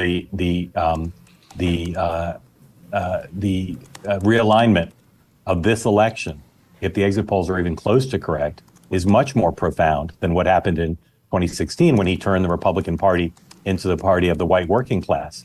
Now it's the party of the white working class, black working class, Hispanic working class, young voters, independents. That's a big realignment. And there's no one in the Democratic Party who's close to the generational talent of Barack Obama or Bill Clinton, the two people who found a way to reimagine the Democratic Party to deal with the Republican strength. And if he does win the popular vote, and he may, it's going to be both symbolically and substantively significant in a way that, again, a talent like a Bill Clinton or Barack Obama could grapple with. I don't see its soul in the Democratic Party. And the first thing they'd have to do is stand up to the far left. And the far left calls the shots in the Democratic Party, which is a big reason why they found themselves where they are right now. It'll also be the greatest political comeback of all time. The greatest political comeback of all time. Yeah. Right? I mean, everybody agrees on that. Getting shot along the way. Yeah, my God. Sean, to Mark's point, some of the exit poll data showing that men under 30, they're tied. They're tied. Harris and Trump, 48 and 47. So, but that's good. That's good for Trump because people under 30 tend to vote Democrat. But the fact that Trump's keeping it tied is to his credit. And she's crushing him with women under 30. She's got 62%. He's got 36%. But she's not doing much better than Biden did. They're about the same. So in other words, she pulled Biden's same margins with young women. And she is doing worse with young men than Biden was. Biden won this group by 11 points. She's tied with Trump. The men across the board did show up. That's what we're seeing. And the rise of the women, you know, the girl power they're running, it's not being reflected in these numbers. Yeah, look, here's a couple of things that I think are going to be interesting. In 2016, when we partnered, the RNC partnered with the Trump campaign, the media derided it and said, well, no one's ever operated like this before. This can't possibly work. We pulled out a winning coalition. This time, everyone said the Trump campaign outsourced its ground game. There's no way this can work. We're seeing, as you just pointed out, the key coalitions, the key constituencies showed up and turned out, right? Look at this, just as a side note. I know you talked about this earlier in the show, but you're seeing this throughout. New Hampshire, she's at 51%. Rhode Island, 53. I talked about that earlier. Virginia, 50 to 48. She's underperforming everywhere. But I think you touched on this earlier, Megyn. I just want people to understand where we've been misled. The Iowa poll came out the other day saying that Kamala Harris was up 3, and every left-wing legacy outlet put them on as if it was gospel truth and this massive trend. Do you know what Trump is up right now? 12 points. He's outperforming where he did in 2020. He was at +8 then. He's at +12 right now with 80% in Iowa. Emerson got it. The people who bought into that poll owe the American people an apology. The methodology didn't look good from the jump, but the media was so into hating Donald Trump that they were willing to buy anything. That was as much misinformation as we talk about. They love to talk about this being spread. We're going to be talking about this. I know there's a lot of stuff on the left that we can talk about where that campaign went wrong, but the media has another big need to look at itself and how it covers elections and how it covers the right. Because we're not just seeing Donald Trump, we're going to see, I think, a good-sized Senate majority. By the way, Sean Davis of the Federalist, I think, he just tweeted out, Puerto Rico just elected a Republican governor. Everyone who told you a comedian's joke was going to tip the presidential election is a liar who thinks you're stupid. Bookmark every person who hyperventilated about that and vow to ignore them forever. It's funny. I mean, I said on the show, I thought the whole thing was too brotastic, which I stand by, but that I wasn't offended by that guy's joke. I do think, look, Trump did not behave perfectly over the last week. It wasn't his problem so much at that rally as it was those around him. But Trump was his normal self. However, what we're seeing, as with so much with Trump, is it didn't hurt him. People, their opinions of him are already baked. That cake's been in the oven, and it's already nice and tasty.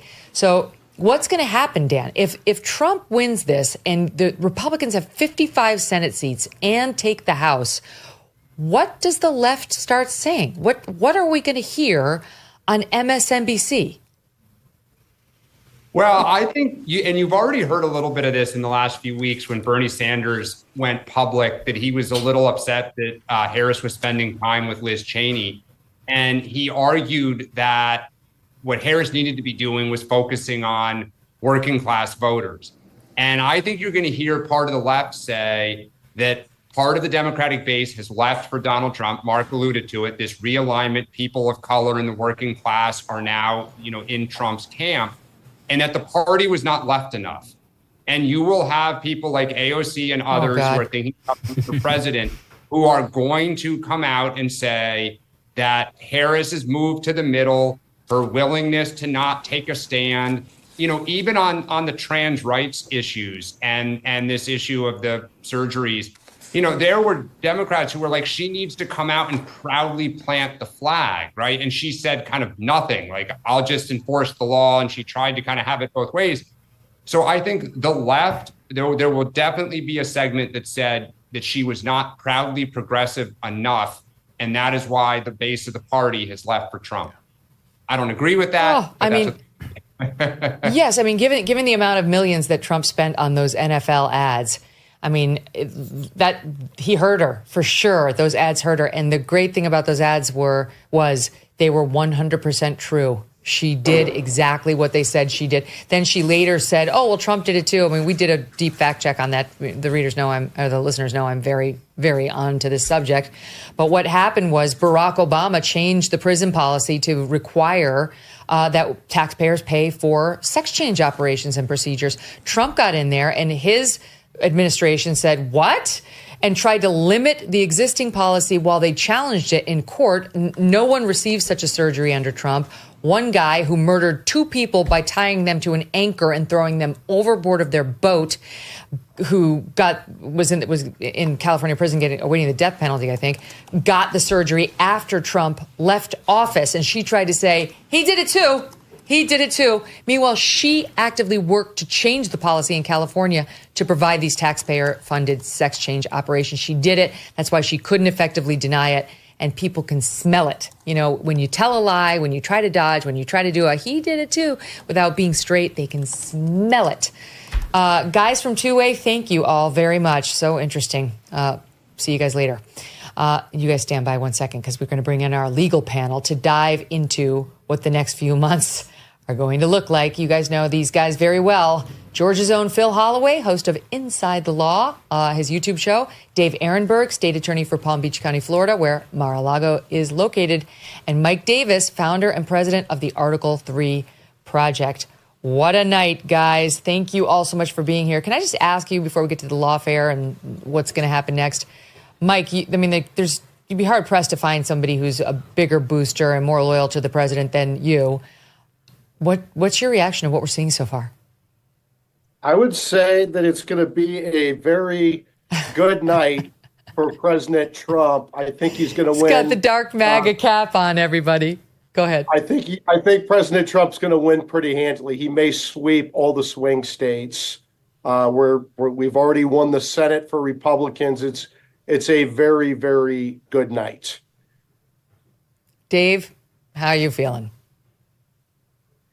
We're not feeling great right now, but I'm not willing to throw in the towel yet. There's still results coming in the cities where the Democrats really are counting on, Milwaukee and Detroit and Philadelphia. So as long as the vote has not come in yet for those cities, then there's still the chance that the blue wall will hold. That has always been the main path to victory for the Democrats. That's the memo also from Jen Dillon, the chair for the Kamala Harris campaign, that is still holding on to the blue wall.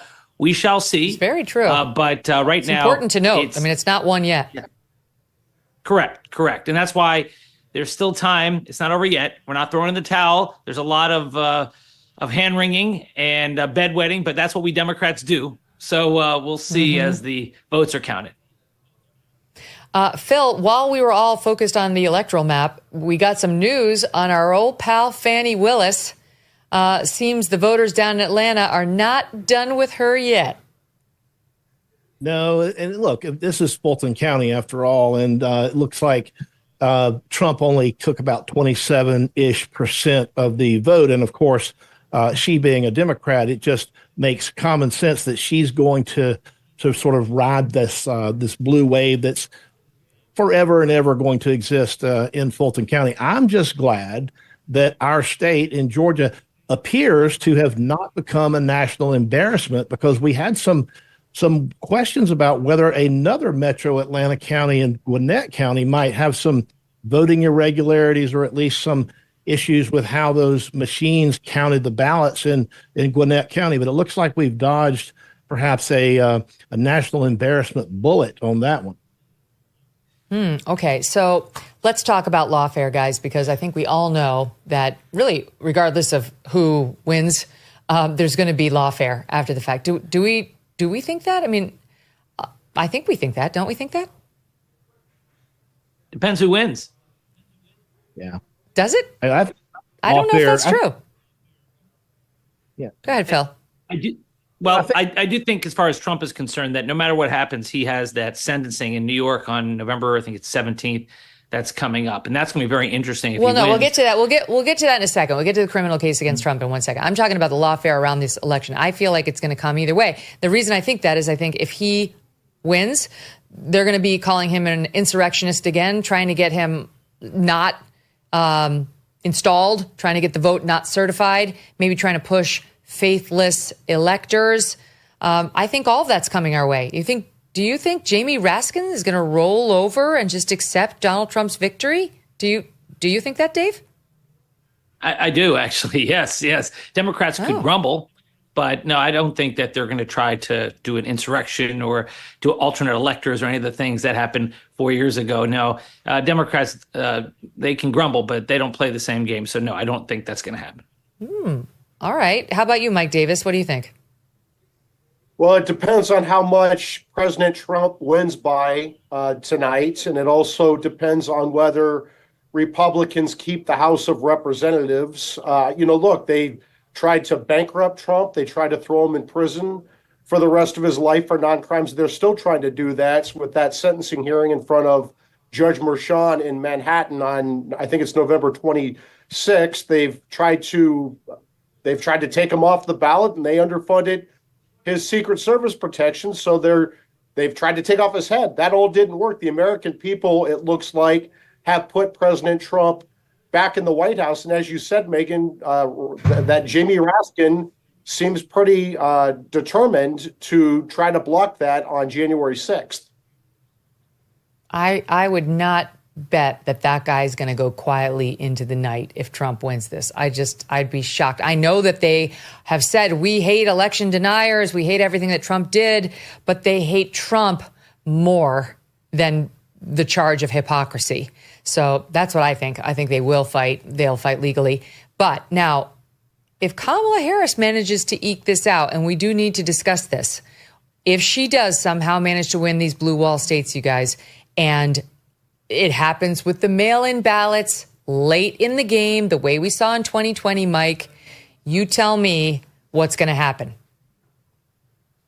Look, I think that if you look at the way President Trump is trending with this election, I think he's going to win beyond that margin. I think he's going to win comfortably in these key swing states. He may win all 7 of these swing states. I don't see a scenario where the Democrats are going to be able to send in these late mail ballots and take this election for Kamala Harris. Mm-hmm. If he wins, there will be the question either way, wins or loses, what happens to the lawfare against him? And I'll come to you in 1 second, Phil, and we'll talk about Atlanta. But let me start with Dave, who wanted to talk about the sentencing. Trump is scheduled at some point to go be sentenced for the conviction that was brought against him, that was achieved against him. But there is motion practice still pending on whether that trial needs to be redone because they introduced evidence against him in the course of it that involved his time in the Oval Office, and in the wake of the Supreme Court ruling that you can't introduce evidence like that against a president, a former president, they may be in a real pickle on whether they can proceed to sentencing. So Dave, what happens let's start with if he wins, what happens? If he wins, he's going to have to still show up at the sentencing. That's going to be must-see TV. If only they had cameras in the courtroom in New York. They really should change that. And then he'll get sentenced by Judge Merchan. I don't know which way Judge Merchan's going to go. I know Mike and I had differed on that, which way they're going to go. I don't know. But I can tell you that if he wins, then he will not serve any sentence in New York. They'll postpone it. They'll stay it until after he's out of office. And then who knows what can happen 4 years later. So, and as far as the other cases, he will order his attorney general to drop the case in Washington, D.C., as well as the case that is in the 11th Circuit, the Mar-a-Lago documents case. And then you're left with the Fani Willis case in Phil's area. And that one, I think, is right now headed nowhere. Before we get to that, Dave, will the DOJ comply if a newly reelected President Trump orders them to drop the 2 prosecutions? Well, it'll be his own DOJ. He's going to appoint an attorney general, be like Kash Patel or someone, or Mike Davis. Mike Davis will be AG, and then drop everything. I'm rooting for Mike Davis. I don't want to get ahead of myself on cabinet appointments. Well, I'm hoping it's Mike Davis. Yes, see? Well, because that's the only way I'll stay out of Gitmo. Yeah, as you guys all know, I'm too charming to get confirmed, and so I have 0% chance of ever being Trump's attorney general. But I will say this: look, President Trump's either going back to the White House or he's going to Rikers Island, and I think the American people are going to determine that tonight. Okay, Phil. So Fani Willis has not given this whole thing up. We had the judge who refused to DQ her, and it's being appealed, and it's not yet resolved. So what's going to happen with the case in Atlanta? Well, so next month in December, there's oral argument before the Georgia Court of Appeals on the very issue of whether or not Fani Willis, should be disqualified from further prosecution in this case. And look, the judges who are on that panel all come from pretty red areas of the state of Georgia. I'm not saying that politics creeps into the judicial system, but hey, sometimes it might.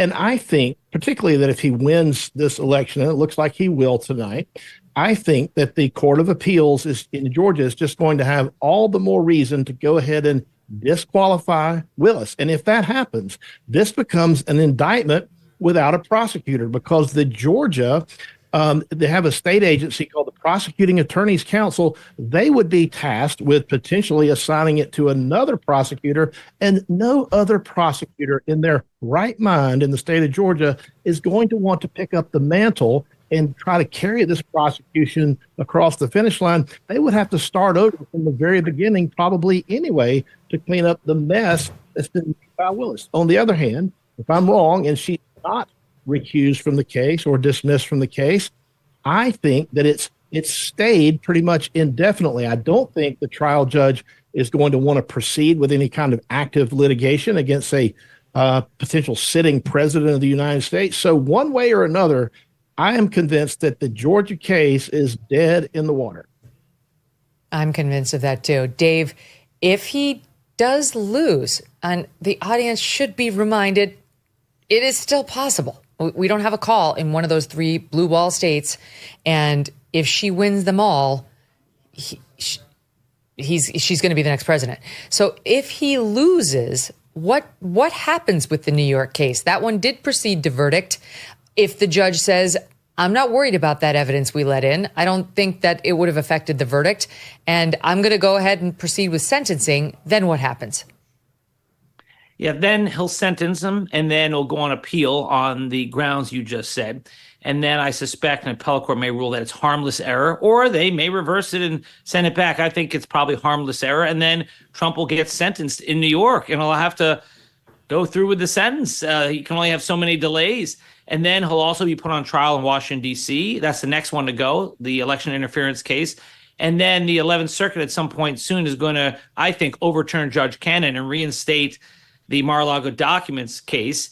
I do agree with Phil. I think that the case in Atlanta is a non-starter. I don't see any end to that one, or that one will go to trial. So I think Trump's facing serious legal liability in those 3 cases, including potential incarceration.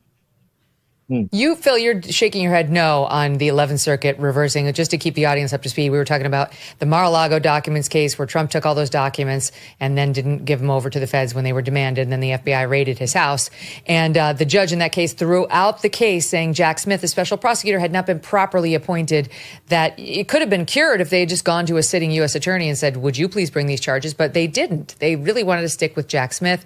So you were shaking your head no when Dave was saying he thinks that ruling by Judge Aileen Cannon will be reversed by the 11th Circuit Court of Appeals. Yeah, I would have to respectfully disagree with my friend, but because I think the 11th Circuit, it's not carved in stone that they would reinstate the documents case. I think the argument that Jack Smith was illegally appointed is a pretty good argument. And let's remember, Donald Trump, if he wins, he can, of course, pardon himself. But regardless of whether that happens, if, let's say, the 11th Circuit does do the opposite of what I'm saying, that could be appealed to the U.S. Supreme Court. And I think they have every incentive and every reason to take that case from the 11th Circuit and to rule on that issue. They've already dropped some hints, at least some of the justices have, that perhaps the appointment of Smith was an unlawful appointment. So I just don't see the document case being revived by the 11th Circuit. And if it is, if I'm wrong, I think it's going to be quite some time before that case would ever get back to the trial. All right, last but not least, Mike, if Trump wins tonight, we're going to hear a lot on the left about Trump threatened to go after this one and Trump threatened to go after that one. And I literally heard Michael Cohen on MSNBC this week saying he's going to leave the country. He's getting a passport with a different name. He recommended that the MSNBC anchors do the same. So you tell me what he actually is likely to do with his Department of Justice. Do you think he will order the prosecution of his enemies as was done to him? I don't think he's going to order a political prosecution for non-crimes like the Biden-Harris Justice Department and their allies in New York and Atlanta have done to him and his top aides, Steve Bannon, who went to prison, Peter Navarro, who went to prison, his supporters on January 6th, who were persecuted under the Supreme Court's Fisher decision, parents outraged by gender chaos in schools and the resulting rapes in bathrooms. They sent the FBI after them. I mean, it's Christians praying at abortion clinics while they give amnesty to Joe Biden and Hunter Biden and every scumbag Biden, BLM, Antifa, Hamas, trans terrorist, abortion industry activist. I mean, you're not going to see that during the Trump administration like the Biden-Harris administration has done to Trump. Guys, we should know soon. We think we're going to know soon. Thank you all. Thanks for everything on this lawfare. I'm not done with you yet. I mean, we're definitely going to be talking about lawfare again, but you guys have been just stellar. Thank you. Thanks for having me. Okay, up next, Buck Sexton, and we're also getting some exit poll data on the trans issue and the role it played. But first, this. Let's be honest. The world is not getting any simpler. Whether it's a natural disaster, a supply chain issue, or just a nasty virus, Things happen that we simply cannot control. But what we can control is how prepared we are. We have seen time and time again that preparation is key. It's about being proactive, not reactive. That is where the JACE case comes in. The JACE case is an emergency kit with prescription antibiotics that cover a huge range of common infections. This is just a good idea to have around. The JACE case takes the guesswork and the panic out of challenging situations. You will have the right medication when you need it, and in times of uncertainty, you really don't want to be dependent on outside systems. With the JACE case, you have a practical, reliable solution right at your fingertips. It's about taking control in a world that sometimes feels out of control. So don't wait until it's too late. Get prepared now. Just go to jace.com, that's JASE, and enter MK at checkout.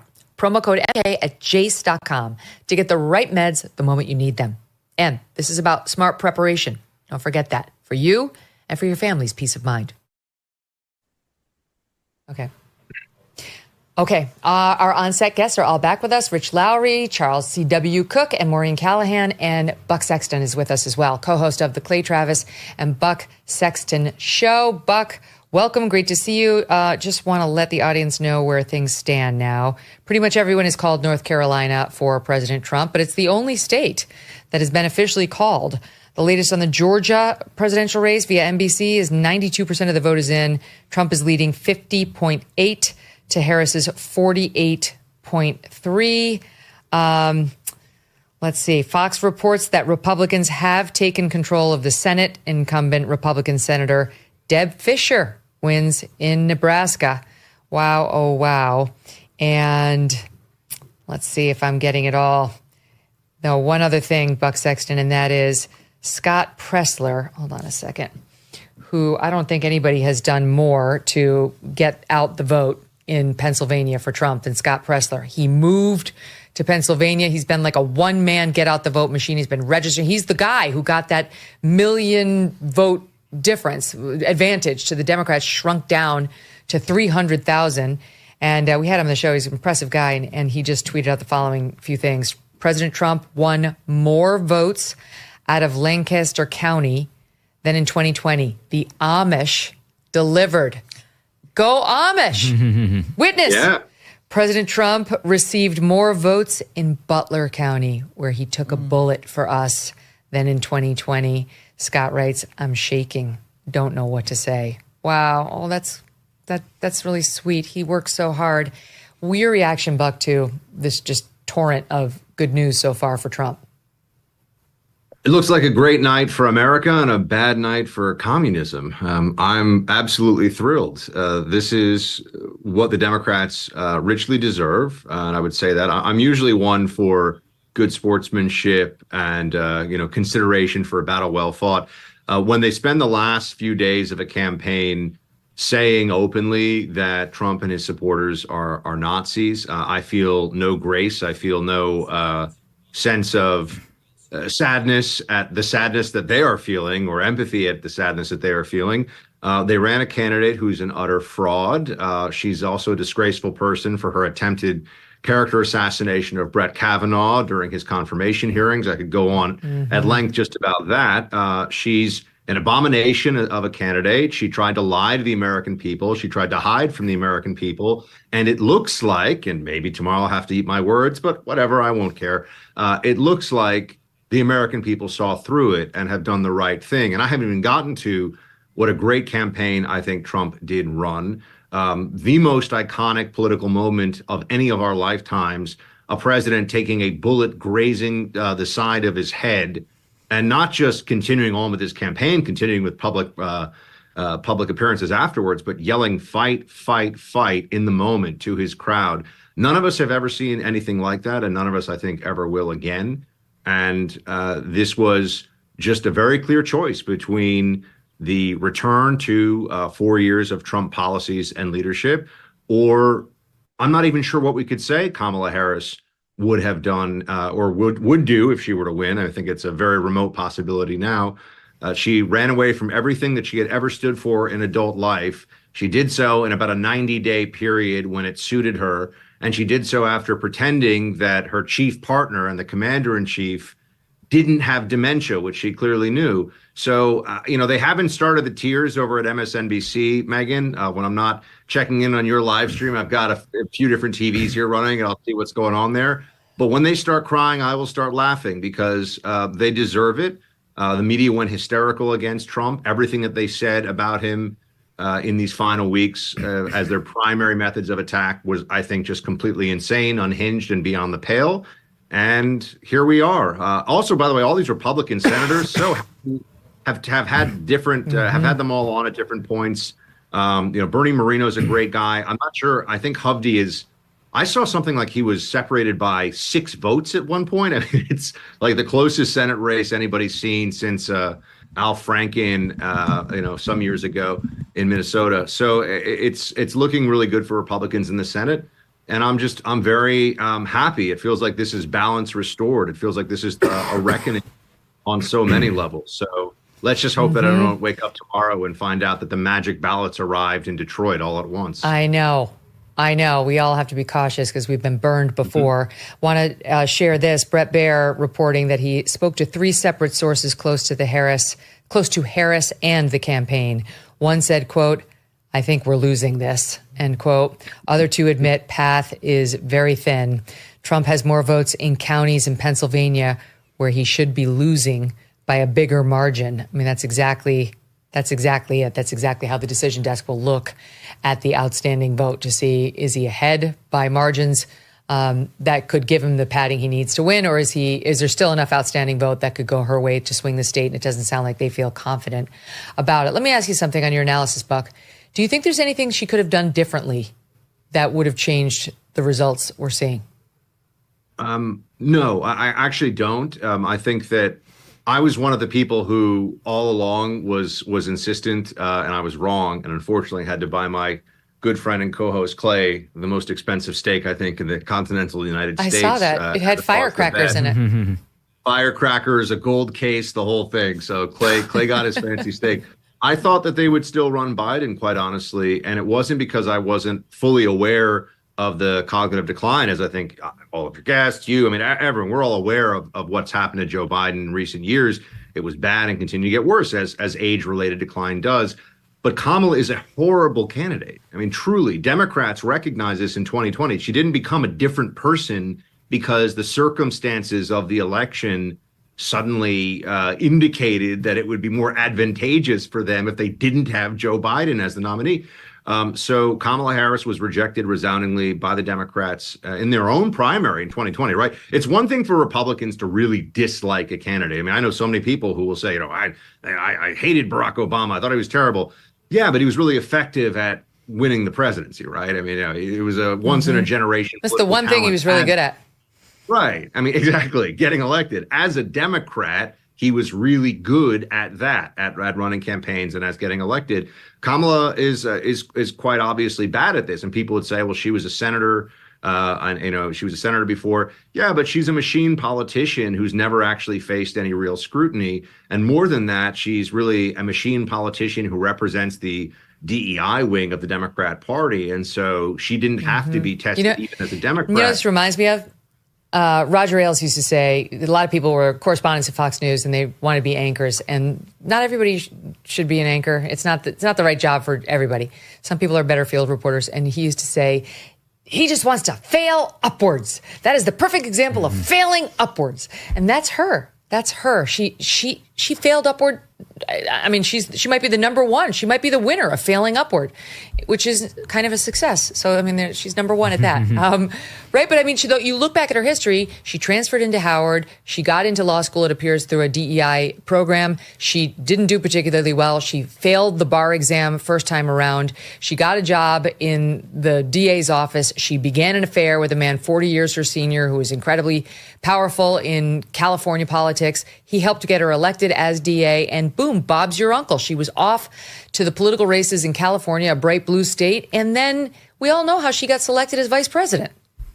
Yes, of course, because Biden made that explicit in his very Biden way, where he says the things out loud that most Democrats know to sort of keep quiet.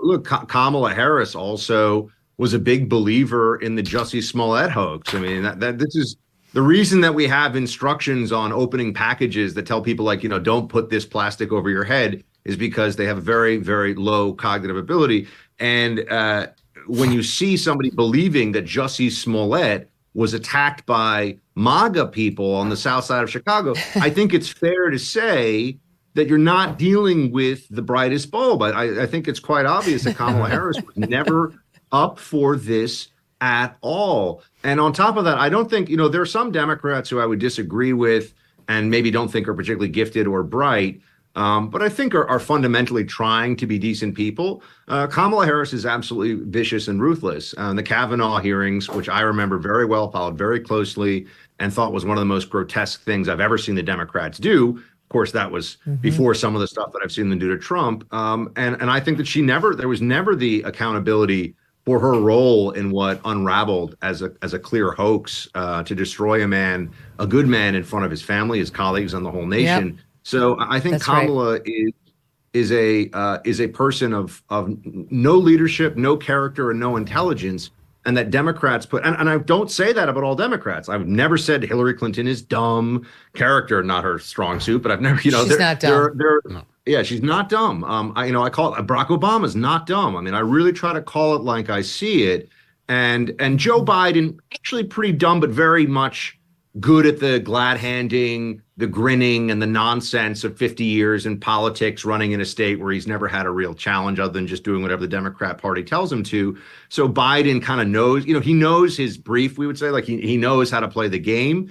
Not a smart guy, but not an ineffective guy as a politician. Kamala Harris was absolutely never up for this. I mean, just think of how offensive it is that she was running for president and that it was very obvious that the plan was don't have her do any media. I mean, spend $1 billion so other people can tell the public how great she is and not have her actually, at least Biden could pretend he was scared he was going to get COVID and die. Quite honestly, he was actually at risk from COVID given his age. Kamala Harris, it was let's just fool people.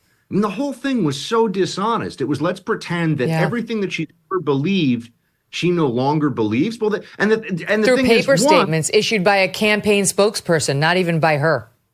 She still believes those things. I mean, this is what I was pounding the table on radio. I said, if you think that Kamala Harris has changed any of this, the moment she would get into office, you would get radical executive orders on the environment, on the border. I mean, all of these things. So it's not even that she changed last minute and can we see if maybe she's more moderate now or something. It was an out and out lie. And I think that finally was too much for people. And again, I'm hoping, I mean, it's only, midnight now. So I'm hoping that we're not going to find out in 3 hours that suddenly they just found dump trucks in Wisconsin full of Kamala ballots. Well, and they're going to tell us second miracle. Because you're allowed to count them for 3 days after the election, assuming they were postmarked on the day of the election. Just going to give you the latest here, the New York Times latest leanings.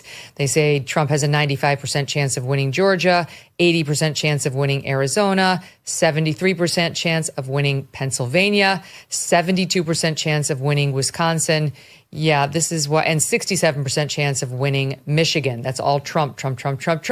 This is why it's so gloomy at Kamala Harris HQ, and they're giving interviews, well, or at least comments to people like Brett Baer saying it looks like we're losing. Yes, it does. It does look like you're losing. Buck, I got to run, but I'm going to give you the last word. I am interested. You mentioned why you think Trump is winning, the stellar campaign you think he's run. Explain. I think that he showed more discipline, more creativity, and more storytelling, more narrative this time around than we had seen before. I mean, 2016 was kind of its own magical thing because of just the nature of being this guy that came down the escalator and was really making it up as he went along, and the improvisation itself was remarkable. But there were clearly missteps, and there were things that I think in 2020 they realized couldn't be replicated this time around. So yeah, it was the best version of Trump that we've seen. I think that, he went into one debate and ended the candidacy of his opponent. Biden's age gave him a lot of help, but facts are facts. I think he did well enough against Kamala in the other debate. I also think debates are very much overrated. And I will say that the Elon factor in all of this is something that a lot of people will be looking at much more Yes, it was Trump. It's his victory. It's his night, assuming that it is a victory. But I think Elon was among the most important people with the purchase of X, but also to have the richest man in the world and the most important entrepreneur in the world go full red pill, and to have people like Joe Rogan, who really do try to play it down the center, say it's got to be Trump. Yeah, I mean, it's got to be Trump, or you can have. And let me tell you something. Let me tell you something about Elon, too. Elon Musk, he voted for Barack Obama twice. He's not been a Republican. And then Elon Musk had a child who said that she was trans. I think it's a girl who transitioned to boy. And he has said he got sucked into the medical community that said you have to affirm or the child's going to kill herself and all the things that we know that they're doing. And he regrets having done as instructed. And his child did, quote, transition. I don't know exactly the full extent of it, but his eyes were opened. And that issue has proven very powerful, even according to the exit polls today. And I do think it activated and began the red pilling of Elon Musk. I think it set him on a path that saved free speech in America when he bought X, that led him to start taking in more conservative thought by following more conservative accounts that were speaking honestly about this issue. I mean, I watched it happen with him. And I do believe he had a critical role in saving this election, if that's indeed the result that we're looking at tonight. All these things have a reason. And as people wake up, they help others do the same. I got to run, Buck. I'll give you the last quick word. Oh, sure. I was just, yeah. Okay. Well, anyway, Elon did a great job. All right. All the best. You guys stand by. Right now, we're going to get back to Henry Olsen, Senior Fellow at the Ethics and Public Policy Center and host of the Beyond the Polls podcast. All right, Henry, what's the latest? Well, it's continuing to look fantastic for Donald Trump. 85% of the vote in Pennsylvania. His vote margin continues to be sustainable even as Philadelphia comes in. And it's just really hard.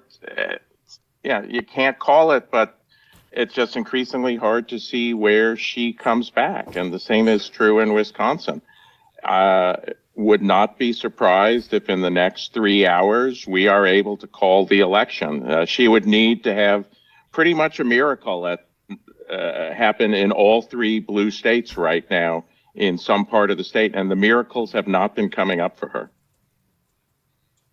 So explain that, because there are still major cities like Milwaukee, like Philadelphia, I guess Detroit, that could bring in a huge amount of vote for her. Are you seeing something that says she can't do that to put her over the edge in these three?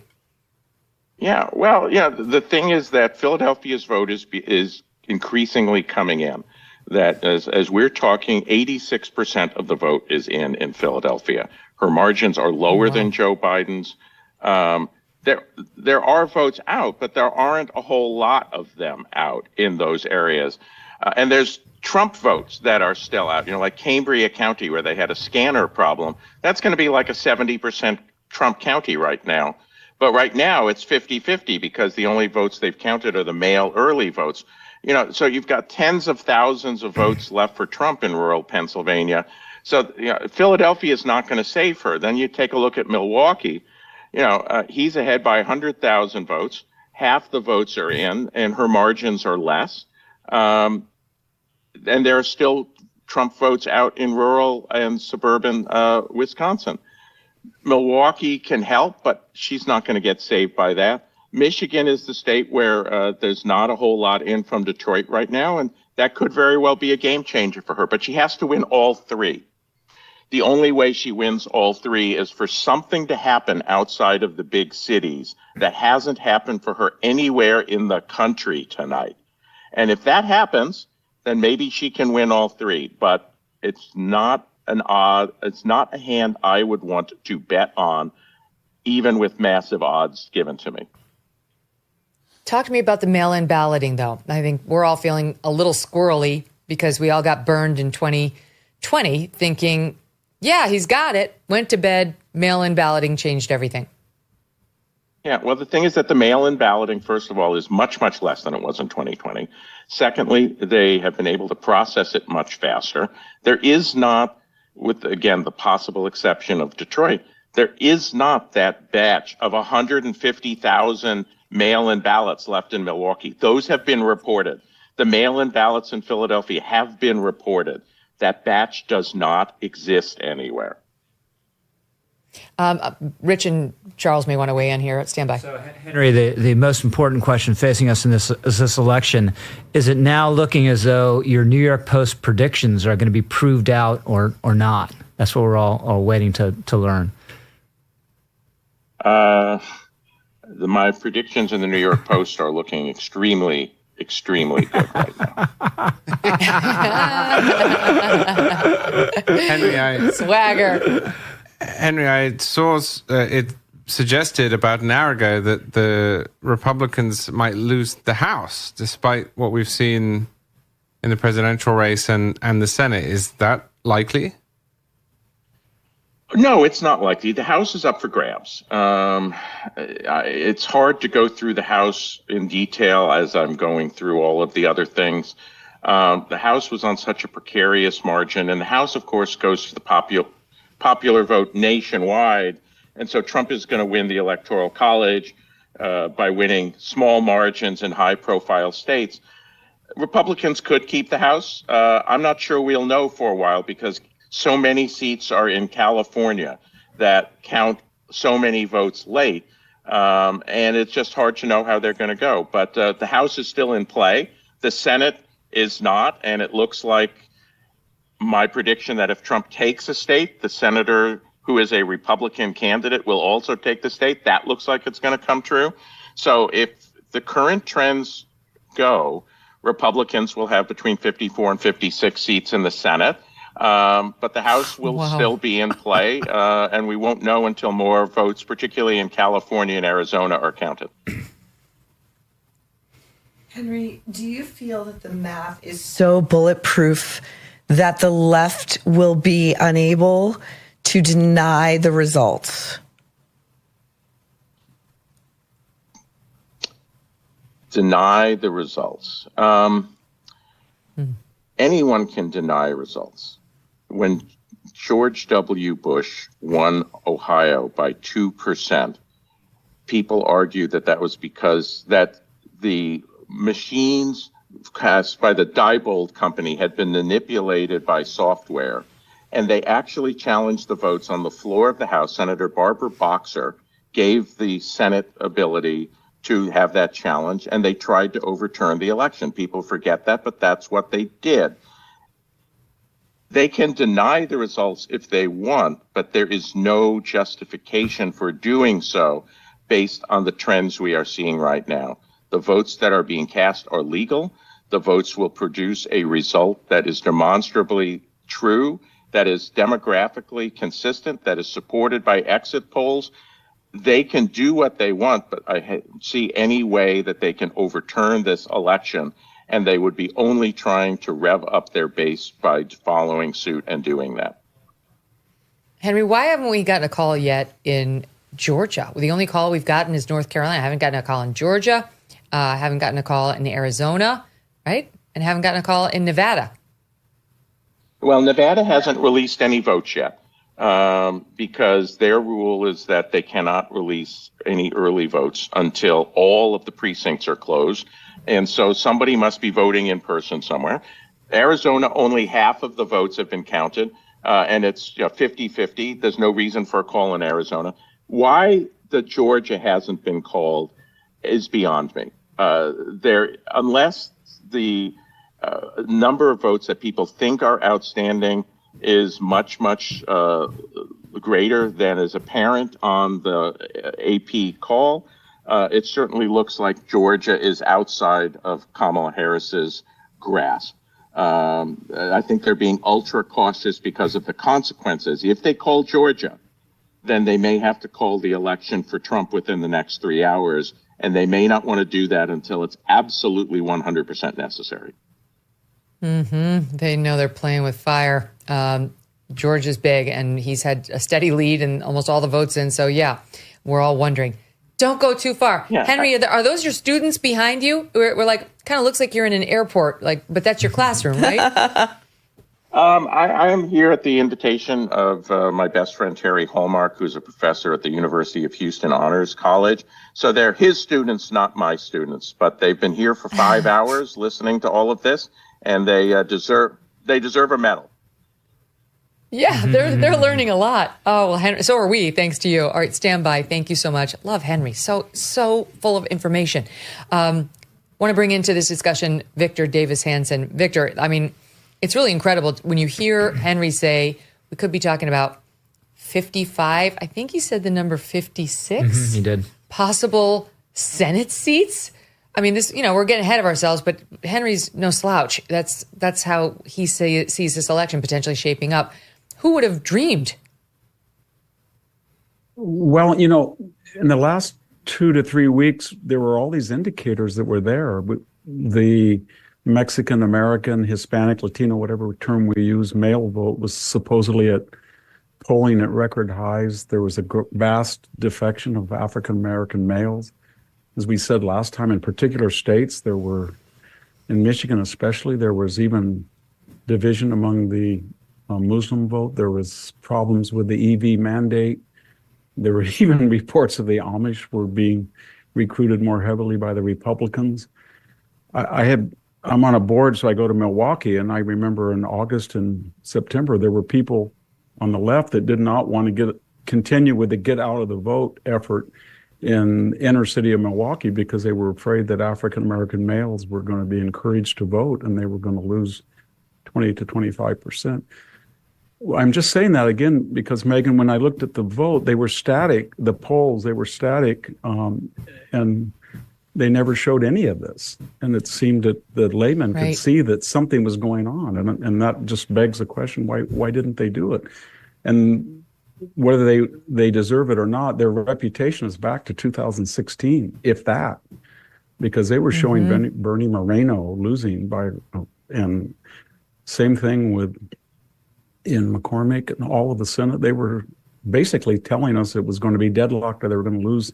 Republicans were not going to regain the Senate. And Trump was, the last 48 or 72 hours, lost his momentum, et cetera. So it really, it's just, I think it's destroyed the reputation. There were 2 or 3 polls in 2020, the Trafalgar, but especially this Brazilian poll, Atlas and Tell, and then the Rasmussen. They've been right on.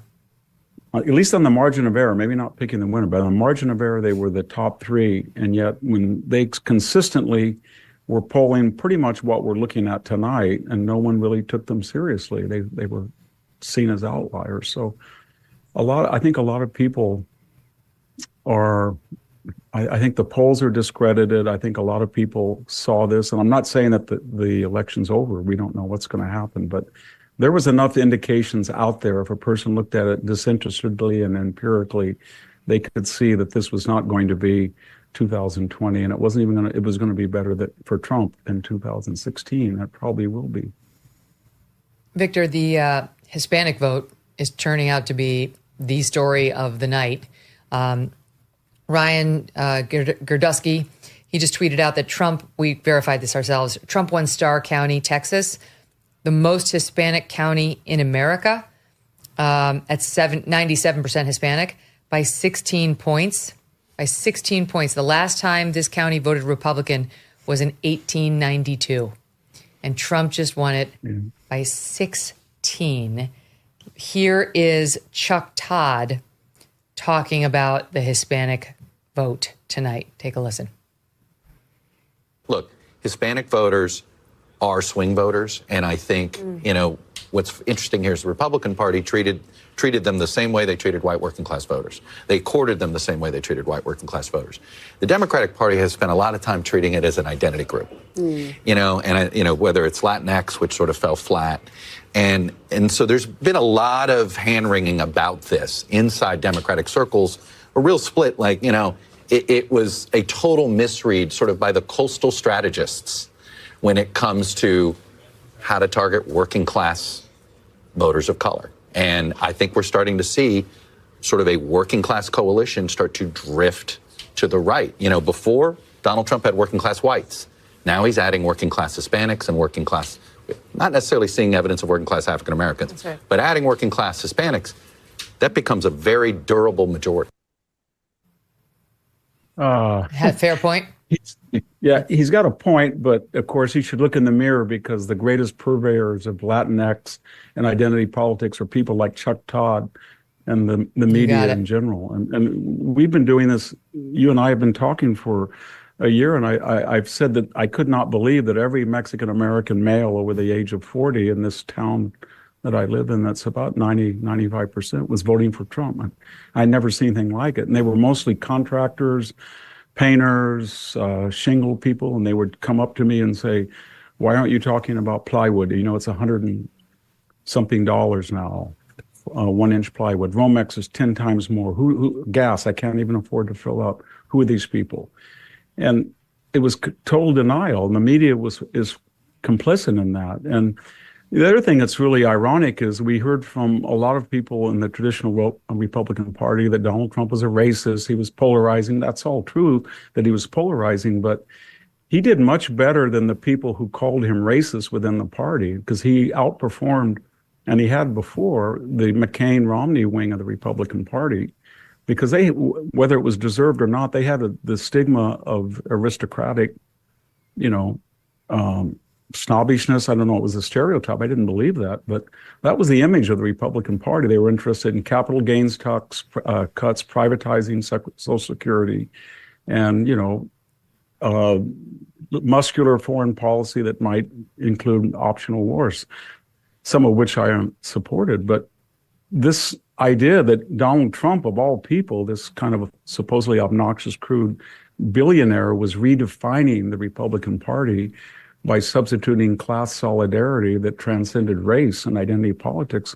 No one in the Republican Party really believed it. And they kept saying that he was polarizing, he was going to lose it.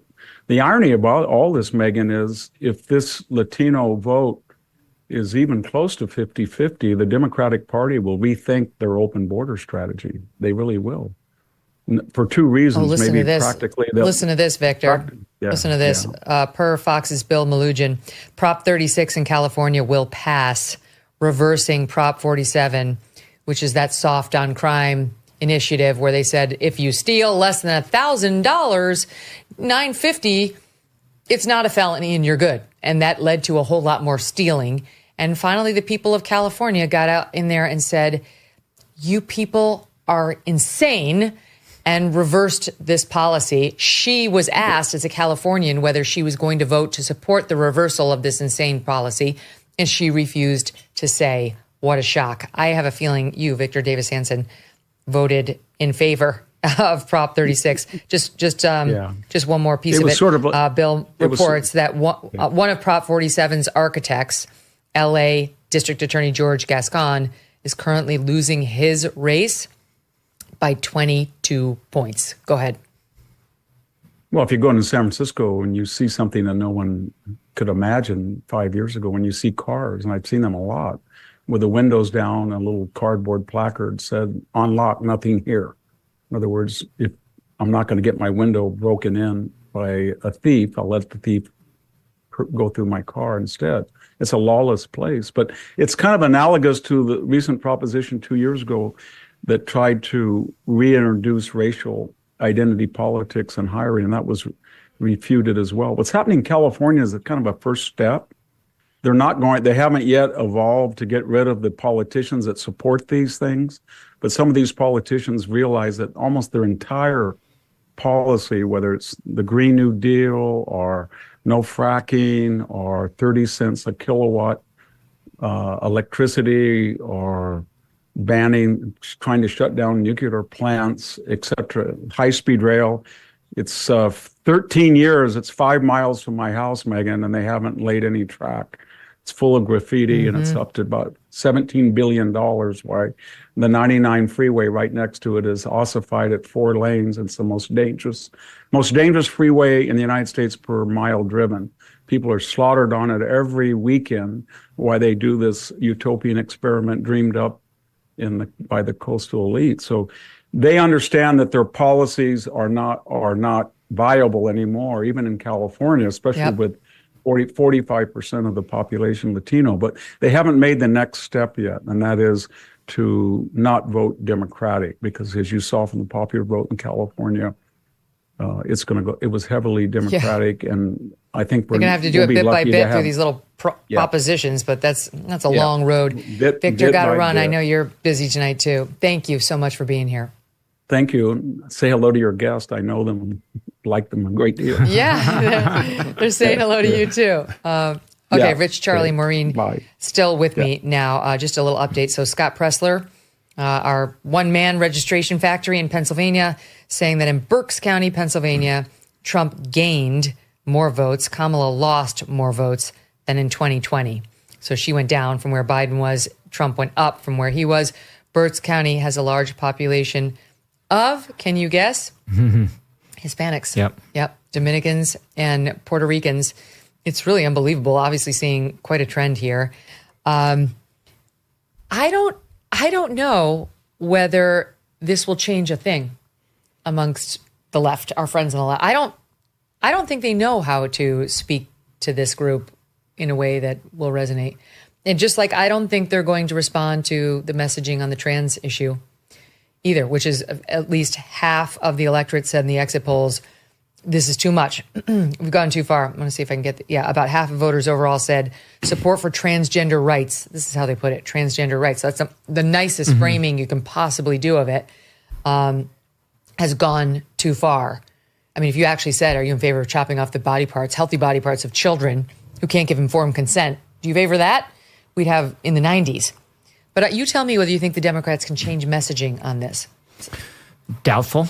The left, as Mark Halperin and his crew were saying, is probably just going to double down and say the problem with Kamala Harris is that she was insincere, didn't stick with the left-wing positions, and went around with a Republican who didn't deliver for her in the form of Liz Cheney. It's going to be really fun when they blame it on Liz Cheney. Yeah, exactly. I'm looking forward to that. It could be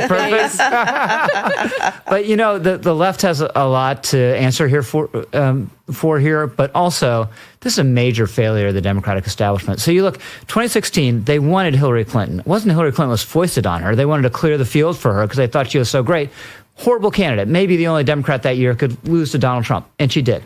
They got Biden right in 2020. He was the strongest alternative against Trump, and he wins. But then they went along with the crazy idea that he was fit to run again and gaslit the whole nation, and then flocked to her, right? A completely flawed candidate. And I remember you saying, I was on, I think, the day of the switcheroo, and you're like, there's no way she can win, right? She's terrible in all aspects of this. And you ended up, she had her moments, but you ended up being right?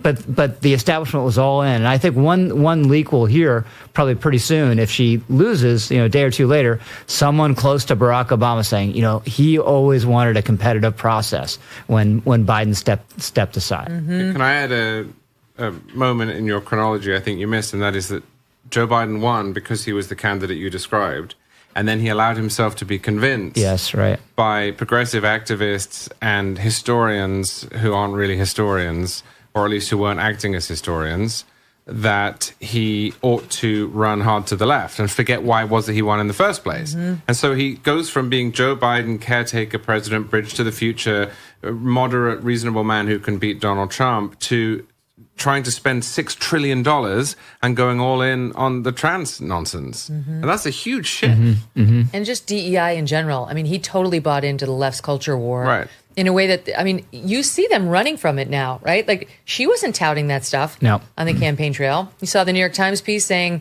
that even they acknowledge she's distanced herself. You see, I think some voters have got wise to this because they saw what happened with Biden, where he didn't run on it, but then he did it anyway. And I've heard a bunch of people who are more moderate say, well, they don't run on this stuff, but then the bureaucracy implements it anyway. To your initial question, which was, can they learn from it? They probably have to lose more than one election to learn. I think you have to lose 3, basically, before you change. The other problem they've got is they've turned a lot of their policy positions into these moral absolutes. And the problem with moral absolutes is you can't compromise. If you think about taxes, right? We go in and we say, well, we want to lower them, and they say we don't, and then we come to some sort of arrangement. But if it is the civil rights issue of our time to cut off the genitals of underage children. You can't say we'll cut some off, right? You have you have to kind of go all in. And breaking that habit with them is actually going to be very, very difficult because they have convinced themselves that this is, disgracefully, that this is the equivalent of Selma. So they're going to have to work their way out of that. But you're not going to do that with one election, one by Well, few but states. you know what's interesting? I feel so validated by this whole thing because this issue was huge for Trump. It was all over as we pointed out, the NFL ads and so on. It resonated. They knew that they were getting hurt by it. That's why the New York Times tried to drop a piece saying Trump did it too, which was a lie. She raised it in her interview with Bret Baier. Oh, he did it too, which was not true again. But if they see that it's costing them elections, this is a very small group of people. They're very loud and very nasty. The trans activists, not trans people, but the trans activists. So I do wonder, because you're going to have a tension between the Democrats who say we need to win elections and those who say, oh, but we've got to bend the knee to these almighty activists who will make my life a living hell. And they will. Trust me, my years at NBC, if you did a segment on the trans issue without having an actual trans person as part of the discussion, GLAAD would be calling you for a week. And these news organizations respond to that, never mind these leftists. So they're in a pickle here, Maureen. I agree. I think that we're seeing a bit of movement, and it's going to take a very long time. You know, it was within, I want to say, the past year that Pamela Paul wrote that piece for the Times. Yes, that was big. That was big. It was huge. And since then, to see this become a flashpoint, I think it's going to take a lot of time. But to Charlie's point about moral absolutes, and forgive my voice, it sounds worse than it is. It's kind of saucy. Oh, thanks. I like to think it's very Demi Moore. It is. I think if things are going the way they look and Trump wins, what we're going to see on the left is going to be very dispiriting, because they are going to say hate won, racism won, misogyny won, women's rights lost, transphobia won.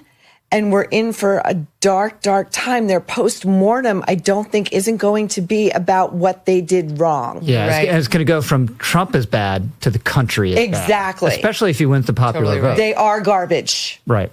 Yeah. FYI, we are expecting Trump to speak at some point soon from Mar-a-Lago. And now just receiving word that Kamala Harris is not planning to address the public during the night, according to a person familiar with the White House, spoke to AP and CBS also. So Trump's going to speak. She's not going to speak.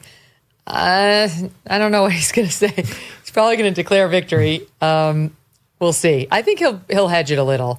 But you don't think so? No, he don't declare victory if you're losing. Exactly right. Exactly right. But it is amazing to watch sort of the moods change at the various, the various camps. I'm sure it's very gloomy at Team Harris or West Palm Beach, Florida. That's Trump, because Kamala Harris is in Washington, D.C. at Howard. The other point I want to raise with you, Maureen, is they will say misogyny won. Mm-hmm. And it will not only be because their women's rights issue, abortion, didn't get the attention that they wanted it in electoral response, but because she's a woman. They will absolutely play that card. Yes, they will. That is going to be very, very dark for us, for all of us. It's not because she was a woman. It's because she was a piss poor candidate. Yeah. That's it. She could have been a man. I mean, Tim Walz is almost her in male form, you know? Like, he can't put a coherent sentence together. He's got issues with stories that he's telling. Yeah. And they hid him towards the end of this campaign the way they were hiding her at the beginning of her campaign. That's right. Anyone? Oh, look at this. MSNBC just called Georgia for Trump. Wow. So there we go. Wow. Now, was that this election or 2016? This too, speaking of House races, via the New York Post, GOP Representative Nick LaLota defeats Democrat John Avalon. Wow. Speaking of CNN, in battle for New York 1 Long Island House seat. So that's one. Trump did go. Mm-hmm. He went out there. That's a wealthy area too. Trump went out to Long Island. He went to California. And people were saying, what the hell? I was one of them. Like, what's he doing there? And then it dawned on me, this is about the House seats. Yeah. He's trying to get himself unified government. Yeah, a lot of them are New York and California. So the swing congressional districts aren't necessarily in swing states. But if it's close in the House, we're going to be waiting forever for California. I mean, Pennsylvania is bad because they don't process the early vote immediately the way they should and the way Florida and others do. It's only government can you have people do something well in advance and have it delay the process the way it does in some of these states. But California, someone could drop a ballot in a puddle, someone finds it a week later and shows it to the registrar, and then they'll spend a couple of weeks trying to track down who voted this and can we see any marks on it, and it takes forever. It's a disgrace. We should know results reliably and quickly. Yeah, we're like a third world country when it comes to this is, by the way, one of many reasons I'm very strongly in favor of the Electoral College. Could you imagine? I mean, it looks like the popular vote's going to be really close, right? Mm-hmm. So we would be waiting for California for, 3 weeks, a month, 2 months, before we would know who the president was. That would be a disaster. It's really, so we have a bunch of boys here tonight from my son's school. And when my eldest was in 8th grade last year, he's in 9th grade now, they had him debate, should we keep the Electoral College? And I think I told you guys this. And he took the position. Did you guys have to do that? Yeah, they had to do it too. Which side were you on? Electoral College. Keep it? Yeah, they're on the side of keeping it. So was my son Yates was on the side of keeping it. And, they talked all about how absurd we would have no minority rights in the country. Right. They want to get rid of the filibuster in the Senate, so we have no minority rights in the Senate. They want to get rid of the Electoral College, so we have no minority rights in the country. I mean, hopefully Trump will win. If he wins this race, he'll also win the popular vote, so we don't have to get into that absolutely inane discussion again about whether we should keep the Electoral College. The whole foundation of the compact between the states, when the founders were kicking this around, the smaller states, the states that were more rural, they're bigger in territory, but not as great in populations, they were like, why do we need to join up with you? What's in it for us? Right. Well, we're going to have a unified government. Well, then you big states with all the people are just going to come and take our land and take our things and tax us to the eyeballs. I'm not sure why. And they had to be guaranteed that they would have a real seat at the table and that they could stop certain things from happening. Anyway, it's just never going to happen. Did I? Yeah. No, what do you think, guys? Did I get it okay?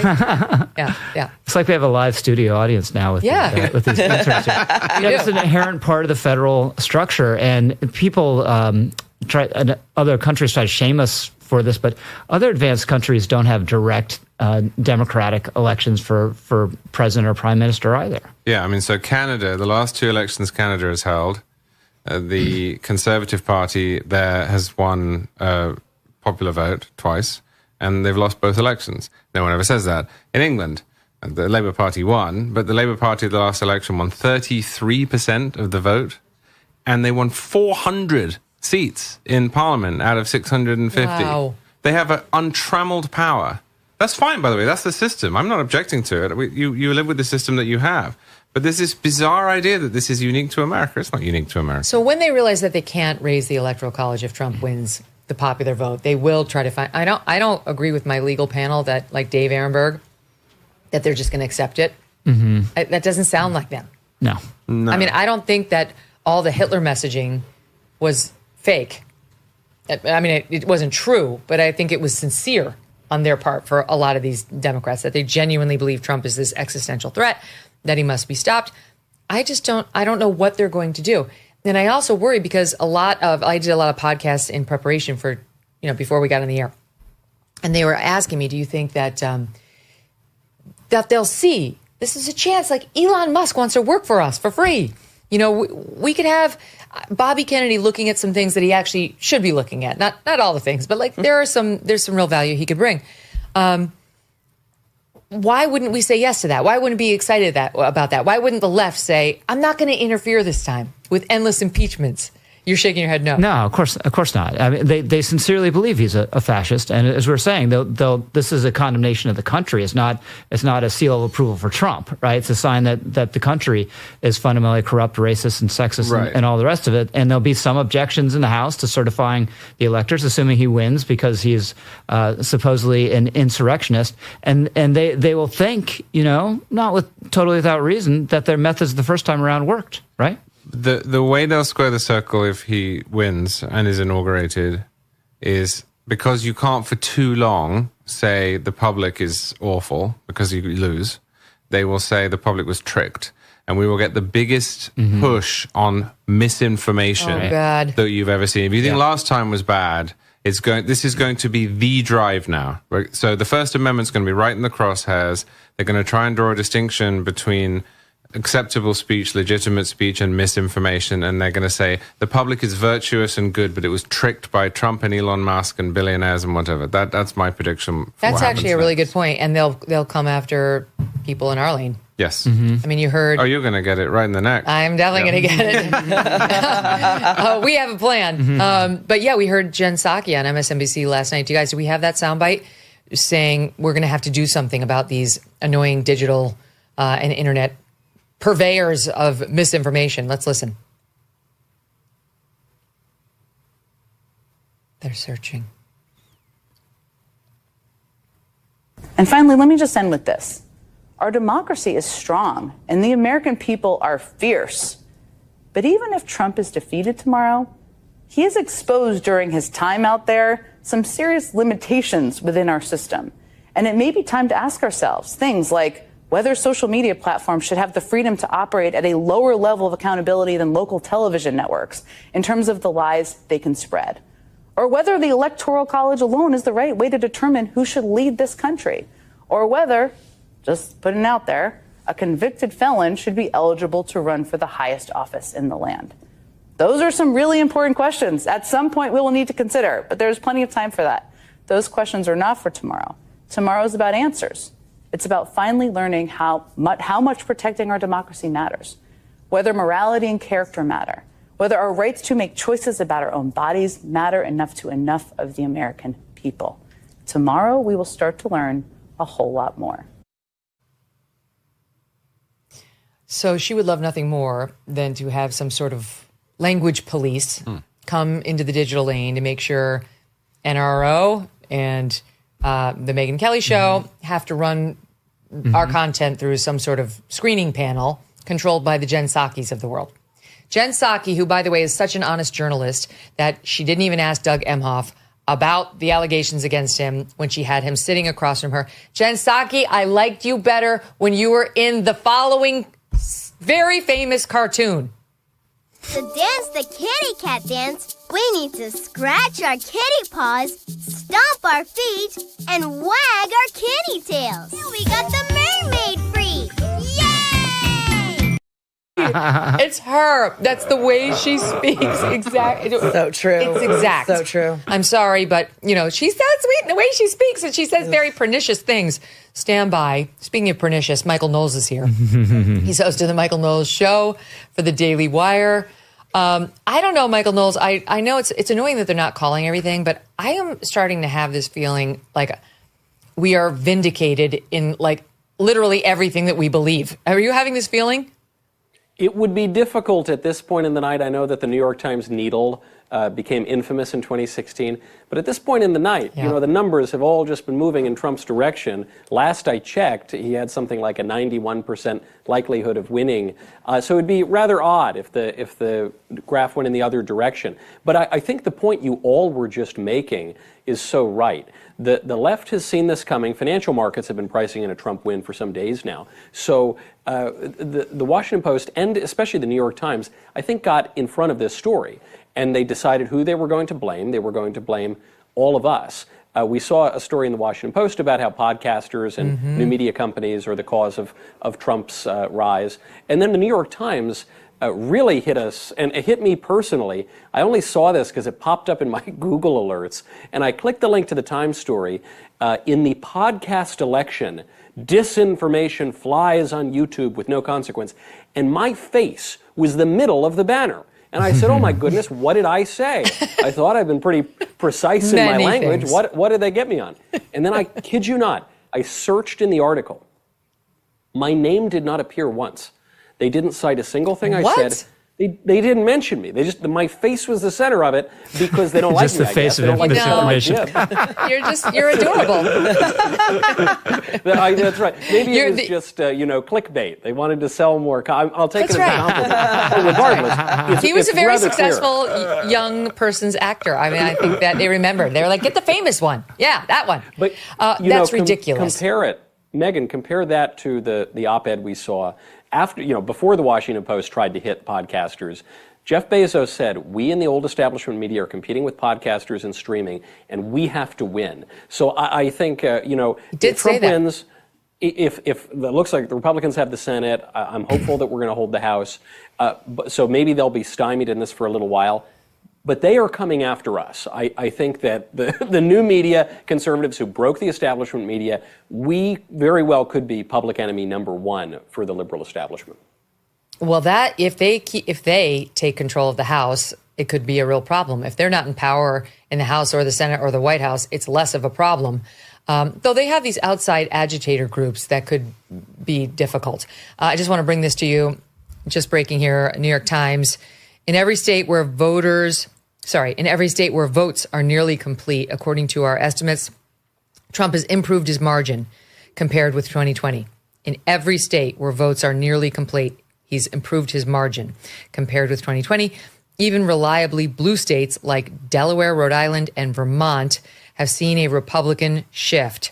If our election model's current estimates hold, the presidential margins in New York and New Jersey will also shift 9 or 10 points more Republican. Wow. Holy moly. 9 or 10 points. I mean, that ought to help on keeping the House in Republican. This is like, this. If this is all true, this is a wholesale rejection of the nonsense that we have had shoved down our throats for 4 years, Michael Knowles. Talking about, listen, we launched this show 4 years ago. We launched this show right in the middle of the race essentialism, George Floyd mania, the nonsense around cops and BLM, and the trans stuff was exploding, all of which is on them. All of which. Everything we've been doing to the young children, that's on them. Dividing them by race. There's a school that was in the news this past week for saying, depending on who wins the election, hint, hint, Trump, you can have the next day off. Fieldston ethical culture. I'm talking to you. And that school divided kids by race in an exercise reported by parents and had them yell at each other or do some sort of nasty exercise. That's what's happening thanks to these guys. And that's why a state like New York would turn on them 10 points. That's all part of it. The economic policies, Michael, the immigration, the busing of the immigrants up to places like New York. We've seen New York City overrun, social services no longer available. This is how you get deep blue states to say 10 points in the favor of the orange Hitler.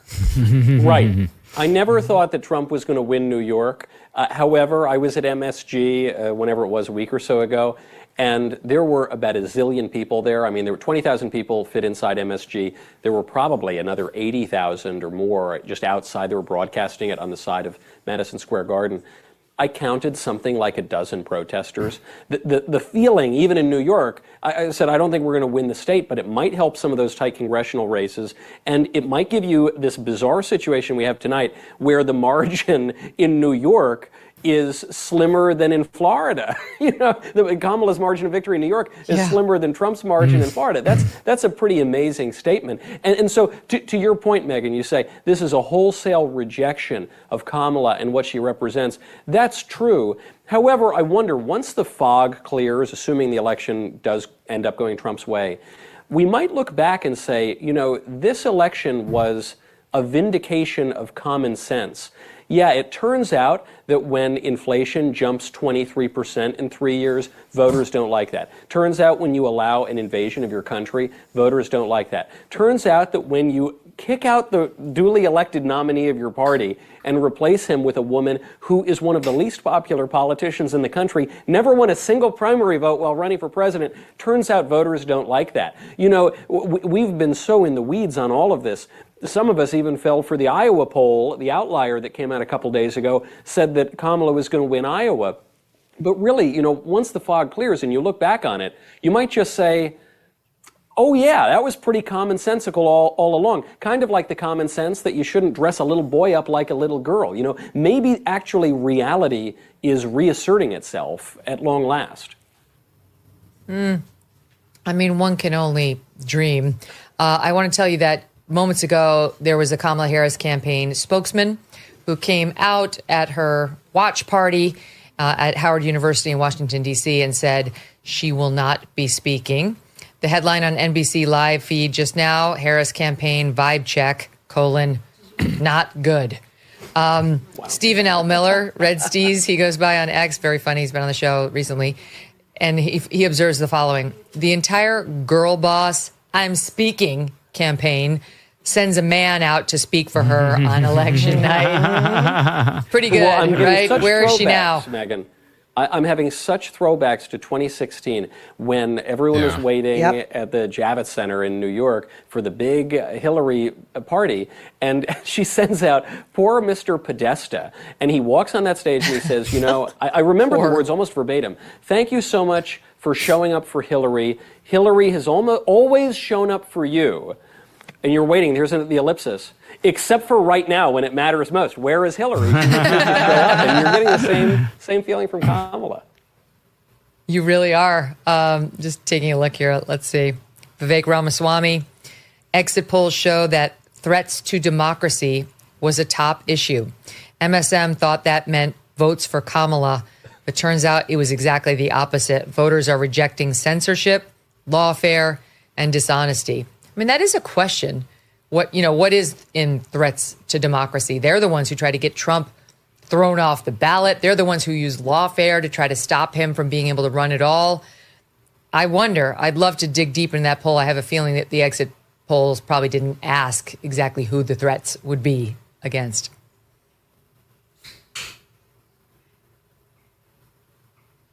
No, you there, Michael? Can you hear me?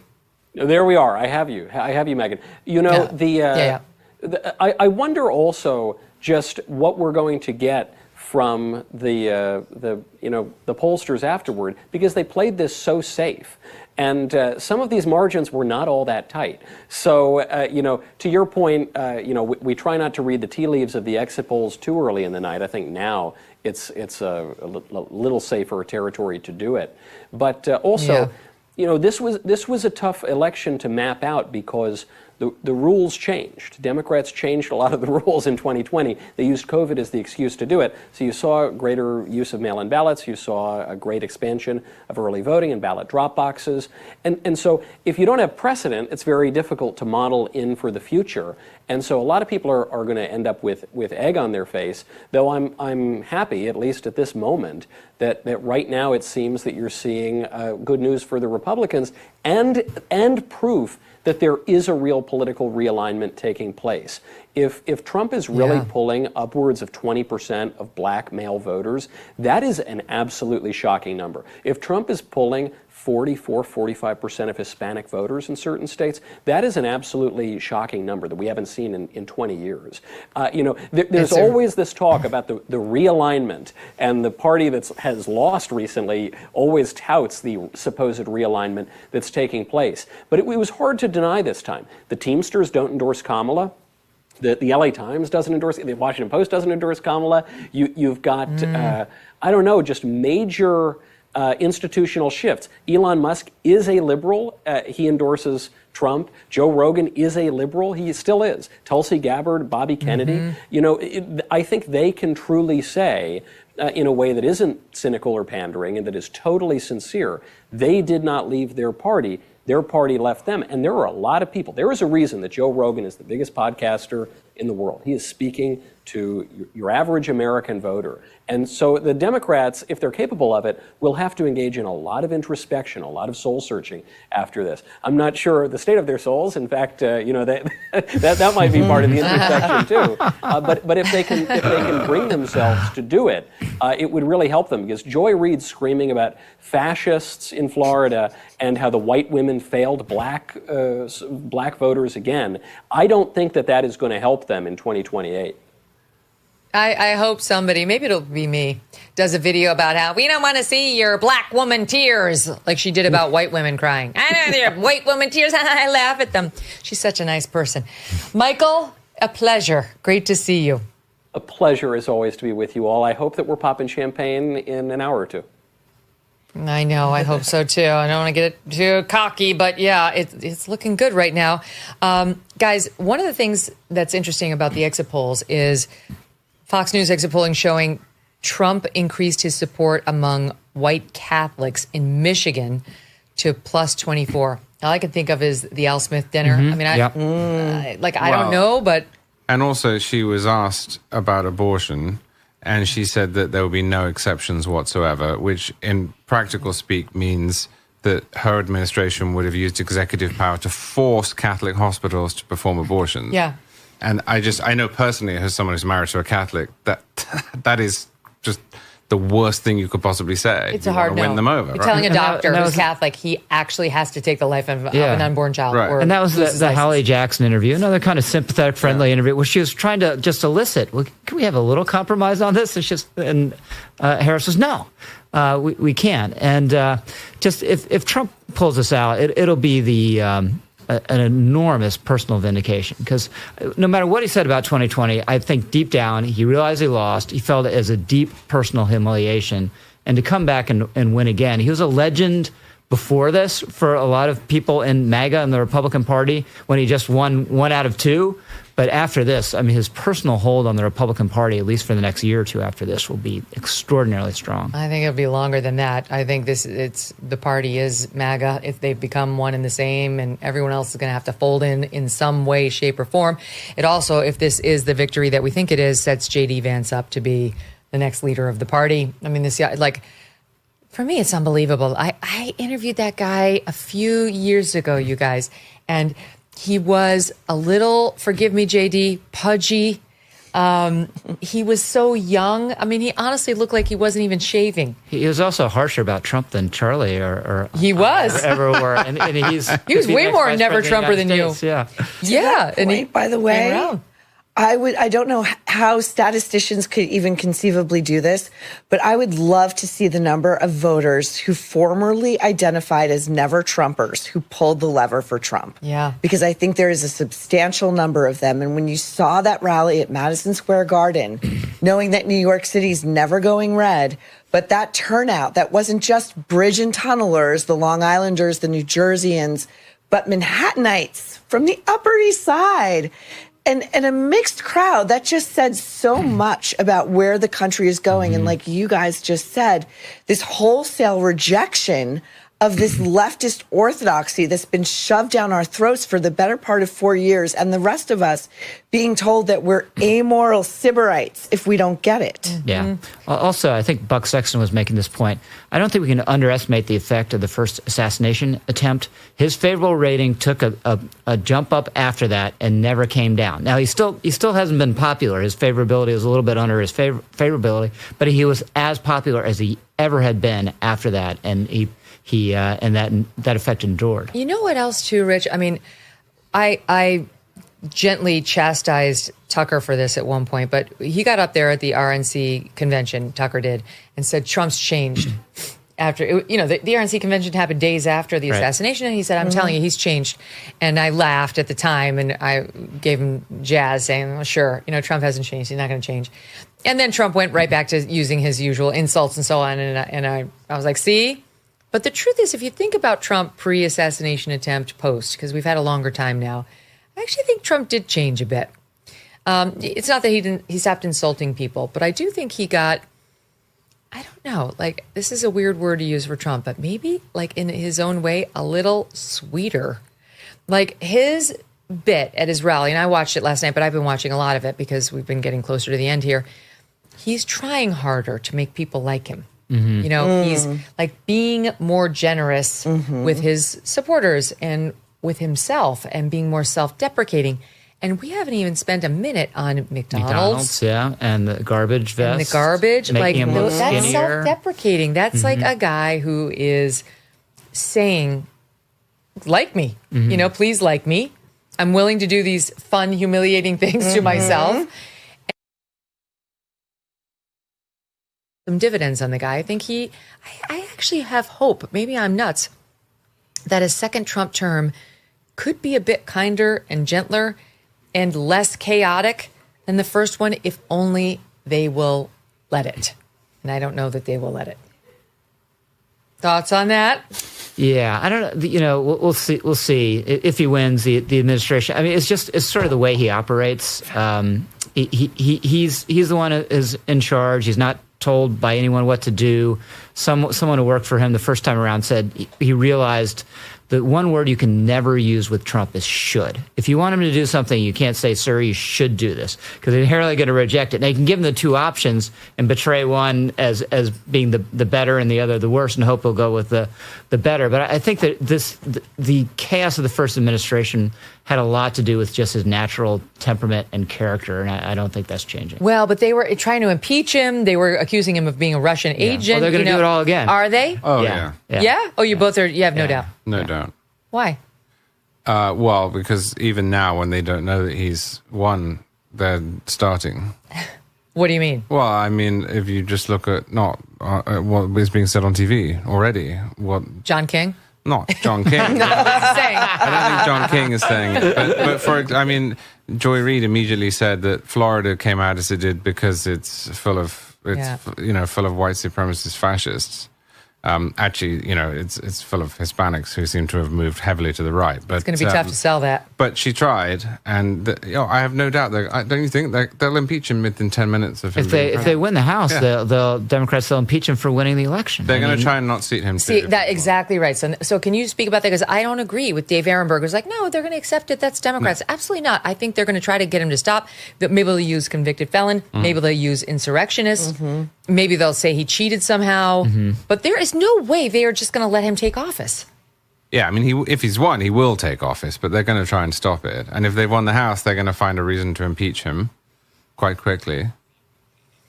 Yeah, there'll be a third impeachment, definitely. Well, I guess as soon as he takes office, exactly. They'll find something. And Trump is so non-traditional that there'll be something that he does, right, to give them some grounds for alleged impeachment or what have you.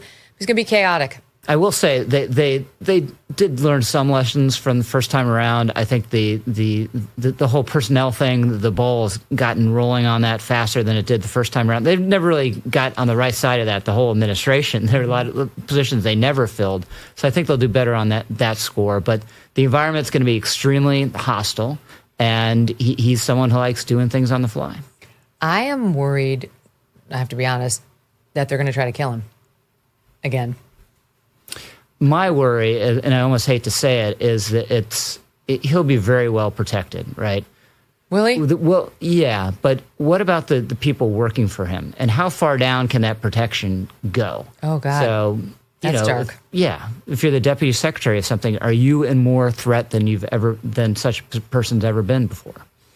That's dark. I hadn't considered that. I mean, it's dark enough to think about it happening to Trump, but I just don't. I mean, these nutcases out there that tried to stop him even from getting to tonight. Right. I got to be honest, with all due respect, I don't have faith in the Secret Service to keep him safe. Really? I mean, why would I? It's a fair point. There's something about this campaign, though, that has struck me, and I wonder if it will carry over into his administration, which was when Kamala secured the nomination without getting a vote. And it was all joy, joy, joy. And the Democrats were so happy because they had been freed of the burden of Joe Biden. Her campaign in recent weeks has slid into something that feels very grim and desperate. Whereas Trump's flipped over into a campaign that felt joyous, optimistic, to your point, funny, self-deprecating. And I think that is the voters who went his way are choosing optimism. Her joy was a facade. His, I don't think, was. Yeah. And I don't know how much the assassination attempts factored into that. But if they did, that's a pretty remarkable way to pivot yourself instead of stewing, right? Did you see that tape this week, Maureen, where Elon was at one of the events with Trump? And he's got the arms up in the air, and he's like, "It's going to be fun." His midriff is exposed. I know. He's like, "It's going to be so fun." He convinced me. I'm like, it actually could be fun. I can't wait to see what Elon Musk is going to do. I was with him at the All In Summit out in L.A. or wherever we were. Yeah, L.A. And he was saying, like, they're going to this Department of Government Efficiency, the Doge thing, or whatever he's calling it. They are going to cut. It's going to be a little Javier Milei-esque. With the The chainsaw, the Argentinian Or what he did at leader. Twitter, right? Remember I'll he believe cut- that. Yeah, but he owns Twitter. I'll believe that when I see it. I think Why? because I think he will go in there, identify all sorts of things that can be cut. And I've seen nothing ever in Donald Trump that suggests that he's fiscally conservative. But he or loves wants to cut fire it. people. Maybe, but you need to do a lot more than fire people. To actually save money, you have to get rid of departments. You have to ask Congress to cut funding.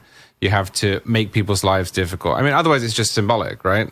I think he's going to do it. I disagree with you. I think it's hope one of you're his, right. Yeah. I hope you're right. I think it's one of his main platforms. And it's actually, remember when I was getting ready for that debate in December of last year with Vivek and the others, Vivek was running on a promise to fire every civil service worker whose social security number ended in an odd. That's halfway there. And it was funny because everybody, around the debate table, I'm like, should I press him on it? We don't have that much time. And half the room was like, yes, definitely. I'm like, you're not evens, are you? Your odds. Anyway, the point is those two are like-minded on cutting the size of government, finding efficiencies in government. And I mean, I think that could be miraculous. All I can think about, I played this scene for the audience a couple weeks ago or months ago, when Charles Grodin comes to the White House in the movie Dave. Remember? Yes. He's the accountant friend. And Dave, played by Kevin Kline, just sicks his buddy over like a couple of Rubin sandwiches on the books. I know, but that's why I'm skeptical, right? Because that's not actually how you cut government. You don't. It's not like you go through your budget and say, "Oh, I have." blanket. No, I'm the opposite. I'm the opposite of a wet blanket. What do you mean? Well, the wet blanket would say, "Oh, great, he'll do it." I'm being a bastard. I'm saying I don't think he will do it because Charles Grodin's looking through the books like it's like as if he's going to say, "Oh, we've got 2 Netflix accounts. We've got to get rid of one of them." But that's not where all the spending is. I'll be a little more optimistic here. He's not going to reduce the size of government. He's not. But there are several successes in the Trump administration. Trump started saying, go figure it out. The border, remain in Mexico and all that. There's this clever people thinking about what legal authority we have and how we can use it. No one wants to talk about it, but Operation Warp Speed was Trump just saying, we're going to do this, we're going to do it faster than anyone ever has before. And everyone's like, no, you can't do that. And they did, because he insisted on it. The Abraham Accords is another example. So if he gets Elon in there, I think they'll come up with some clever ideas. I don't think, the size of government is being reduced or You don't think they're going to cut to the Department of Education? They'd need Congress, right? So they may control Congress. They might, yeah. Still, that's a heavy lift. I'd love it if they could do it. But there will be some clever and important things that I think will come out of it. To use political capital for that, so I hope he does. Well, that's the other thing. If it looks like, and I mean, it's right now it's done, unless something drastic happens in the other states that they control the Senate, that he's going to get all of his cabinet secretaries. Yeah, if they confirmed. get 55 Senate seats, right? That's great. He'll get an attorney general, which he really wants and needs. Yeah. I mean, that's amazing. If they keep this rolling, they could be in a filibuster-proof majority. No one said the word 60. Nobody said 60. I guess that's Nevada, right? Well, how about this? How about this, Rich? How about they turn around and do to the Democrats what they've just been threatening to do, and they eliminate the filibuster for minority rights? Yeah, they shouldn't do that. No, they absolutely should not But you do know that. what would be funny, and I'm not advocating this because I oppose this, but what would be really funny is on day one, you pick up the Kamala Harris court packing bill, the 18 years, right? Yeah. And you say, fine, anyone who's been there for 18 years or more is out. So the 3 Republicans go. They replace the 3 Republicans, and then they just wait a couple of years and get rid of Kagan and Sotomayor and replace them too. Oh, my And they say, well, I thought you wanted that. Well, it was a brilliant idea. Yeah, we love that idea. In retrospect. And the court's now 9-0, but that's what you said you wanted. Well, we should spend a minute on the court because, look, this wasn't a big issue in this campaign because the justices are not that elderly right now. And I think because also Republicans who usually run on it didn't want to mention it, given the backlash to Dobbs and how the left is completely freaked out over the court. It's better not, to get into it. Though it typically motivates Republicans more than Democrats in elections. But Thomas is getting long in the tooth. Love him, but he's getting up there. People have mentioned Alito. I think he's still relatively young by Supreme Court Justice standards. But he's tired and bored and sick of it. What? Why? Why are you saying that? Because that's what I hear. What? I think he might take the opportunity to retire. You heard it here first. Oh, what kind of blasphemy is that? I don't want him to. I'm just saying he might take the opportunity. The upside is his wife will be able to fly more flags. Exactly. Yes. Just waiting. She can open her own I flag want to fly business. those flags in solidarity with Mrs. Alito. I should have asked Mike Davis. He clerked for Alito. You know, Mike Davis. Oh, he's not going to say that either way. Yeah, he probably knows, though. But Mike Davis, I have to tell you this. It was 2 summers ago. Mike Davis dropped this piece on the Mar-a-Lago case, which was totally radically different from anything I'd been hearing anyplace else. From Andy, who's a genius, who I love. He's my go-to on everything. Turley. Nobody was saying what Mike Davis was saying. I'm like, what is this? I'm like, is he a nutcase? Maybe he's a nutcase. I don't know. I started reading. I started looking more at Mike Davis. I'm like, this guy actually makes a lot of sense. Turns out he clerked for Alito, Supreme Court, very smart guy. Comes on, starts arguing with Dave Aronberg, making all these predictions on the lawfare. He hasn't been wrong. He's been right about it all. All. He really should be under consideration for, if not AG, some sort of top role if Trump wins. We're still at that point. Looking at the running tally, Trump 246, Harris 187. It takes 270 to become president of the United States. Okay, wait. My handy team sent me the ages. Thomas is 76. Alito's 74. Wow, I didn't realize he's only 2 years younger than Thomas. He just seems so vibrant. Youngish, 74. Yeah, Sotomayor is 70, but not in the best health. Chief Justice Roberts is 69. It's on a sliding scale. Kagan's 64. Kavanaugh's 59. Gorsuch is only 57. Brown Jackson is 54. By the way, I know you guys wrote a piece over at NRO defending Justice Gorsuch's book, which is all about cutting down on the administrative state. Was he or was he not totally justified in calling out the BS overregulation and government getting too involved in our business in the wake of Peanut the Squirrel's execution? Peanut. Peanut may have cost them these Senate seats. Am I wrong? Prove me wrong. 10% of the Senate went over because of that. What the hell? You're a New Yorker. I agree. How did they go in there and kill a little Peanut and the little raccoon? Did you guys follow this story? Yeah. Yes. Were you horrified? Disgusting. Yes. The young men from the high school are horrified. It made them all Republicans. Okay, a couple more things. Let's see as we wait to see what's going on. Okay. John King. Let's see. John King.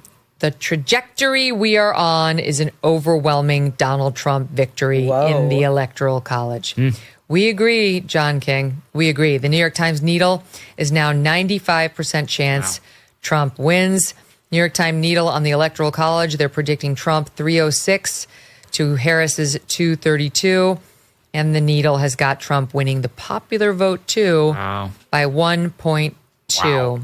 Wow. I've got to get, they're happy. I'm looking at some Trump and Make America Great Again hats. I've got to show you this clip because I wanted to do it and I haven't gotten to it. We've talked about her problems and how she's inauthentic and she might not know who she is. And she tries to be fake inspirational. She's not real inspirational. And there was a clip that came out yesterday, I think, that totally embodies this, where you may have seen it.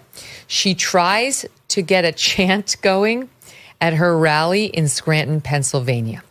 It doesn't go well. It's SOT 8 on our SOT list, Debbie Murphy. Take a listen. No, we don't have it? What do you mean? Yeah, SOT 8. She failed to start her chant. I'm looking at it from today. Election Day show. Number 8. It's only 1:15 in the morning. Even my team starts dropping balls at this hour. What do you mean? She says, what do you mean you don't know what I got? You know the one I mean. Try it. Yeah, listen to Debbie.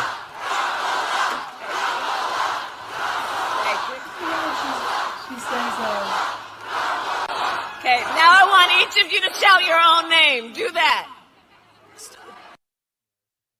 This isn't it. There's so many painful Kamala clips.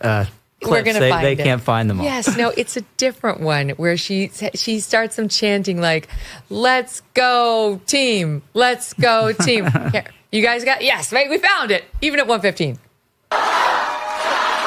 Thank you. Let's vote. Let's get out the vote. Let's get out the vote. Let's get out the vote. Let's get get out the vote. Let's get out the vote. Let's get out the vote. Let's win. All right, let's get to work. 24 hours to go. And look, can you look at these boys? Can you look at them? I think, is it secondhand embarrassment? Is that what you call that? Oh, my God. They're all looking down at their shoes. They're horrified. I mean, like, she couldn't get the chant going. It's not chantable. It's just not chantable. It's not chantable, but there's no connection between that audience and their purported leader. I know I have said before she's the left Sarah Palin, but that is very Tracy Flick.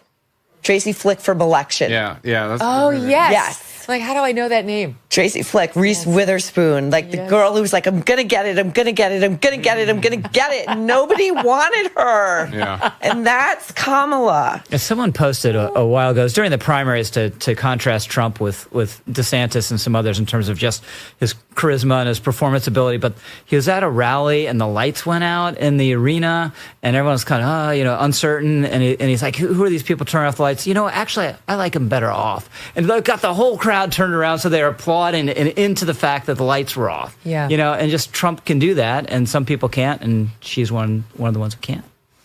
I don't know.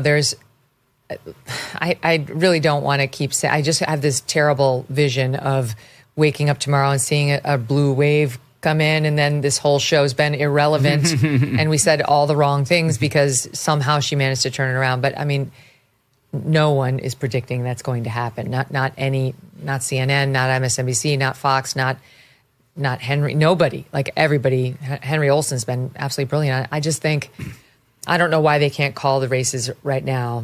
It's just outstanding vote. There's just too much outstanding in counties that must be blue for them to get there. But I mean, the result seems pretty clear. And I have to say something I've been wanting to say now for weeks, but I didn't want to because I didn't want to jinx it. I am really looking forward, and I think I speak for my husband, Doug, I am really looking forward to the million thought pieces on why she failed so miserably and how she never should have been chosen, and admitting the truth exactly about how this all went down. Because now the finger pointing in Democratic circles is going to be vicious. Let's just spend a minute talking about that. Yeah, we hear from a lot of people they thought that was a bad idea all along, right? And that it should have been some open process, competitive process, so she'd have to prove her chops. And, I do think they didn't say it, but clearly the body language and the silence about Kamala right at the beginning from Obama and Pelosi strongly suggests that that's what they wanted. But it would have been difficult, right? I mean, no fundraising for a unified candidate through the entire convention, maybe an open convention. I think it's really hard for a party to... She took in $1 billion in 100 days.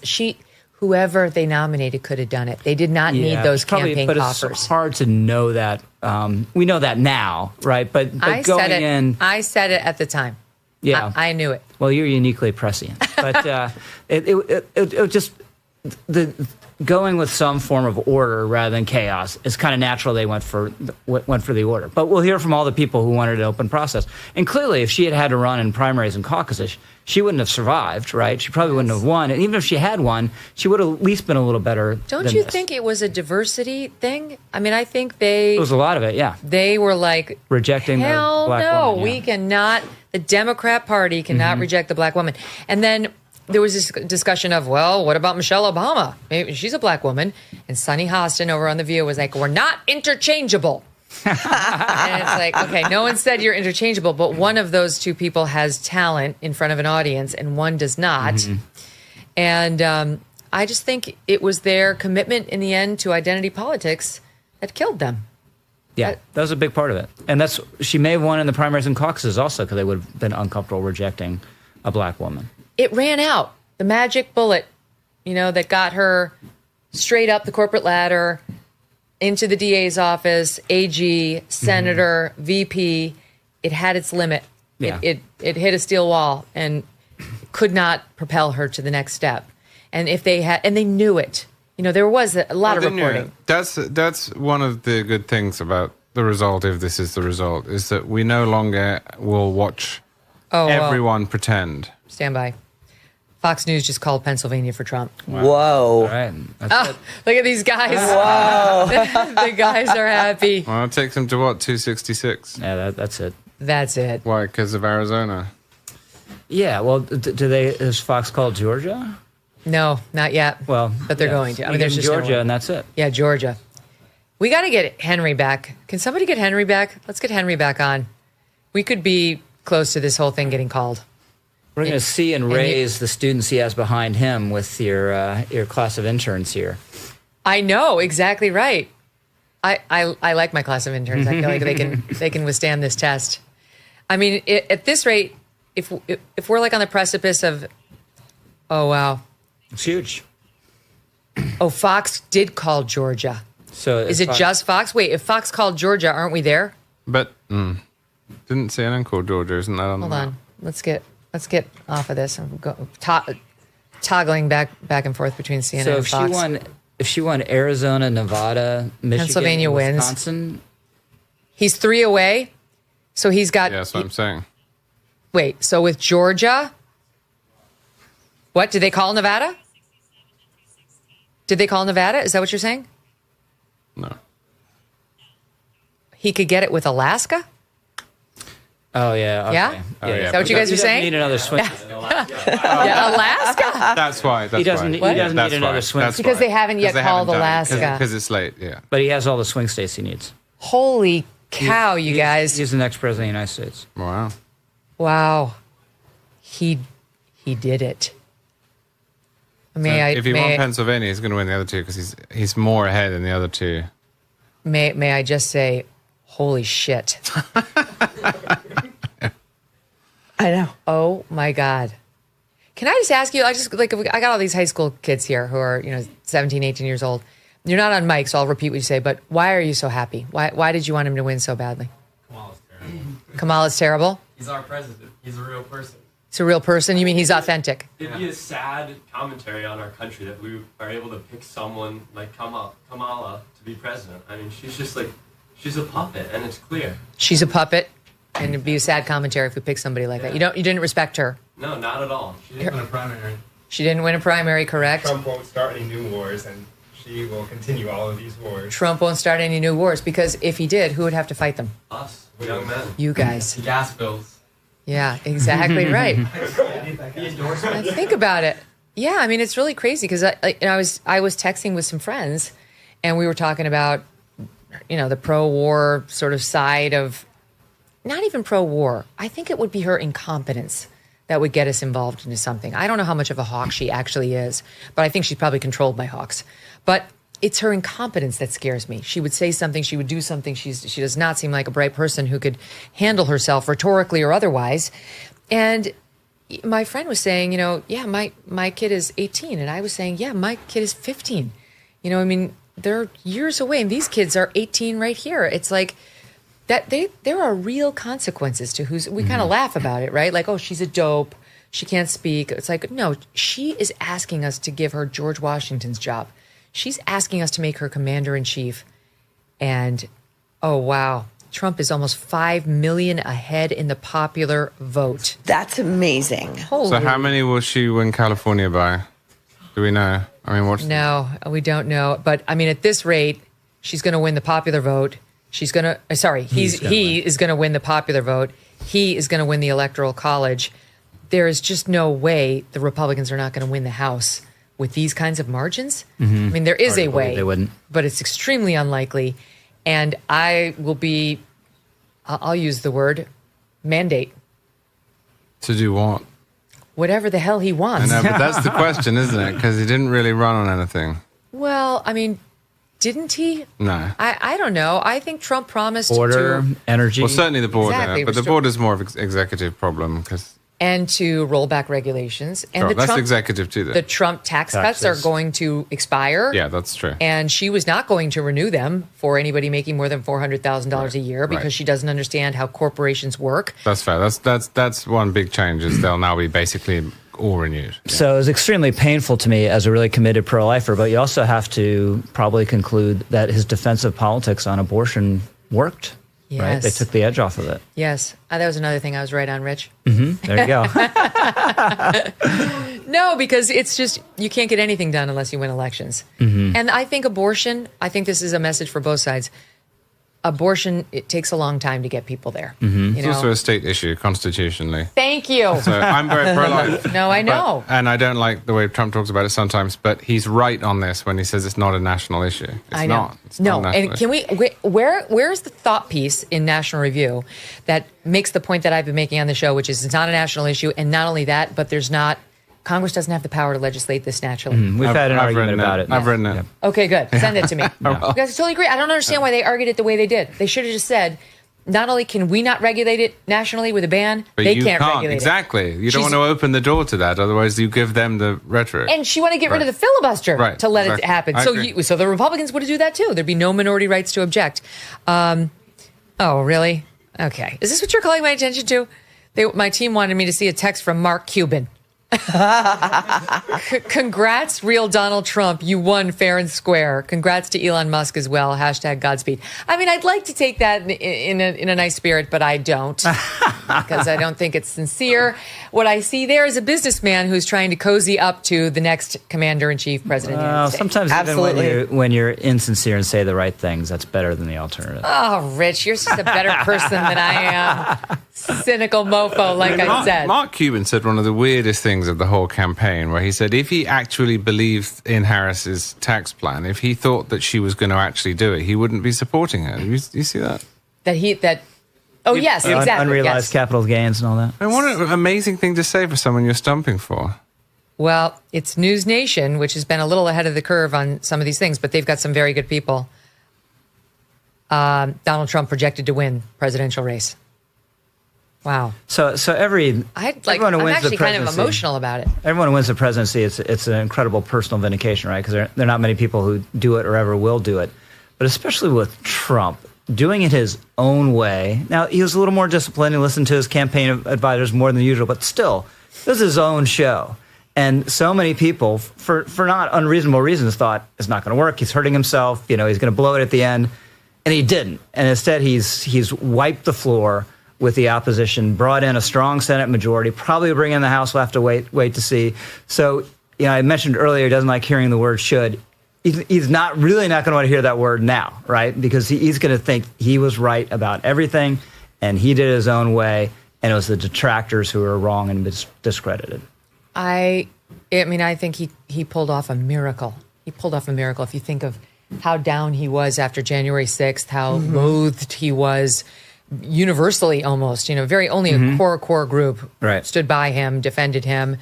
And that same guy who stood up and said fight while he was bleeding from his head was that guy who said, I'm not down and out. I am not giving up. I will be back. It's not over. Scott Pressler tweeting out, Mr. President, I'm pleased to share that we have delivered Pennsylvania for you. Congratulations, sir. Well, it's sort of like I'm kind of emotional about it. That guy worked so hard. Think of all the people who have been out there canvassing for Trump nonstop, like the true loyalists who left it all on the field, gave up his whole life, moved there, knocked on how many, got the Amish out. For the love of God. Yeah. Who gets the Amish? He was probably driving the little buggy.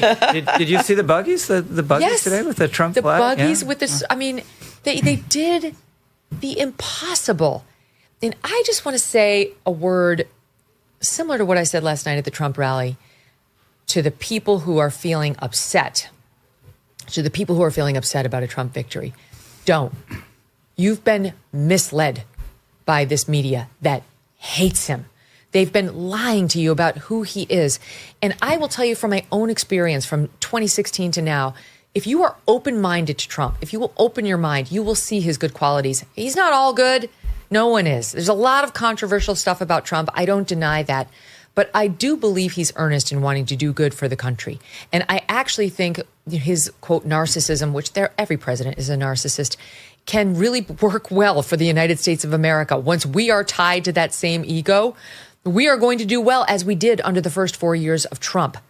And what I said last night is true. Trump will close the border. He will absolutely reinstitute those executive orders. That's how he did. And he didn't have congressional support last time. This time he might actually be able to pass a law and write it into law to secure our border once and for all.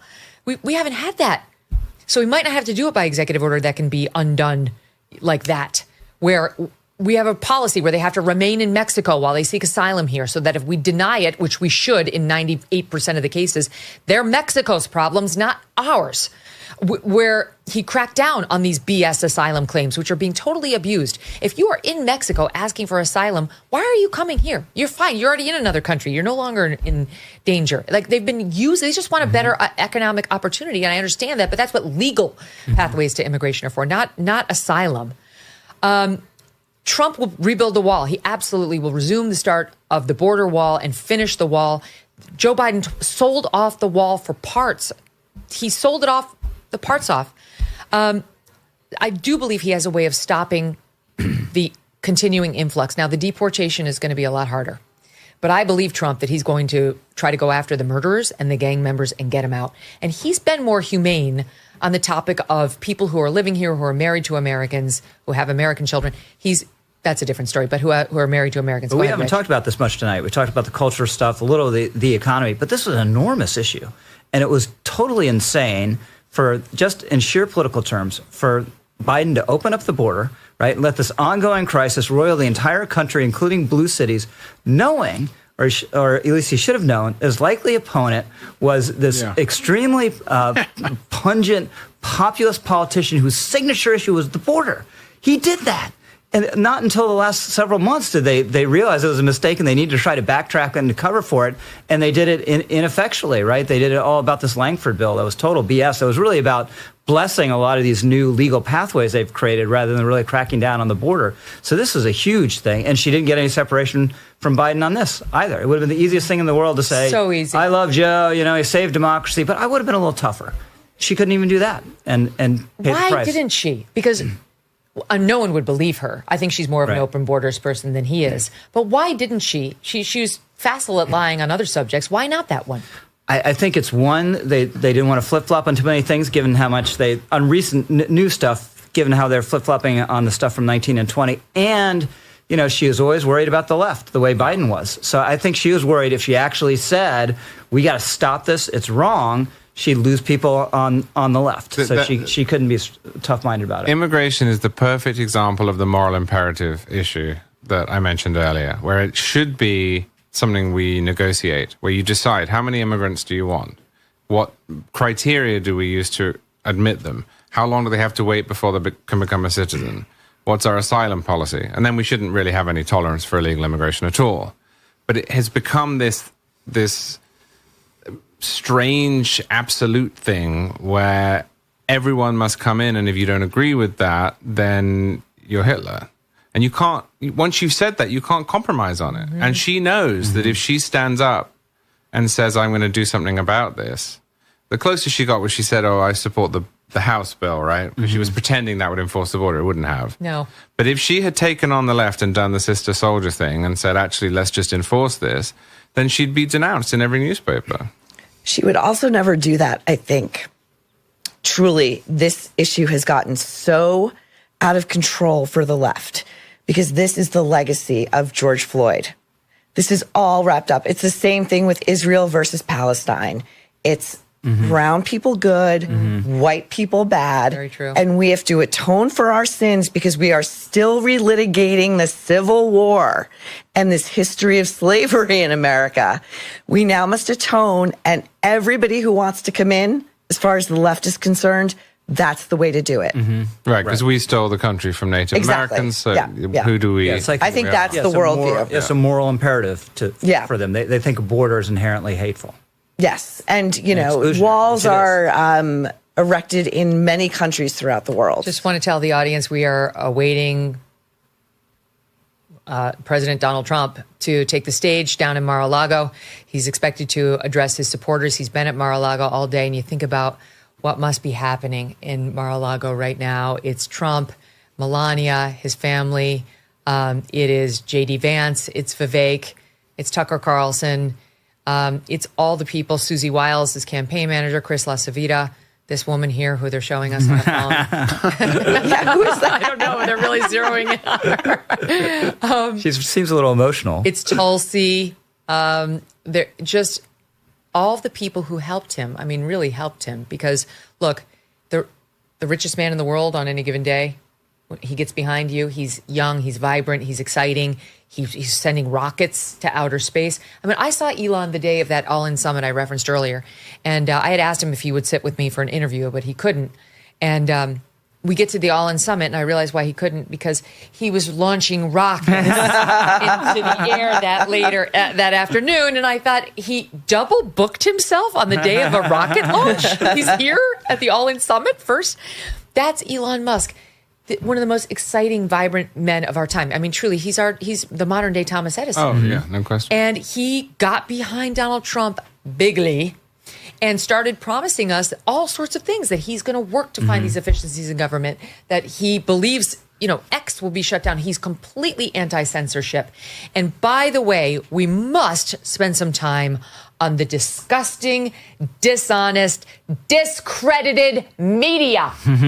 It's a huge loss for Kamala Harris, and it's a huge loss for all of you. The only saving grace for the media is they have Donald Trump to kick around for another 4 years. He will bring their business back. He will bring their ratings back. They will not be thankful. They will participate in the next attempt to kill him, meaning via impeachment, meaning via bad press. But they failed, Maureen. Does WAPO bleed more subscribers now because they didn't endorse Kamala? Oh, so or do they come back because democracy dies in darkness? Interesting. And they must fight. Abigail Finan, I think it's time for the martini. Oh. Yeah, no, me. You don't drink. Abby, can I have Anyone one? else want another cocktail? Yeah, I'll get another one. Yeah, what do you want? A martini? Gin and tonic? Gin and tonic? Yeah. Can you, gin and tonic. Tell Doug to do it. He'll do it. No, you go get Doug. He'll do it. What do you want, Rich? I'll take a beer if you have one. Yeah, a beer. What do you want? Martini, please. Yeah. Okay, beer, martini. What was yours? Martini, 2 martinis, a gin and tonic, and a beer. Yeah, he's gonna be so thrilled. Yeah, come on, it's 1:38. If we're awake, Doug has to be awake. Look at that! Wow, just called Minnesota. She won that one. Well, good for her. We're still doing the running tally.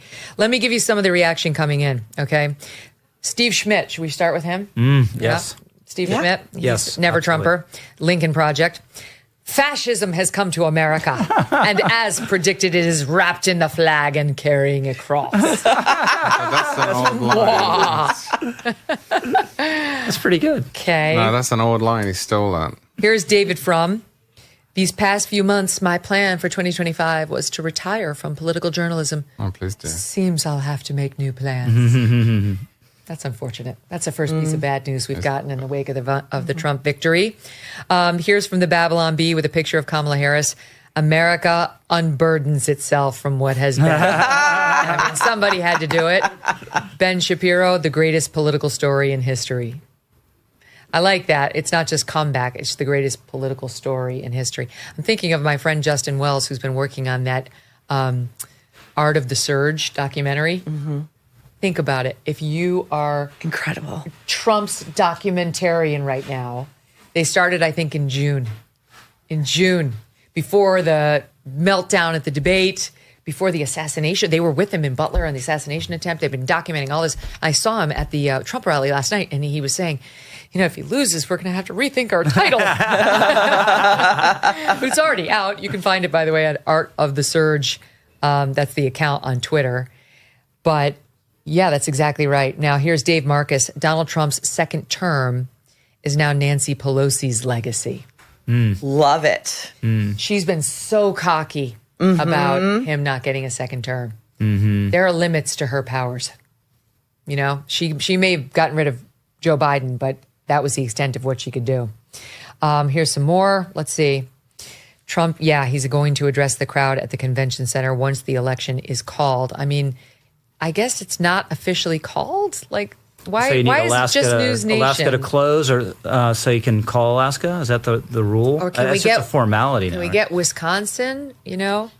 I do kind of want to hear from Henry again, if you guys can find him. I mean, I know it's secure, but I'd like to hear it from one of our experts, and I'd like him to explain what exactly we're waiting on.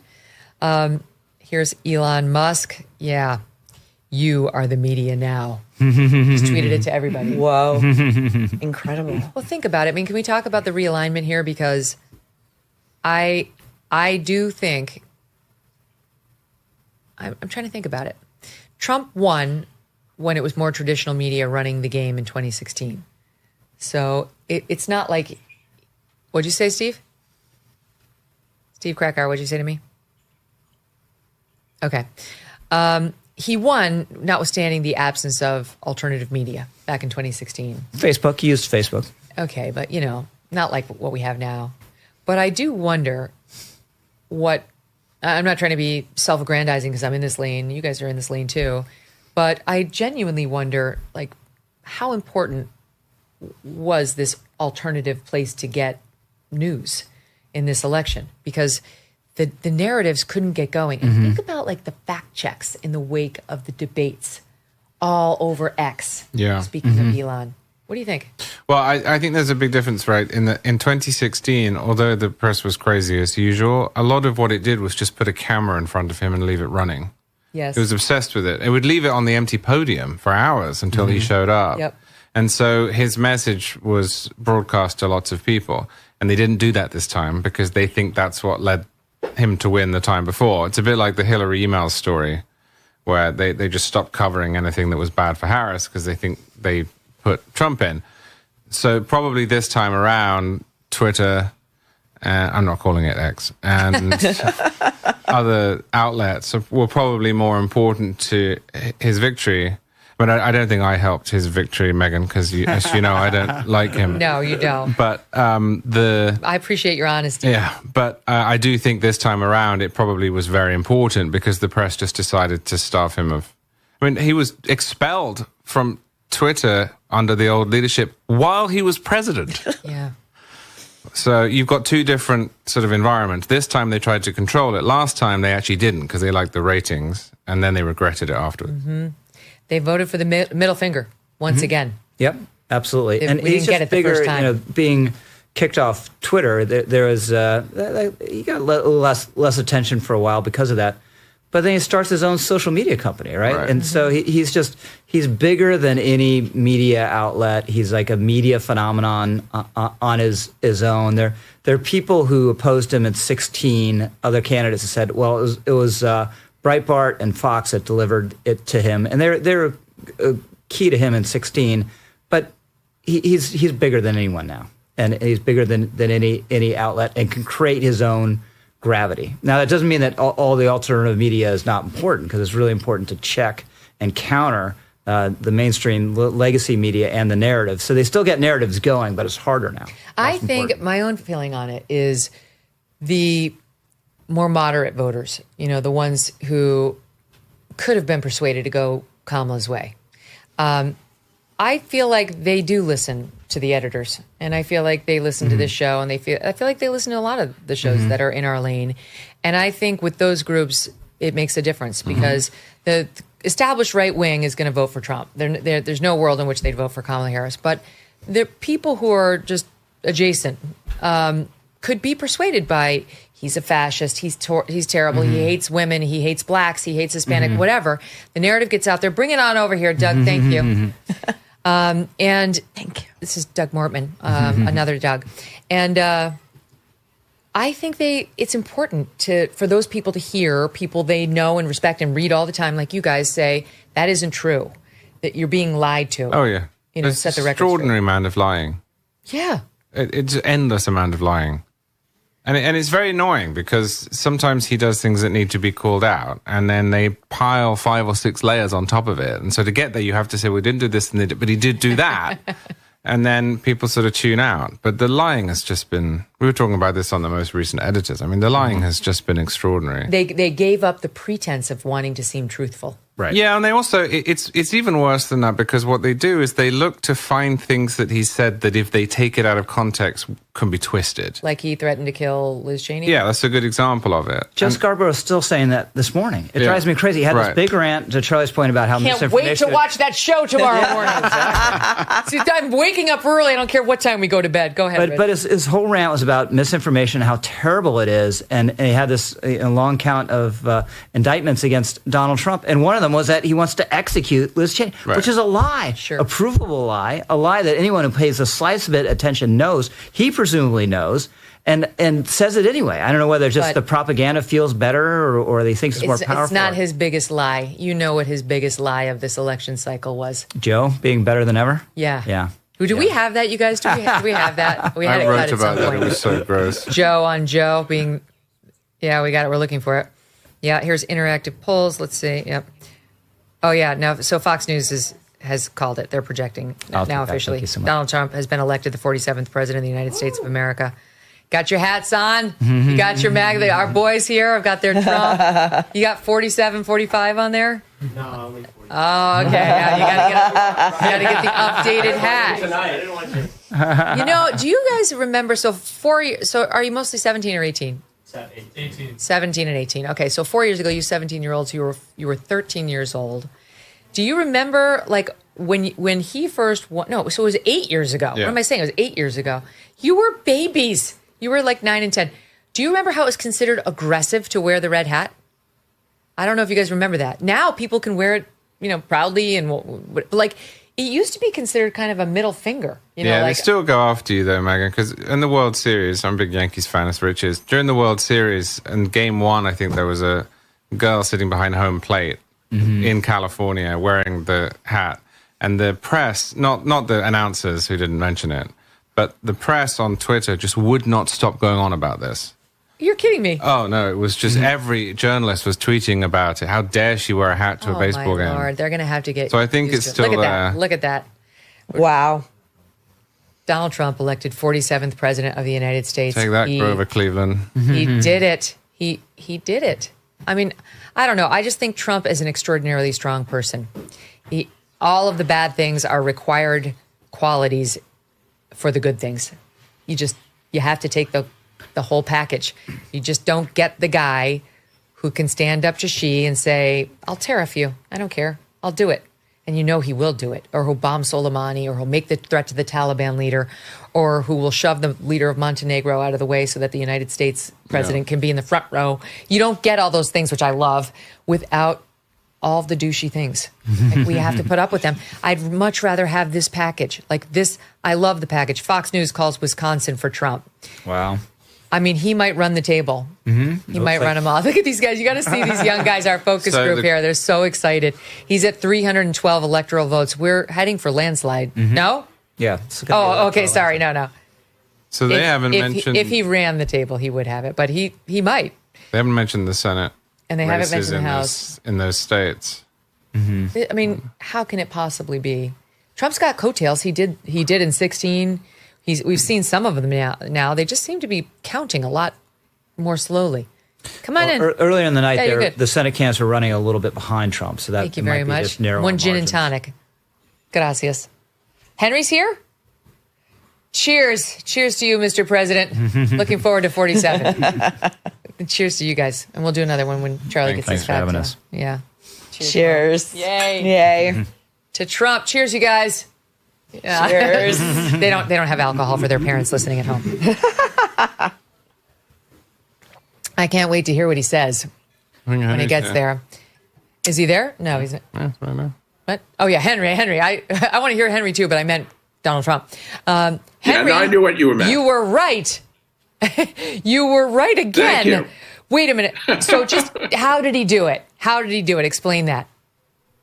Well, he did it because he put together the coalition that he needed to put together. He appealed to Republicans, he appealed to working class independents, and he didn't let himself get distracted. One of the things that, if you were going to listen to the Washington insiders, it was, go after all these suburban women. You can't let them get away from you. And he realized they're not gettable. So instead he went after black men, Latino men. If you look at where Donald Trump traveled in the last 6 weeks, he barely went to a suburb. He went to communities Republicans rarely go to because that's where his voters were, and he did the job. He had the message. He went to the places.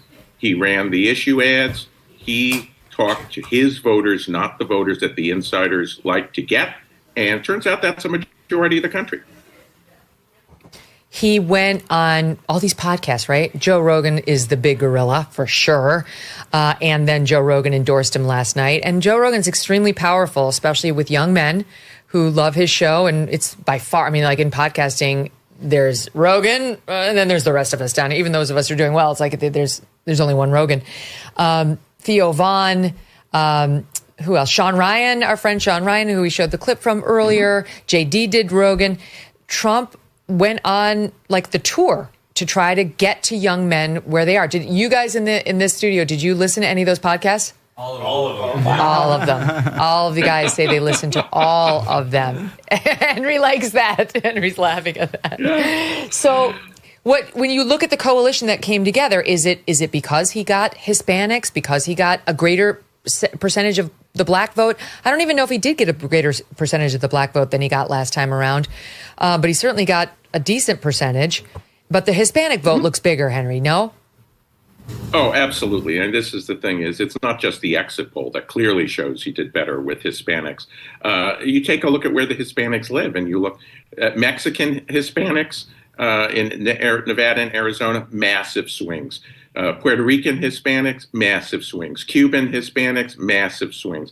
The data support the exit poll. The Latino vote is still majority Democratic, but it is much more Republican than it was. And go back to 2016, when supposedly Donald Trump was going to be the person who was going to lose the Hispanic vote to Republicans forever. Instead, by running the playbook that cares about the working class, not the faux concern that the Republican establishment wanted to have, he did better than any Republican has, including George W. Bush. Wow. Including George W. Bush in Texas. Donald Trump will carry the Rio Grande Valley, which even George W. Bush could not win in his home state 20 years ago. Oh, my gosh. It's extraordinary. What happened to the girl power? What happened to the young women who really, really, really want abortion rights through the 9th month? Well, what it turns out is that a lot of those women will vote for abortion and then vote for Donald Trump. There's always been a sizable contingent of pro-choice Republicans, and the abortion issue is not the killer that Democrats thought it was in 2022. Well, it kind of is. It is the killer issue. Well, no. Sorry. Well, yes. Now, yes. It's the killer policy, but yes. Yeah. Look. They wanted to believe that Dobbs is what gave them the midterm. It wasn't, but they wanted to believe that. And they wanted to believe that Dobbs was what was going to turn people here. Look, it might have, on the margin, helped a little bit. It looks like the female vote will be 1% higher than it was before. But the fact is, that's not what they needed. They needed to get people who weren't prioritizing abortion. It's much more important for them to keep a 24-point lead with Hispanics than to get an extra 1% of women out of the suburbs. They traded the bigger share of the pie for the smaller share of the pie, and Donald Trump was the happy and willing recipient of that gift. You know, it's funny because even before I went down to Pittsburgh last night to speak, they definitely were like, they weren't censoring remarks, but they were like really not looking for a big hit on abortion. Like if you're looking for a focus for your remarks, would appreciate if that's not it. And they were getting smarter on message discipline. Like, we're not winning on this issue. We don't want to highlight this issue. And I was like, they cut all your ethnic jokes too. Yeah, you cut out I had a great one on Puerto Rico. Hey, Puerto Rico. No, they said no. And in any event, they started to get more disciplined and started to understand that this, to your point, Henry, even though they've got defenses on this, that it wasn't worth it. It wasn't a smart campaign strategy. And that doesn't come from Trump. We know message discipline does not come from Trump. That's his team telling him, sir, as he would say, sir, stop hitting the abortion thing. And to Rich's point earlier, though, too, Trump himself did moderate on abortion and understood very early on we should not be the pro-life, far-right party on this. This is only bad things can come from that at this point. Yeah, look, I was talking to pro-life people before Dobbs and saying you have to be prepared for the fact that is 60% or so of Americans want abortion in the first trimester. And what happened was the pro-life movement wasn't prepared. And by the time Donald Trump came around, it had grown to about 66%. And Donald Trump recognized, I can't win an election by fighting an issue where 1/3 of the people agree with the pro-life side. So he didn't fight that. And what it turns out is that Democrats could not pin him on that issue because he didn't take the extreme pro-life position. And that made him palatable to people who are pro-life but cared more about other issues. And they said, yeah, I mean, pro-choice, they're going to be pro-choice on abortion, and they care about the economy, and they care about the border, and they care about strength. And they voted for Donald Trump because abortion wasn't the issue, except for the Democratic base, which, oh, by the way, Kamala Harris already had. Mm-hmm. What do you make of the young people who are voting today, Henry? Because it does not look like a runaway group for Kamala Harris, which is, the young people, they always go Democrat. But like my focus group here in my studio, these boys are saying, no. They did not. They did not necessarily turn out for her. At least, was there a gender split there? I haven't looked at the exit polls in a while. I haven't looked at the exit polls on that issue. There may very well have been. But look, the thing to remember about the young generation, it is the most non-white and the most Latino generation. When people in the Washington world or the New York media world tend to think about whites, they tend to think about, oh, yeah, the college-educated white, just like my kids. No, the typical 18 to 24-year-old is a Latino graduate of a high school. That's why they didn't carry the young vote, because Donald Trump talked to them.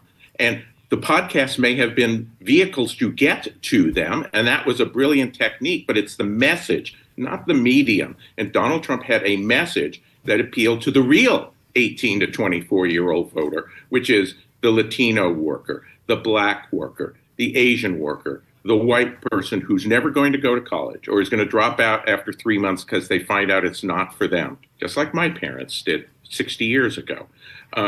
That's a majority of this country. It's the non-white population of this country. Donald Trump and his team understood that, which is something that the media-driven Democratic Party and the woke, progressive-driven Democratic Party not only could not, but would not understand.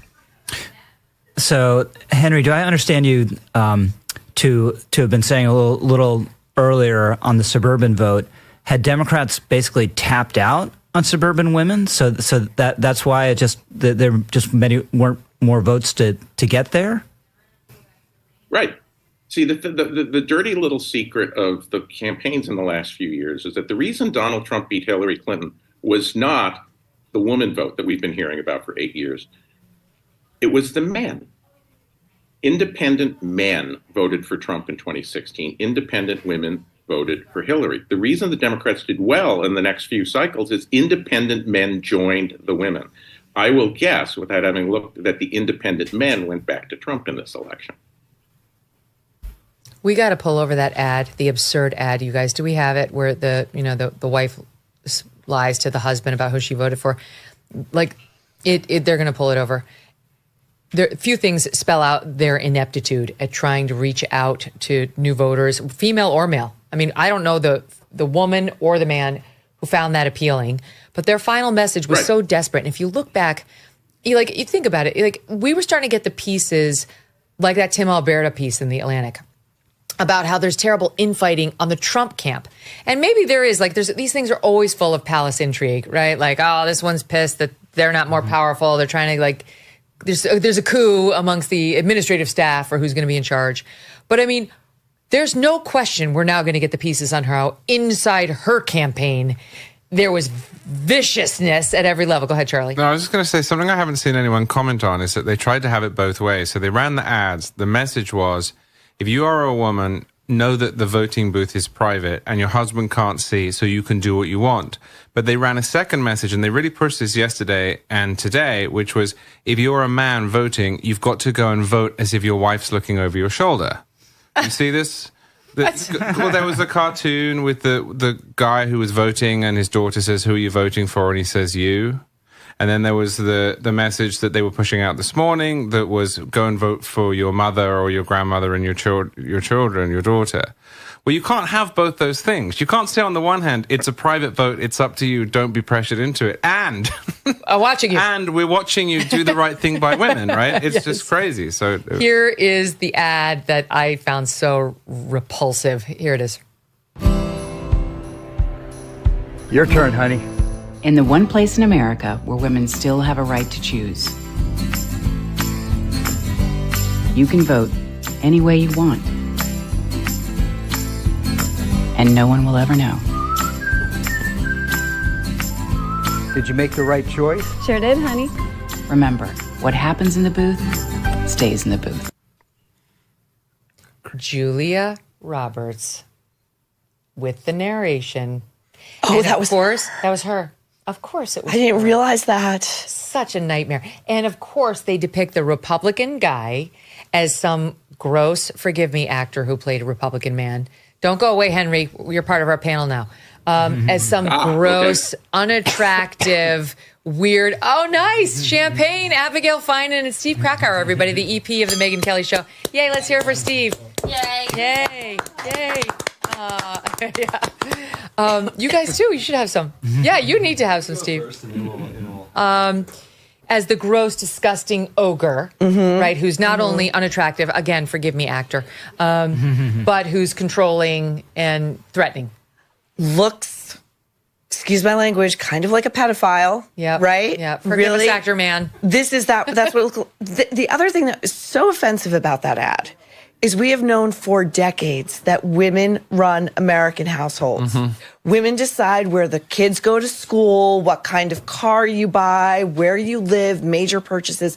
So the idea that we're now somehow retrograde in our voting choices for what would be the first female president is so offensive. And it just speaks to how schizophrenic, undisciplined, and desperate this campaign began, or became rather, in its later days. Well, no, it's funny you said, my wife has said the same thing to me twice now. She said it in 2016 and she said it with this election. She said, I would love to have a female president, just not that one. Same. And it's just so bizarre to me that gets interpreted as internalized misogyny or whatever nonsense. Oh, I'm sick of that bullshit. She just didn't want either of those people. You kind of wish, just for the sake of putting the misogyny thing to bed, that they'd come up with a decent female candidate. We got Hillary Clinton and Kamala Harris, both of whom had the same flaws. I mean, in this respect, Trump got very lucky. I mean, he did. He ran against two of the least popular figures in the Democrat Party that he could. And I have to say, we talked a little bit about Barack Obama earlier. Look, the liquor's just piling up out here. Now we've got the champagne, we've got the beer, we got a gin and tonic, we got 2 martinis. We're having a good time. Thank God. Henry, do you have a drink? Unfortunately not. I'm back in my hotel room. Henry. They don't have alcohol. Well, could you just call down and have them bring up a gummy or something? We are awaiting President Trump, both the 45th and soon to be the 47th President of the United States. He did it. The greatest political comeback of all time. Yes. I can't wait to hear what he has to say. I can't wait to hear his framing of it and to see his face and to hear his voice and to check his mood and whether he's feeling the jubilation that, his supporters are. Everybody works so hard for him. What was I saying? I don't remember. I have a question for Henry. Yeah, Charlie, jump on in there. So, Henry, what did cause the lack of a red wave in the midterms? You said Dobbs was sort of at the edge, but wasn't the main part of it. I think I've assumed it was more of it than you implied. I didn't see a whole lot of proof that abortion really moved voters, that Dobbs really moved voters. I think what it was they weren't willing to take the jump, that Biden convinced them to give him 2 more years to fix it. And what you had was a series of candidates that were running for high-profile offices who frankly weren't ready for prime time. And so between the bizarre candidates or the not ready for prime time candidates and a bunch of people who are historically been Democrats who thought, I'm not ready to take the jump yet. In 2022, the biggest thing was the 10% of people who somewhat disapproved of Biden, that historically in midterms, those always voted for the out party by at least 20 points. In 2022, they voted for the Democrats by 4 points. You switch those votes, and we were talking about we'd have the red wave that we thought we were going to get. And I think what it was people right at the end who were traditionally Democrats or not leaning Republicans said, I'm going to give them another chance. And they had 2 years. They blew the chance. And the Latino wave that many thought would happen in 2022 happened tonight. The black, small but real movement that we thought was going to happen in 2022 happened tonight. And the fact is they could talk to their old constituency, the suburban women who might have liked Romney, but aren't really with the movement in a conservative populist way. But guess what? They already have them. And so the people who actually gave them the victory in 2022, they drove away by actually not understanding why they won them. They continued to talk about the things that they never cared about. And I suspect we'll find that the trans issue really mattered, that on the margin, these people may not be religious in the sense that they're going to church, but they're culturally not progressive. And the idea of transitioning kids is gross to them.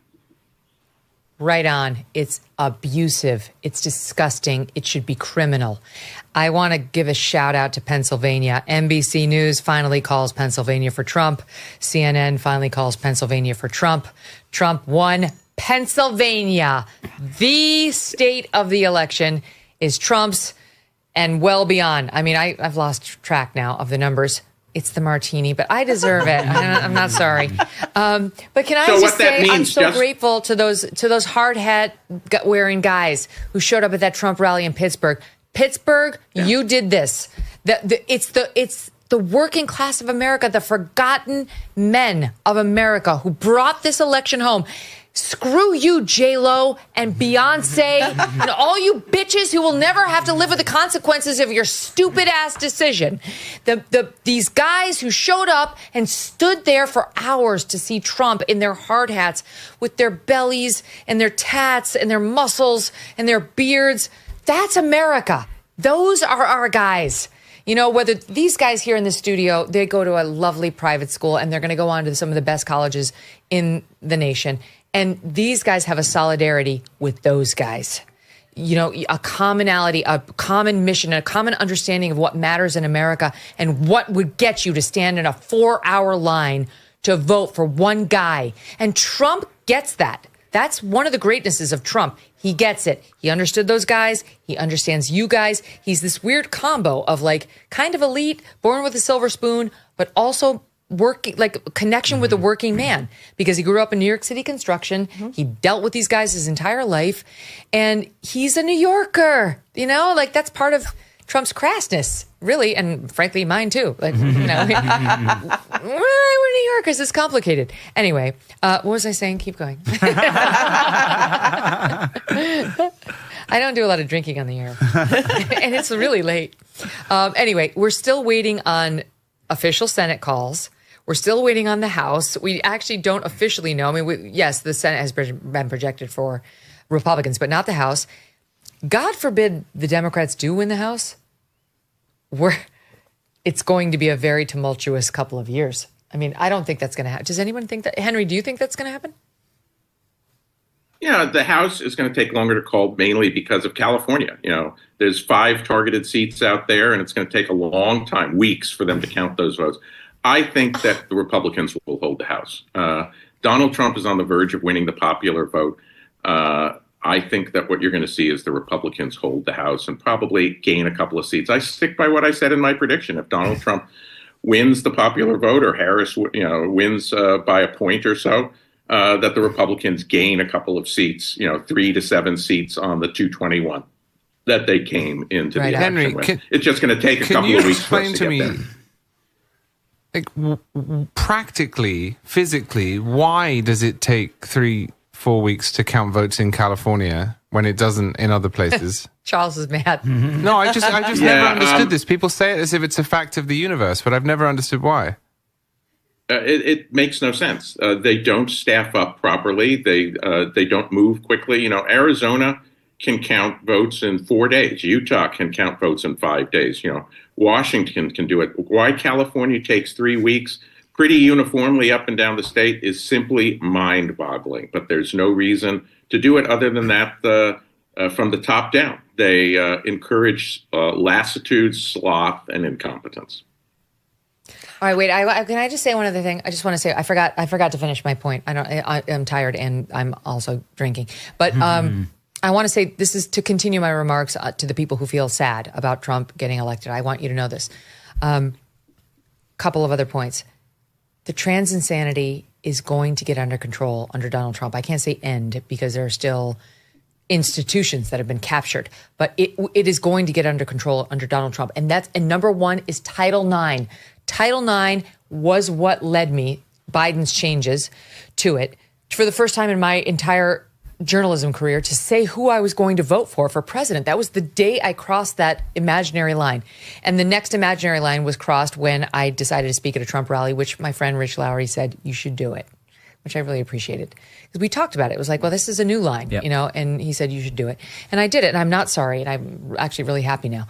But anyway, Title IX was rewritten by Biden-Harris, and it not only allowed boys into girls' sports, I mean, up and down the line. It's K through 12, K through college, not K through 12, K up and down the line, allowing boys into girls' sports, but mandating that they be allowed in girls' spaces, bathrooms, and locker rooms. They've been slowly eroding girls' rights and parents' rights to object to it by saying you can't use the actual pronouns. You must use preferred pronouns or you violated human rights laws. Biden and Harris has been doing all of this, trying to erode those laws won't stand up. They may not mandate speech. That is totally contrary to the First Amendment. But that's going to be all undone now. And by the way, for you boys sitting here, you're going to go off to college. Raise your hand if you're a senior. Okay, so we got 2 out of the 5. We had like 12, 13. 2 out of the 5 are seniors. When you go off to college next year, I'm sorry to take the room down, but under the Biden-Harris administration, Title IX has been changed so that if you hook up with a girl and God forbid something happens where she decides she wants to accuse you of some improper behavior, you have no due process rights, thanks to Biden-Harris. You're done. You are completely effed if a girl just makes an accusation, which is going to lead you to be like scared, dare I say squirrels, on campus. You're going to be terrified. Yeah, it's one of the ironies, right? That the supposed fascist, it was his administration that restored due process rights. Just basic due process. Right, and the Biden folks undid it again. Yeah, but breaking news on my Ring app, where neighbors can say weird stuff that's going on. Someone just put a message on there 10 minutes ago. Does anyone hear loud bangs? It sounds like fireworks somewhere in the neighborhood. So this is someone who's obviously not politically plugged in that didn't realize. Folks realize that Trump just won, and probably like these guys right here setting off fireworks. That's what they'll do when they'll leave the studio here. You guys will remember this like I remember 1976 as a kid. You were not born. I wasn't. You were with me. Right? Do you remember 1976? I don't really remember 76. 80 is more my... You don't remember 17? I keep saying it was 17. I'm not 200 years old. In 1976, we had the bicentennial. And we went outside, we banged pots and pans. Did you not do that in Virginia? I remember the bicentennial. My first political memory, by the way, is Nixon resigning. I remember a neighbor coming and either telling me I should go inside and watch the resignation or watch Ford getting inaugurated. My brother had that same thing. This is a small thing, but... Are you referring to your gin and tonic? No. I can get you another. It wasn't a small thing when I started it, but it's a small thing now, having drunk most of it. No, the 250th anniversary of the United States is in 2 years, and one of the questions was who would be president. So I guess now we know the answer. Wow. Yeah. Yeah, exactly right. I'm thrilled about that. Yeah, I remember, as a little girl, I was 5, and my parents bringing me outside, and we were banging the pots and pans, and it was like I didn't totally appreciate it, but now I get it. And my brother remembers, he's 5 years older than I am, my Nana sitting in front of the TV for Nixon resignation and for the moon landing. Mm-hmm. Oh, yeah. Like, huge. You need to watch this. Yeah. I wasn't around yet. Yeah, that's when you can really have collective events in the way you don't so much now. Occasionally you do. What was the last big one where we all watched? Say again, Steve? Is he there? Is he coming out? No, not yet. It's the Super Bowl. No. What is it? This is like the Super Bowl. That's the only thing. I don't know, And Henry. tonight. What do you remember? What was your big childhood event? Did your parents make you watch the moon landing? Me? Didn't have to make me. I followed it religiously. I was like crazy about the space program. I named my teddy bear after Frank Borman, the head astronaut on the Apollo 8 No, mission. you didn't. I'm a little older than you are, Megyn. We're beginning to really get to know. So on brand. All right, Henry, let me ask you a question as we await President Trump. How did you get it so right and all these other pollsters got it so wrong? I listened to the data. I mean, Rich and Charlie know who I am, know what I do. Rich was very kind enough to print my predictions from 2010 through 2018. I pay a lot of attention to data. Other people watch Yellowstone. I'm looking at precinct data and polling data, and I follow it. I don't let my prejudices get in the way. That's all it takes. I feel like that describes so much of even my own journalism career. Like when they sent me down to cover the UVA, the Duke lacrosse case. Go where the story takes you. Just keep an open mind. That's what Britt Hume said. If you keep an open mind, and that's when I read that Ann Seltzer poll, I don't know her at all. I don't mean to disparage her, but I thought my gut tells me this is a woman with an agenda who cannot envision Donald Trump winning again. And the abortion thing is very important to a lot of women. And she magically saw a bunch of older women who were going to come out of the woodwork to say no. I mean, older women, even the intimations had been, it'll be younger women who speak on this. Right. But she's a little older, and that's what happens, Henry, right? People inadvertently or advertently let their biases get in their way. Yes, and it's not There's just Vivek. the left thing. It's something that you just have to control for, and it is so easy. Like in the Romney campaign, I don't know, whether you were getting spun by the insiders, but a lot of people were, and they said Romney's going to win by 5 points. He's going to win by. I knew Romney was not going to win. Okay, well, you and I were, Rich published my prediction in the pages of National Review that said Romney's not going to win, and I was accused of spreading fear porn. And I only missed one state, the closest state, Florida, because the data were there. But the Romney people let their biases affect their interpretation, and they thought they were going to win, and they told everybody that. And I think with the Seltzer poll, as Henry I think was mentioning a while ago, maybe bad sample, right? So maybe she's not guilty. But the way the media picked up on it and ran with it and wanted to make this a reality was the real disgrace there. Yeah, and if you look at the choices that were made in media coverage in the last 3 days, there was almost nothing on the jobs report. Nothing. Now, yeah, right. 12,000, 10 times lower than expected. Right. And that's really important. And if it had been the other way around, if the incumbent had been a Republican, that would have been a 5-alarm fire. Yeah, that's right. And they do the same with polling. Right. And the fake, we haven't talked about the mystery apostrophe either in Joe The Biden. mystery apostrophe. People really should have been on the Dem side an apostrophe for Halloween. Yeah. I was a trash bag. The one person in the Biden-Harris operation that has integrity is the White House stenographer, right? God bless that person. Yeah. Or their boss. I don't know. Yeah. One of them decided to leak that story. It was clearly from them. It was amazing to watch. All right, now wait a minute. I want to show you something extraordinary. Look at this picture. If you're not listening, if you're not watching his show, go to youtube.com/Megyn Kelly and watch it. Look at this picture. Trump tweeted it out. Yeah, you guys can come around. You can look at it. Look at this. Come around. Come around. Hopper painting. It's Trump. Eric Trump tweeted it, and it just reads 47.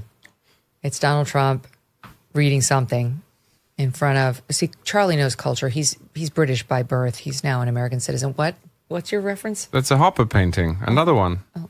Look at it. What's another? What was the first one? The McDonald's moment through the window. Okay. Now I got. Oh, you're saying it could be a Hopper painting. Got it. Well, it's not a literal one, I imagine, but yeah. Look at that. Trump lit up in front of a mirror, reading something. Maybe results. It's so. Or his speech. What do you think? You love it? I love it. It's a speech. Yeah. This guy's been. Oh, that's sweet. It's beautiful. Say our boys. I feel like he's just turning out iconic photos. You love that? Which would you rather have a signed copy of? That one or the one of him in the McDonald's? It's got to be the fist. Oh, the fist. The McDonald's? You take the McDonald's. How about, would anybody take garbage? That's pretty good. No, and no takers for garbage. No. Yeah, McDonald's was the bomb. You guys ever worked at McDonald's? No, it's a no. At least you guys are honest. Oh, I heard that on the editors. Yeah. You know all the fries. You know everything. No, I know everything. I did every job there, but they eventually put me on the window because I was gregarious. But yeah, I worked there for 2 years. What led to the end of McDonald's? Oh, I decided to go back to school. I left school because I hated school. What? I thought you went to Cambridge or Oxford. Oxford, I did, but I left school, not college. I left high school. Oh, do this. But I walked out. Yeah, I got really annoyed when I was 50 and I didn't go for 2 years. What? Yeah, I went to McDonald's instead. And then I decided I wanted to do something else. Wait a minute. I never put this together. You, in between high school and college, Correct. You took 2 years off to work at McDonald's and then you went to Oxford? Correct. So let's go deeper like we do with Henry. What did you name your teddy bear? Like we do with Henry. It wasn't after McDonald's. Yeah, I did. What? How did you get into Oxford from McDonald's? It was an odd application, and I went back to school for a year and did well, but I had to catch up. You see, boys, if it doesn't work out for you on your college applications, then you're good. Yeah. So can I tell you? So our sons go to the same school. I never say where we go to school because I don't want weird freaks to come find my children. But the day that Fieldston Ethical Culture put out that memo saying you can have the day off if you're upset over whomever may win. P.S. It's Trump. Our school put out a memo. Our head of school put out the greatest memo, which was basically, I'll summarize, you'll go to school, you won't share your politics with the children, you'll take that out in your personal life. Thanks. That's it. That's all that's required, right? Isn't it so great to be at a school that doesn't push its politics on you? Right? I just, we fled these New York City schools because we were getting exactly the opposite. It's just wonderful to be at a place that does not do that crap. But you mark my words, tomorrow, the next day, we're going to have stories of God, yeah. teachers breaking down, Hitler won. And serious protests and maybe some violence. In the Don't you think Antifa and George Soros are making a lot of calls right now? Mm-hmm. What do you think is going to happen there? I mean, Washington, D.C. has been boarded up for a reason, right? There'll at least be there are big protests in 2016 after he won the election, so I'd expect the same this time, wouldn't you? Mm-hmm. Yes. How you doing, Abigail Finan? Are we going to open that or stare at it? Yeah, are you going to open it? Come on, why don't you show the people who you are? Hi. No, show them who you are. Show them your face. No, it's me by camera angle. I don't have good hair right now. She's tired. She's worried about her camera. I asked Steve about opening that, so I was like, I don't drink. You should be opening that. Somebody should open that. No, one of you guys. I said one of you guys yes should open that. Say again, Steve Garkauer. I did it. Well done. Good. Oh, is it clip? Look at her go. So Abigail doesn't drink, but can I tell you, it's a brave move for her to be out here with you, Charlie Cooke. Do you want to tell him why? Why? I don't know. Because he's the same age as you are. Oh, I don't even want to talk about that. I try to black that out. I'm 38, but I have done a 500th of what you have done with your life, and it's very depressing. She's upset with your brilliant commentary because you're the same age. It makes me so angry. Oh, good. Because you're so smart, and I'm I'm no, you're brilliant. At best. No, not true. But Abigail Am I in Finan. danger right now? Have you got a knife in your No, I'm actually very sweet. Yeah? Just, She's very sweet. She's Minnesota nice. But Abigail Finan could get a marching band to your house for 4th of July. Oh. And not, you couldn't do that. No. No, everybody has their incredible skills. But we're the same age, and it's just so sad. Okay, now Steve Krakauer. Cheers to you. Cheers to you. Yeah, there's another round of drinks. Cheers. That'll help your Cheers. cold, Maureen. Yes, it will. Cheers, guys. Cheers. Are you feeling any sort of happiness, even though you don't like Trump? I don't like Trump, but I really hate her. So I said at the beginning, one of them's going to lose. I'll feel good about that. Yeah. And I think we're headed for 53, maybe 55 Senate seats, and that's enormous. That was what I really wanted. That's worth toasting. Also, Florida, as I said, Amendment 4 went down, Amendment 3 went down. Massive sweep in the state legislature. This is, I'm happy. All right. I'm going to let Henry go, but first I've got to ask you this, Henry. What is the message to the pollsters of America? Well, let's be honest. Quickly, because Trump's coming. Most of the pollsters got it right. The ones that didn't, I would say, re-examine your assumptions. The country obviously had moved to the right. This is the first presidential election since the Great Depression where the Republican Party has the plurality support. Henry Olsen, you're amazing. Thank you so much. You've been terrific. And now, thank you for having me on. Former President Donald Trump, President-elect Donald Trump, with his beautiful wife, Melania, his giant son, Barron, and all of the Trump children who have been with him every step of the way. Let's watch.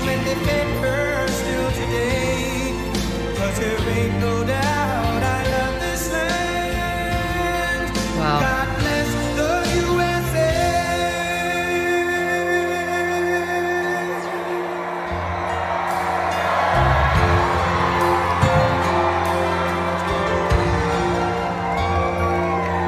From the lakes of Minnesota to the hills of Tennessee, across the plains of Texas, from sea to shining sea, from Detroit down to Houston and New York. The song by Lee Greenwood, which he uses at every rally, used at the RNC. Citizenship ceremony. They played it at my citizenship ceremony. And they played the video. Clearly means a lot to him. Eric Trump, such a great guy, so loyal to his dad, running the Trump organization, which has also been targeted. Kai Trump, Trump's granddaughter, who spoke at the RNC.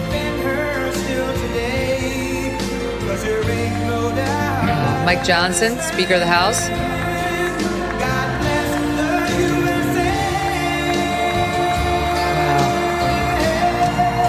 What must he be feeling right now? J.D. Vance, the next vice president, and Ivanka.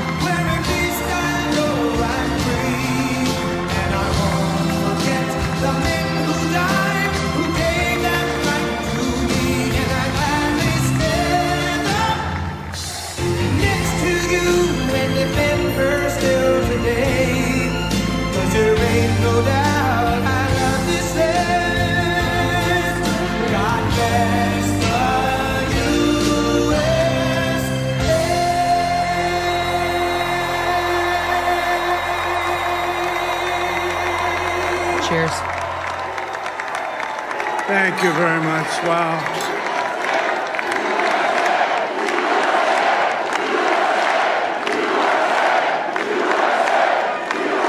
Well, I want to thank you all very much. This is great. These are our friends. We have thousands of friends on this incredible movement.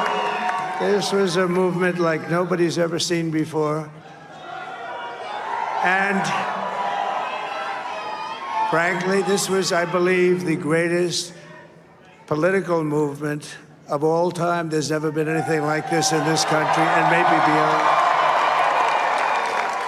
And now it's going to reach a new level of importance because we're going to help our country heal. We're going to help our country heal. We have a country that needs help, and it needs help very badly. We're going to fix our borders. We're going to fix everything about our country. And we made history for a reason tonight, and the reason is going to be just that. We overcame obstacles that nobody thought possible, and it is now clear that we've achieved the most incredible political thing. Look what happened. Is this crazy?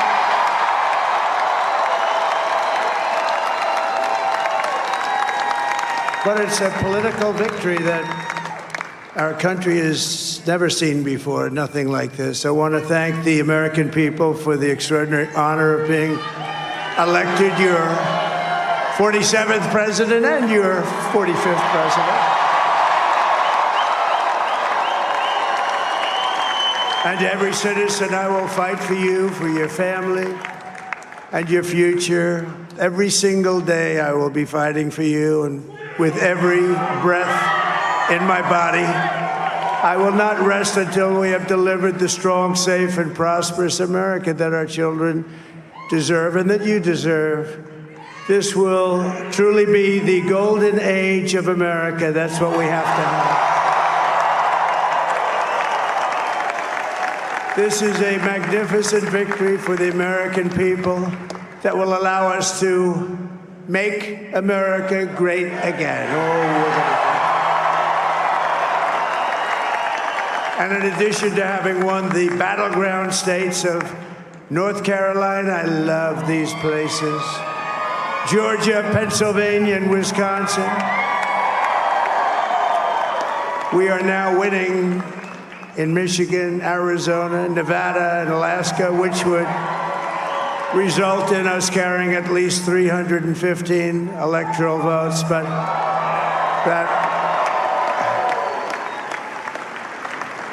it's much easier doing what the networks did or whoever called it, because there was no other path. There was no other path to victory. We also have won the popular vote. That was great. Very proud of that.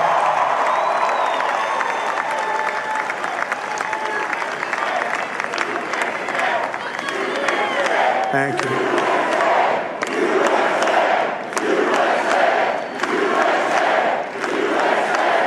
Thank you very much. Thank you. And, winning the popular vote was very nice, I will tell you.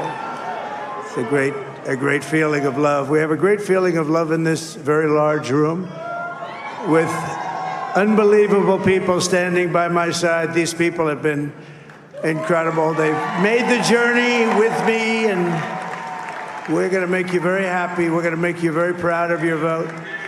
I hope that you're going to be looking back someday and say that was one of the truly important moments of my life when I voted for this group of people beyond the president, this group of great people. America has given us an unprecedented and powerful mandate. We have taken back control of the Senate. Wow, that's good. And the Senate races in Montana, Nevada, Texas, Ohio, Michigan, Wisconsin, the great Commonwealth of Pennsylvania, were all won by the MAGA movement. They helped so much. And in those cases, every one of them, we worked with the senators. They were tough races. And I mean, the number of victories in the Senate was absolutely incredible. And we did tele-rallies. We did tele-rallies with each one of them. And sometimes we did 2 or 3 and it was amazing to look at all of those victories. Nobody expected that, nobody. So I just wanted to thank you very much for that. And you have some great senators and some great new senators. And it also looks like we'll be keeping control of the House of Representatives.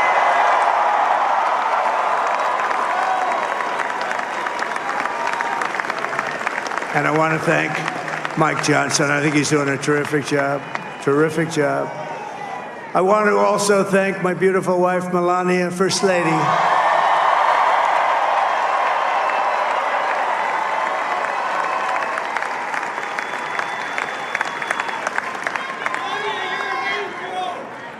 Who has the #1 best-selling book in the country. Can you believe that?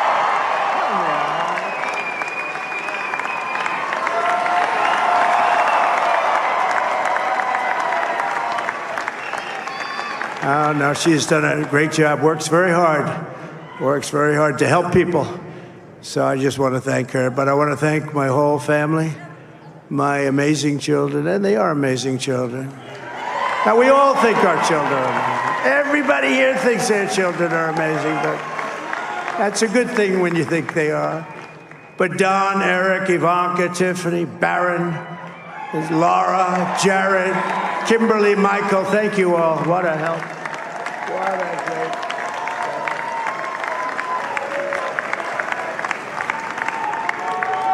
My father-in-law, Victor, is tremendous, and we miss very much Melania's mother, Amalia. We miss Amalia, don't we, huh? She would be very happy right now, standing on this stage. She'd be so proud. She was a great woman, that one. Beautiful inside and out. She was a great woman. I want to be the first to congratulate our great, now I can say, Vice President-elect of the United States, J.D. Vance.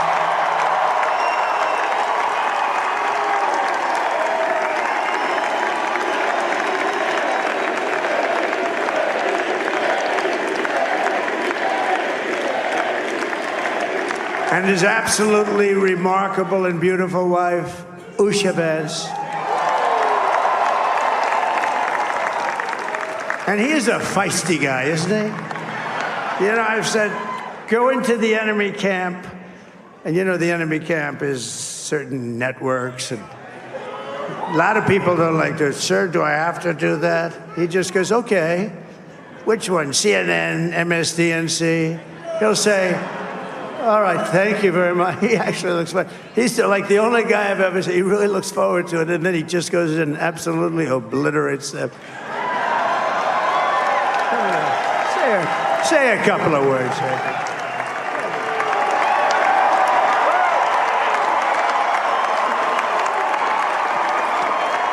Wow.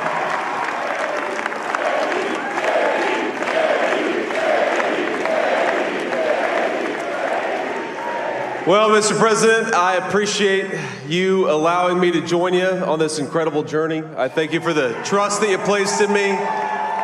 And I think that we just witnessed the greatest political comeback in the history of the United States of America.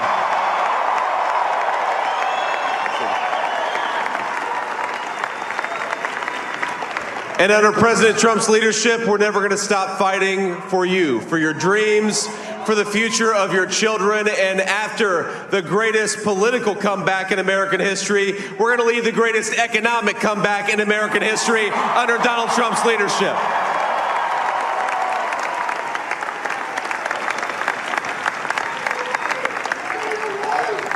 Thank you very much. He's turned out to be a good choice. I took a little heat at the beginning, but he was, I knew the brain was a good one, about as good as it gets. And we love the family, and we're going to have a great 4 years, and we're going to turn our country around, make it something very special. It lost that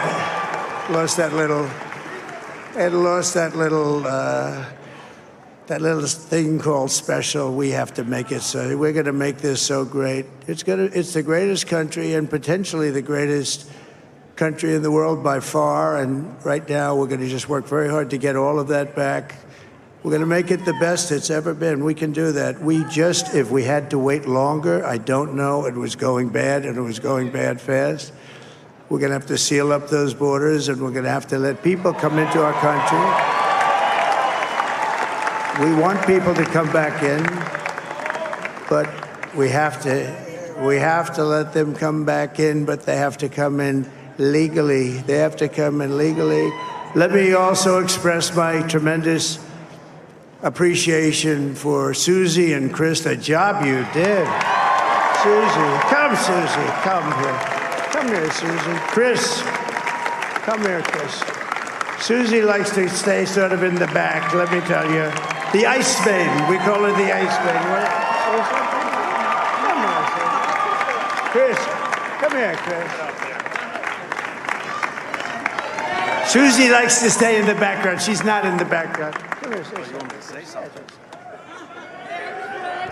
This wasn't expected, but I just want to thank, obviously, President Trump for this journey. It was a great one, and he's a hell of a candidate, and he's going to be a hell of a great 47th president. And this team that we had, the best team, and, of course, even my boss, Susie Wiles, the best. Thank you. Thank you, and thank you, Susie. Look at her. She's shy. I've never seen her be shy before. Susie. They're great. Everybody up here is great. Everybody up here is very special. But the Trump, who did you say? Oh, let me tell you, we have a new star. A star is born, Elon. Now he is. Now he's an amazing guy. We were sitting together tonight. He spent 2 weeks in Philadelphia and different parts of Pennsylvania, campaigning.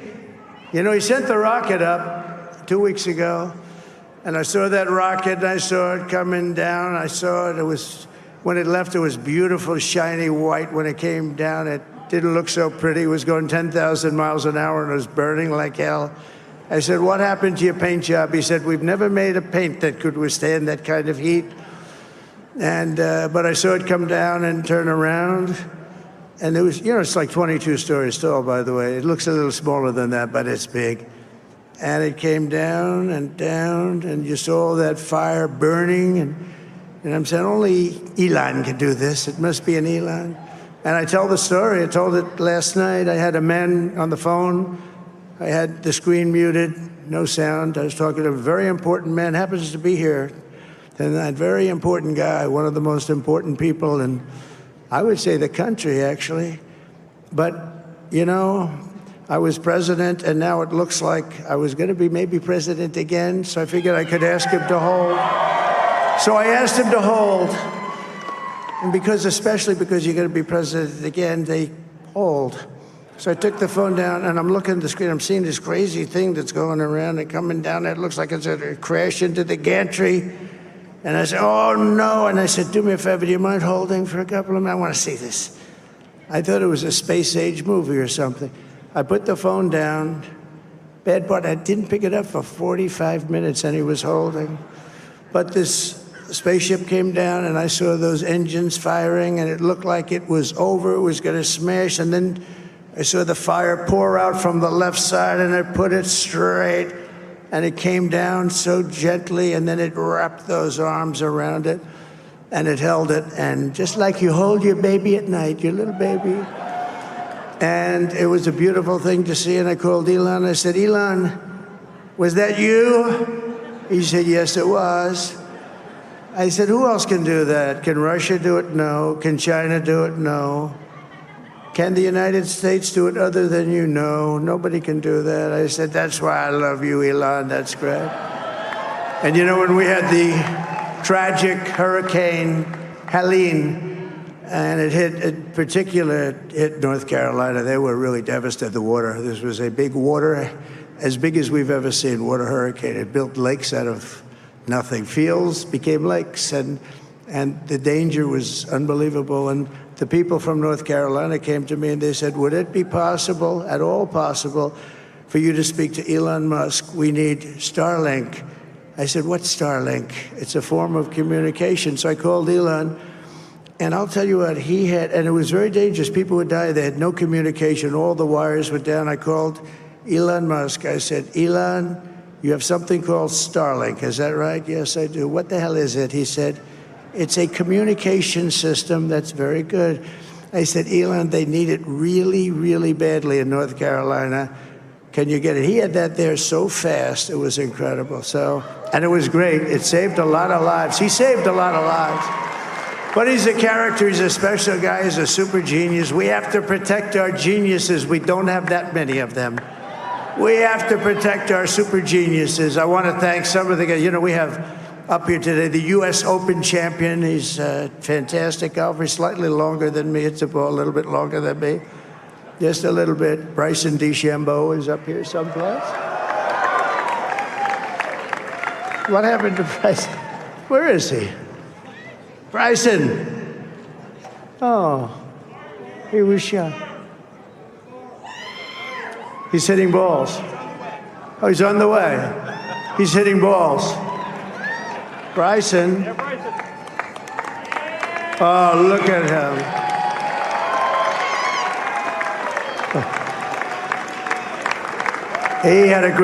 He's got a great career going.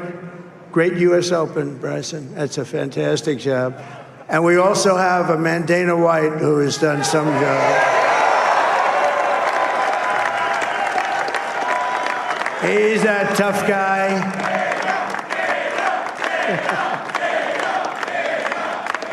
So Dana started UFC and came to me, do you mind if I use your... Nobody wanted to give him Marines because they said it's a rough sport, a little rough. And I helped him out a little bit, and I went, and they said, this is the roughest sport I've ever seen, but I began to like it, and he loved it, and nobody's done a better job in sports. And you know, he's a very motivational kind of a guy, what he does. He gets these fighters, and they really go at it, and it's become one of the most successful sports enterprises anywhere at any time. It's doing so well. I'd like to ask Dana just to say a couple of words, because people love to hear from him. Dana,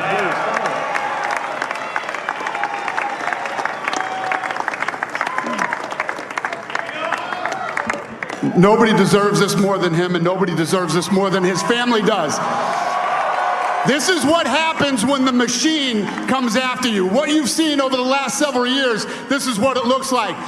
Couldn't stop him. He keeps going forward. He doesn't quit. He's the most resilient, hard-working man I've ever met in my life. His family are incredible people. This is karma, ladies and gentlemen. He deserves this. They deserve it as a family. I want to thank some people real quick. I want to thank the Nelk boys, Aiden Ross, Theo Vaughn, Bustin' with the boys, and last but not least, the mighty and powerful Joe Rogan. And thank you, America. Thank you. Have a good night.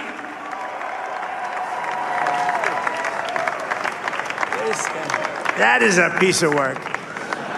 No, he's really an amazing guy. But most of all, I want to thank the millions of hardworking Americans across the nation who have always been the heart and soul of this really great movement. We've been through so much together, and today you showed up in record numbers to deliver a victory like like no other. This was something special, and we're gonna pay you back. We're gonna do the best job. We're gonna turn it around. It's got to be turned around. It's got to be turned around fast, and we're gonna turn it around. We're gonna do it in every way, with so many ways, but we're gonna do it in every way. This will forever be remembered as the day the American people regained control of their country.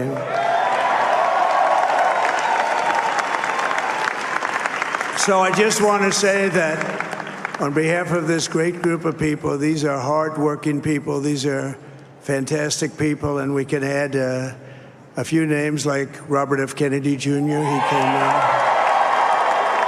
and he's going to help make America healthy again.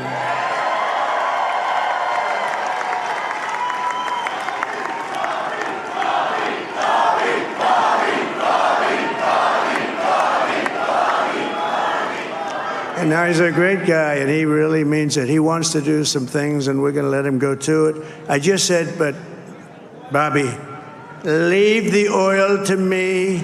We have more liquid gold, oil and gas. We have more liquid gold than any country in the world, more than Saudi Arabia. We have more than Russia. Bobby, stay away from the liquid gold. Other than that, go have a good time, Bobby. We're going to be paying down debt. We're going to be reducing taxes. We can do things that nobody else can do. Nobody else is going to be able to do it. China doesn't have what we have. Nobody has what we have. But we have the greatest people also. Maybe that's the most important thing. This campaign has been so historic in so many ways. We've built the biggest, the broadest, the most unified coalition. They've never seen anything like it in all of American history. They've never seen any. Young and old, men and women, rural and urban. And we had them all helping us tonight. When you think, I mean, I was looking at it, I was watching it. They had some great analysis of the people that voted for us. Nobody's ever seen anything like that. They came from all corners, union, non-union, African American, Hispanic American, Asian American, Arab American, Muslim American. We had everybody, and it was beautiful. It was a historic realignment, uniting citizens of all backgrounds around a common core of common sense. You know, we're the party of common sense. We want to have borders. We want to have security. We want to have things be good, safe. We want great education. We want a strong and powerful military, and ideally we don't have to use it. You know, we had no wars. 4 years we had no wars, except we defeated ISIS. We defeated ISIS in record time, but we had no wars. They said, he will start a war. I'm not going to start a war. I'm going to stop wars. But this is also a massive victory for democracy and for freedom. Together we're going to unlock America's glorious destiny. We're going to achieve the most incredible future for our people. Yesterday, as I stood at my last stop on the campaign trail, I'll never be doing a rally again. Can you believe it? I think we've done 900 rallies approximately from them. Can you imagine? 901 something, a lot of rallies. And it was sad. Everybody was sad. Many people, I said, this is our last rally. But now we're going on to something that's far more important, because the rallies were used for us to be put in this position where we can really help our country. That's what we're going to do. We're going to make our country better than it ever has been.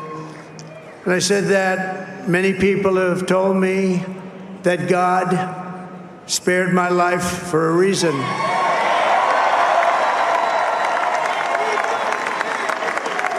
And that reason was to save our country and to restore America to greatness. And now we are going to fulfill that mission together. We're going to fulfill that mission. The task before us will not be easy, but I will bring every ounce of energy, spirit, and fight that I have in my soul to the job that you've entrusted to me. This is a great job. There's no job like this. This is the most important job in the world. Just as I did in my first term, we had a great first term, a great first term. I will govern by a simple motto: promises made, promises kept. We're going to keep our promises. Nothing will stop me from keeping my word to you, the people. We will make America safe, strong, prosperous, powerful, and free again. And I'm asking every citizen all across our land to join me in this noble and righteous endeavor. That's what it is. It's time to put the divisions of the past 4 years behind us. It's time to unite. And we're going to try. We have to try. And it's going to happen. Success will bring us together. I've seen that. I saw that in the first term when we became more and more successful. People started coming together. Success is going to bring us together, and we are going to start by all putting America first. We have to put our country first for at least a period of time. We have to fix it, because together we can truly make America great again for all Americans. So I want to just tell you what a great honor this is. I want to thank you. I will not let you down. America's future will be bigger, better, bolder, richer, safer, and stronger than it has ever been before. God bless you, and God bless America. Thank you very much. Thank you. Thank you very much. Here we go. Wow. Guys, he did it. What an incredible sight. Donald Trump, president-elect, 45 and 47. First president since Grover Cleveland to do it, saying, look what happened. Is this crazy? Yes, it is. None of us can believe our eyes. Thank you to the American people for the extraordinary honor. We will control the House of Representatives, he added. He believes that the Republicans will win the House. That's the data I'm receiving from my sources, too. It hasn't been called yet, but that Republicans in the know do expect that they will retain control of the House. And really, one of the most poignant moments with Trump saying, God spared my life for a reason, to save our country and restore our country to greatness.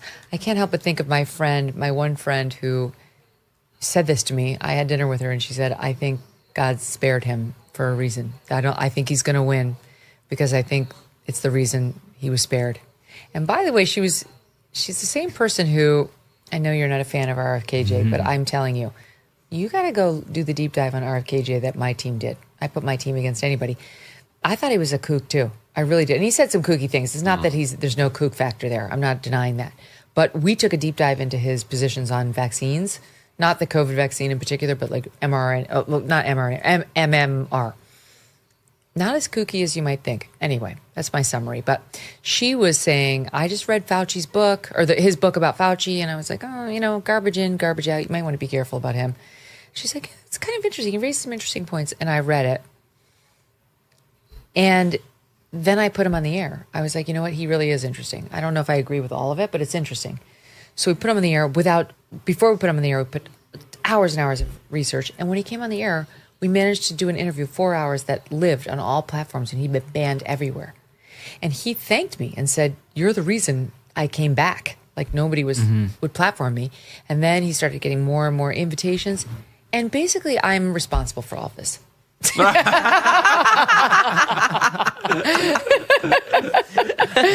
it out in Pittsburgh. Yeah, that's really what happened. That's really what I want to tell you. But just keep an open mind on RFKJ because I know he's got some weird stuff. He's got some weird stuff. So. Don't deny. But he is going to do some good. Why wouldn't we want somebody to crack down on the FDA? This is back to you, my friends, who are sad about Trump's win. Why wouldn't we want somebody to crack down on the FDA? You saw Dope Sick, didn't you? Did you see Dope Sick? You got to watch Dope Sick. I haven't seen that, no. Well, Dope Sick is all about how they intentionally got us hooked on opioids here in the United States, and the FDA couldn't have given a shit about any of us. It was like people who were working the FDA who gave it a rubber stamp and wouldn't tell us it was addictive, and then went on to work for Big Pharma. And that's exactly the kind of stuff he spent his life fighting against. He's a smart lawyer, environmental lawyer. And now Trump is saying, I don't want to sick him on the oil and gas industry, but I do want to sick him on Big Pharma and FDA. I'm telling you, RFKJ can be unleashed in ways that we'll like, and then pulled back in ways that we'll find necessary. Elon, God only knows, it's going to be great to watch what he does. All right, let's get into just like we've got about like 10, 15 minutes left in us. Please stay with us. You guys have been with us all night. We love you. Thank you so much. Our guys are still here, our high schoolers. Are you going to go to school tomorrow on time? Yes. You got to go. We talked about this. You play, you got to pay. Let's get to some of the fun reaction on the left. I mean, this is what we're here for. It's 3 a.m. and we've earned it. Okay. Elie Mystal. Either the most racist or second most racist person on television. I think we can all agree really probably the most racist is altogether Joy Reid. Definitely. Okay, but he tweeted out, Dems are never nominating a woman again. Now, do we think that's tongue-in-cheek? Or do we think, what is that? An indictment of the Dems? What does that mean? And then he goes on with Elie Mystal. Stop it with the Sotomayor should retire tomorrow. Honestly, shut the fuck up. Sorry, teenagers. Trump is going to replace Alito and Thomas with 40-year-olds. Good. Cool. 6-3 forever versus 7-2 forever doesn't make much difference. And if the court defies him, he will ignore it anyway. Oh, liberal tears. That's what's happening there. Liberal tears. Okay. But what are Dems are never nominating a woman again. Don't blame it on the woman. I'm not sure what he's saying there. If that could be tongue in cheek. I don't know. I don't know that it is. You can't speak Elie Mystal? I can't. I can't. That's what we love about you. No one can speak out. No one. Am I not alone? Joy Reid. Okay. Yes, true. I can speak a little Joy Reid. I'm a little bit fluent in Joy Reid. But no, this is the great epic blame game that's going to happen that we're witnessing right now. And we're going to keep hearing, and especially tomorrow morning, I cannot wait for the Morning Joes, for The View. About what a sexist, racist country we are. Tears. We're going to get everything we have coming to us. So F everybody who voted for Trump, women included. Yes. The white women. Joy Reid's very upset about the white women. I think we have that clip. Saying there, though, that the country is sexist, and Democrats will draw the right conclusion from that they can never nominate a woman again. He's exactly wrong. This making her the president is what would have set women back. Yeah. I made this point. She's too dumb to be president. I don't care what her parts are, lady parts or man parts. She's too stupid. And if you don't believe the me of today, now that Trump has won, let's go back and look at the me of the day Joe Biden. What day was this, Debbie Murphy? The day he got ousted or the day of the debate? The day he stepped down. We pulled the clip. This is the day Joe Biden stepped down, and here is what I said. Look, I am a woman. I have a daughter. I hate the fact that there's been no female presidents. I really do. I hate the fact that when you take out your little placemat, when your kids are learning the presidents, there's no female face on there, and then you have to explain why. It's effed up. I would love to see a female president, like a Margaret Thatcher type, somebody who's strong and serious and sober and respected. This ain't it. I am telling you, America is not going to elect this Nimrod as its first female president. I trust in them too much for that. They're not that dumb. And they're not that open to a female president, to where they'd be like, anybody will do. Anybody. It's right here. Pretty good. Anyway, I'm thrilled that she's not going to be the first. We can't have somebody that dumb be the first. It will happen. It'll probably happen within the next 12 years. Yeah, but it's not going to be somebody that's stupid. So he's got it exactly reversed. But I was mentioning Joy Reid. Joy Reid does have a take. She's been the star of our show. She's been like a co-panelist. Here's her quick take. Oh, this is great. Black voters came through for Kamala Harris. White women voters did not. That is what it appears happened in that state, is that if you can't flip enough white women, and we've talked about this on this set numerous times, is that you have a state where you've got a 6-week abortion or a 12-week abortion. I think theirs might be 12 weeks. Yep. But it's a state where women lost their reproductive rights, where there was a very heavy push to get women to focus on not putting in place, re-electing, putting back into the White House the person who was responsible for taking those rights away and restoring them. But that message obviously was not enough to get enough white women to vote for Vice President Harris, a fellow woman. This will be the second opportunity that white women in this country have to change the way that they interact with the patriarchy. And Charlie? Well, look, I mean, the serious point to make is that she is incapable of describing to her viewers the country in which she lives, and therefore reacting to it, right? I mean, that's the big problem here. That's the sin that she is guilty of. What do you mean? What I mean is that she is supposed to be on television to talk about America and what's going on in America, and she can't do it. Yeah, it's just the identity politics prism through everything, right? Everything. Women have to vote for another woman, and by the way, let's divide it up as white women who are the problem, and this language about the patriarchy. This is how they think. This is that they will not quit it, and until Charlie was saying earlier, they lose several times over, and they're just convinced, they're desperate and realize there's no way they can ever get over the top thinking this way. But they teach themselves this language and this way of thinking, from high school, college on, right? It's the world they live in. So if you tell them there's something wrong with it, it wouldn't even compute, I think, for them. Hey, Joy, I have a message for you from all white women. You're welcome. You're welcome. Enjoy your safety and security for the next 4 years. It's ridiculous, right, Maureen? Of course she's going to go to the white women who didn't do their part to get their, they didn't elect Hillary Clinton, and now they didn't elect Kamala Harris. I'd love to know where she's getting the data that it's white women overwhelmingly, not black women, because as we know, Trump is speaking to the black voter, the Hispanic voter. But generally more the man than the woman. We know he has a women problem for sure. Yeah. But I also love how dutifully Rachel Maddow and Nicole Wallace, the white women on the panel, Rachel Maddow, the white woman who's the star of that network, sit there and swallow that bullshit. Oh, they're totally on board. Do you think they believe it? Yeah, who's that? That's a good question. Who's that former Republican consultant, Matthew Dowd, always says white men need to go away and not be part of the process anymore? I think he was running for Congress for a while. And then he goes and eats his kale. Because the reason I think they believe it is essentially a conspiracy theory. The identity politics, when it reaches a certain point, becomes a conspiracy theory, right? Where you can't falsify it. So it becomes, well, you should vote this way because you're a woman. And then the woman says, I have my own thoughts and I don't want to. And you say, I see you've internalized male thoughts.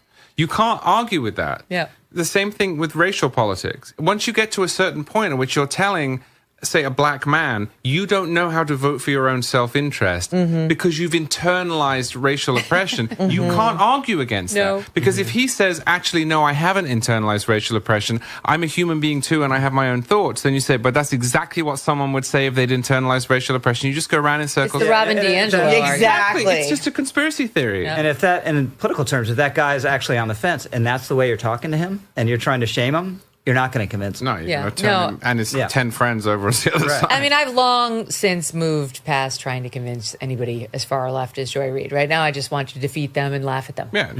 That's why it's such a glorious night. Yeah. But no one so thinks fun. like that. I mean, that's a good thing. That level of silliness is about 3% of the population at most. The problem is they've had a lot of power to push it on us. Right. So if you are, if you're us, She's it doesn't. she's platformed. Right. Well, it doesn't matter if you're you, and it doesn't matter if you're me, and it doesn't matter if you're you, right? But if you're a mid-level employee at Unilever and you have to sit through your HR mandated, that's what people are starting to hate. Right. There's a backlash against that. Tend to believe it. You and I, we all actually sort of benefit from that because we look at it and we go, she's being ridiculous. And we love it, right? And then we write columns about it and we love it. But if you don't have any power and you're just some guy and you're just some company, and that's where it's really pernicious. But I don't think many people actually think like that. Well, that's right, because you think back to my hard hat wearing Pittsburgh guys.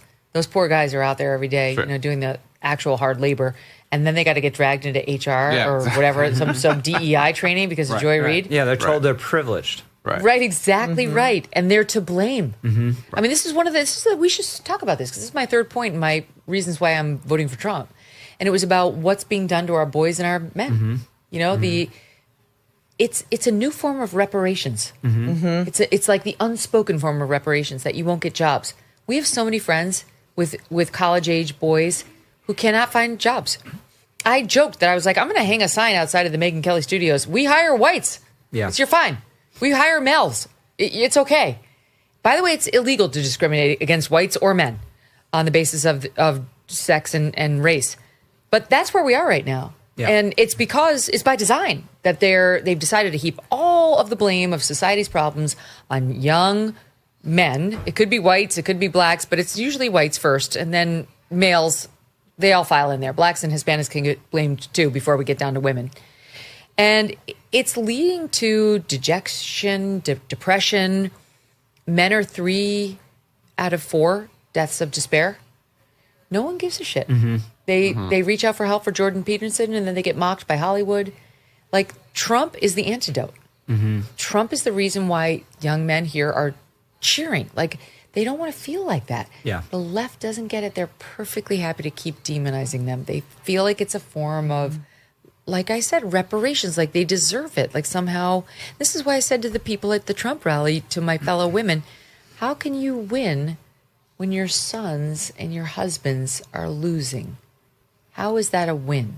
Yeah, I was at a Manhattan dinner party a year or two ago, and it was thrown by a couple.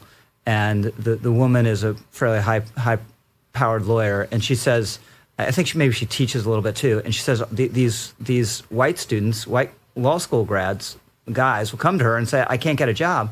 And she was saying at this dinner, this is a good thing, finally. The screw is turned, and this is what they deserve. But what did a 25-year-old guy do to anyone, right? And you should judge people on the basis of their individuality and their merits, right?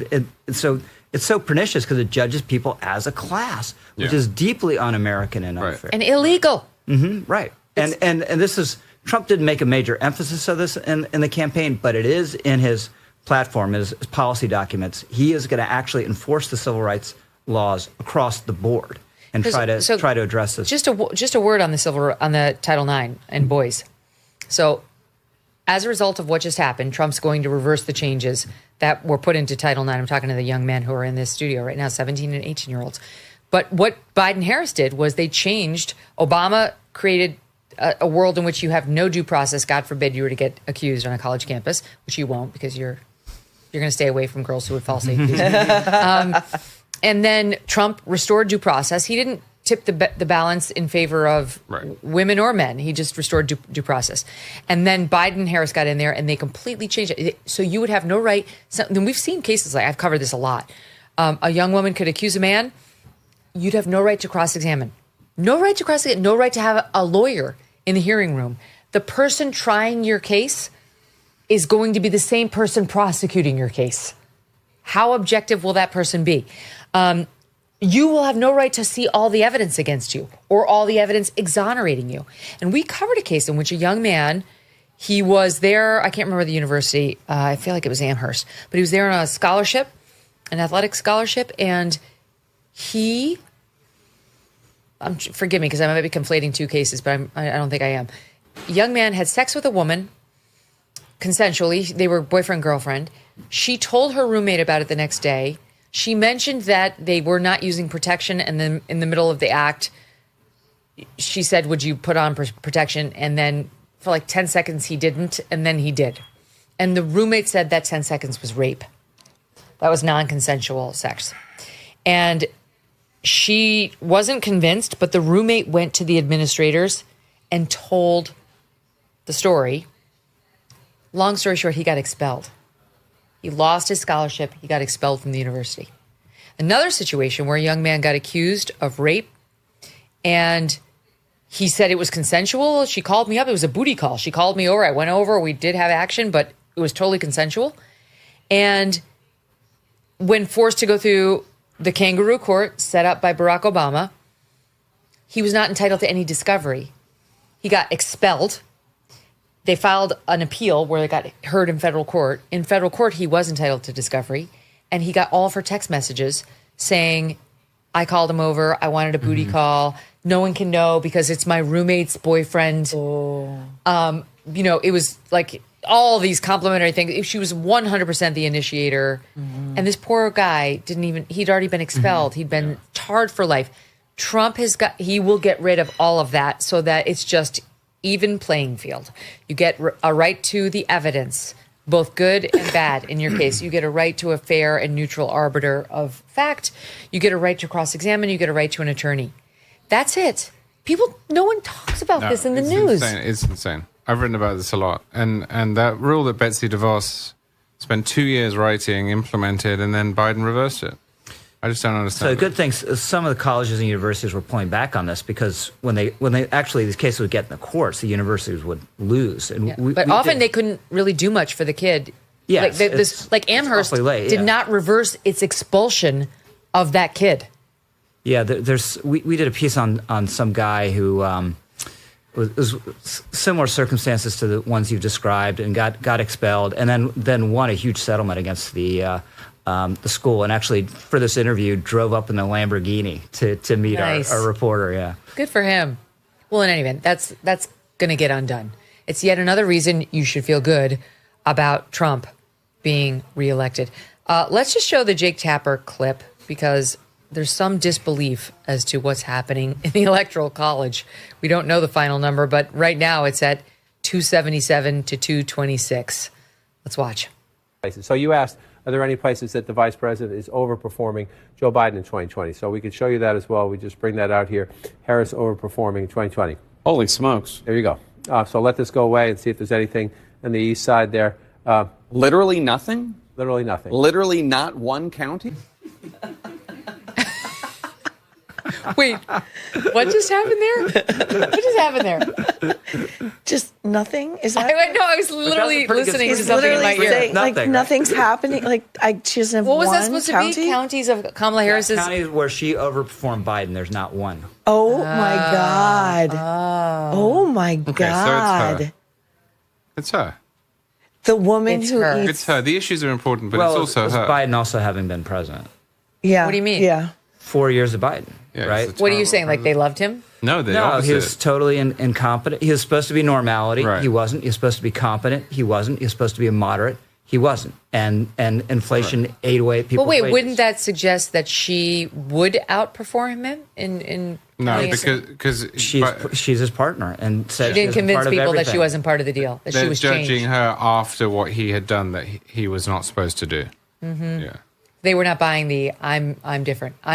Because when she got asked about how would you be different, first she said the inane answer she gave The View, then she doubled down on Stephen Colbert. Mm-hmm. I won't be different, and then finally she got around to she's so dumb. I'm not Joe Biden. I'm not. I'm a different person. That's true of all of us. I mean, Yeah, that's not an achievement. yeah, it's not an argument. So true.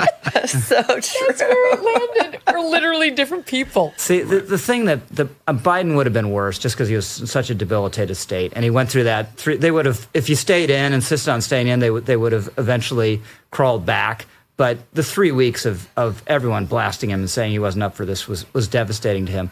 But he had the Scranton Joe thing, which was always kind of BS and annoying, but it got him some credibility among these voters in the blue wall states. And that's why, even though I don't think it made any sense, they had him campaign a little bit for her because they thought he had some residual appeal to those people. But she had none. She had no cultural connection to those type of voters whatsoever. So who's to blame for this loss? Great question. I mean, I blame the Democratic Party that has been installing candidates since Hillary Clinton. And I blame Pelosi and I blame Barack Obama. And I blame a party that refuses to allow its constituents to vote for their nominees. That's an interesting question. If they had done the mini primary that was floated by reportedly Obama and maybe James Carville, where they were like, where Obama and Clinton would come up with 4 candidates and they'd have a mini primary and vote, would they have done better? No? Because they'd have chosen her. You think? Yeah. Because of identity politics? Partly. Also, she's the vice president. She'd have had some power. They'd have rigged it because they do that. I just think they were in a position at that point where she was basically their choice. And there are downsides. Suppose they'd chosen someone better, which is possible that I'm wrong and they choose someone better. At that point, you've opened up the wounds in the party. You've invited debate in the Democratic Party. And they are at war with one another on a whole bunch of things, not least of which, and at that point it was particularly potent given the campus shenanigans, was Israel. Yep. So I just think she was their best shot. I think it was Biden who bears ultimate responsibility. Correct. He was a terrible president, and then he made this one of the worst decisions a president has ever made. He didn't follow through in it ultimately because he couldn't, but to run again when he was clearly debilitated, and it was only going to get worse, and he and Jill were too selfish to acknowledge reality, and then the Democrats are too cowardly and a little wrong-footed by the results in 2022, where they thought Biden had some life to him and they could get through. So they went along with it, and then that set and trained this disaster for them. And ultimately, he picked her, right? He picked an idiot to be vice president for identity politics reasons. Yep. Yeah, I mean, Tim Kaine, the point I made in a column was, so Tim Kaine, not Tim Kaine, sorry, the vice president, Tim Walz, sorry. Yeah. Yes. Oh, we're going to talk about Tim Walz. I'm into it. Can we toast for getting Tim Walz already? Yes. Tampon Tim. So Tim Walz Enjoy. was chosen as vice president because someone who Barack Obama, who was the talented one, chose someone else who chose someone else. Like, to your point about not having, they don't have a lot of talent. Obama was hugely talented, right? Mm-hmm. So then Obama is the nominee because he's talented, and he chooses Joe Biden. And then because he chooses Joe Biden chooses Kamala Harris. And then Kamala Harris, because chooses Tim Walz. Like, you are scraping the barrel at this point. Mm-hmm. There was no election that intervened, either any of those. But going to selecting candidates, they wanted to select Hillary in 2008. Mm-hmm. And Obama runs as the outsider and upsets the establishment candidate. And what you find out through that process is who's really talented. And he was more talented than her. But they didn't really do that in 2016. They kind of did it in 2020, and Biden lost the first couple contests, but they didn't do it this time. We have to talk about Tim Walz. That's important. I mean, I didn't like him from the beginning. Yeah. It was very clear. Just a simple Google search would have told you he was a radical leftist on cultural issues in particular, but on a lot. And she said, that was one interesting thing about Stephanie Ruhl's interview with her on MSNBC. She was asked, what was the last decision you made on your gut? Mm-hmm. And she was like, my vice president, my running mate. And of course, we were all like, oh, wrong answer. It was Tim Walz. Mm-hmm. He was a disaster in every way. Yes. I mean, in what way did he help her at all? He said weird. Right. And then he got chosen. They liked the word weird, which didn't stick because the guy who coined it is very weird. So it soon became impossible for him to deploy it any further. Could wear plaid. I mean, look, there's a bunch of Republicans sitting here. who can't load their gun? What man that is a hunter cannot load his gun? It's like a thing with men. You know, like there are certain things you're required to do. You are required to be able to take the lid off the ketchup bottle, and you are required to be able to load your gun. Right. I think, like, I didn't write the rule book, but I've seen it. And it seems like a classic, you know, they say in management, you know, an A talented person hires a B. That's kind of what you're saying with Obama and Biden. And then a B hires a C and a C hires a D. So she was a C, and she didn't want to hire Shapiro, who might be a B or an A even, you know, a little too slick, but he's a talented guy. So she hired a D, and he was a total doofus. He made no sense from the beginning. It turns out this race did not depend on Pennsylvania, but if it had, it would have been even more idiotic. And just in theory, I kind of agree with Charlie. It would have been hard to get there. But in paper, I would have run like Whitmer Shapiro. Do the total blue wall thing. Realize you just hold those 3 states and you hold it and try to do that. But they instead, through circumstances and Biden's bad judgment, were stuck with her. She was a puppet, but it was not her fault with her that she was a puppet. That's all she's capable of. By the way, Henry, our friend Henry, is still awake. And he is making projections. Henry is projecting. He says Philadelphia is now in, and Dave McCormick is ahead. Call it. GOP beats Bob Casey and gets the 53rd Senate seat. That is great. Wow. And it's Trump. especially because Bob Amazing. Casey is awful. Terrible. Bob, if you go back to 2006 when Bob Casey first won and you look at what he ran on and you look at what he is now, it's actually embarrassing. What do you mean? I hadn't seen that. Well, he ran as a pro-life, pro-Second Amendment, fiscal moderate. Oh, sure. And now he Stand by. is all in on guns, abortion. No. Go ahead. And he's never met a tax increase he didn't vote for. But he was running ads trying to tie himself to Trump. Yeah, right. But it caught up with him eventually. I think Dave McCormick ran a really good campaign, but Casey, he was also trading on his father's name. Yeah. I like McCormick. I'm excited about that one. He came on the show and did not have any weird interviews. He was The she thing was very weird. Did you I see had it? to read several. I read news accounts of it, and I had to read a number of them to understand what he was saying. I still don't understand. I'm going to be honest. I think Tim Sheehy lied to me. Mm-hmm. I don't think he's telling me the truth about how he got shot in his arm. Long story short, for people who are just tuning in, he's the senator-elect from the state of Montana, a state I own property in and love. And he was coming on for a friendly interview. You know, it's like, this is not adversarial to him in any way. And the biggest thing that was being used against him was that he may have lied about how he got shot in the arm. That's really the only thing they had on him. So I asked him about it. So let's just kick it off. How'd you get shot in your arm? Oh, we've got it. We've got some of this cut. Okay, well, let's show him what happened. So I asked him, like, this is what they're using against you. And here's a little of how that went. They're saying that you were in a park, Glacier Park, that you dropped your weapon, that it went off inadvertently and it shot you in the arm, and that there's a park ranger saying she spoke to you about that. And it looks like you spoke to the Washington Post and you said that you lied when you told the park ranger about this. So which is it? Like, did you shoot yourself in the arm inadvertently in Glacier Park? No, we've discussed this at length, and a weapon of that size that had happened. Did you have a wound, No. Tim, in the park? No. Yes, I fell and injured my arm when we were hiking. So that's why I went, because, you know, I could feel the bullet get dislodged when I fell and fell on the arm. You could feel the bullet get dislodged. And then, Are there as a medical result, they have to records file where a the report based on that. ER can say we did not treat a gunshot wound? Well, there isn't. I mean, that's the point. You go in, you check on it, and you leave. There's not an extensive medical record for any of this stuff. And unfortunately, that's the crux of this, is there's just not a whole lot to talk about. They've decided to take this one report from a park ranger that I gave him that report. I stood in the parking lot and said, hey, this is what happened, you know, in 5 minutes, you know, we go on our way. And they've decided to make that, you know, the focal point of all So this. confusing. Yes, very confusing. I have no idea what he was saying. Sounded a little jumpy, too. I actually wonder whether my audience is going to be upset by that interview, because it did not make him look good.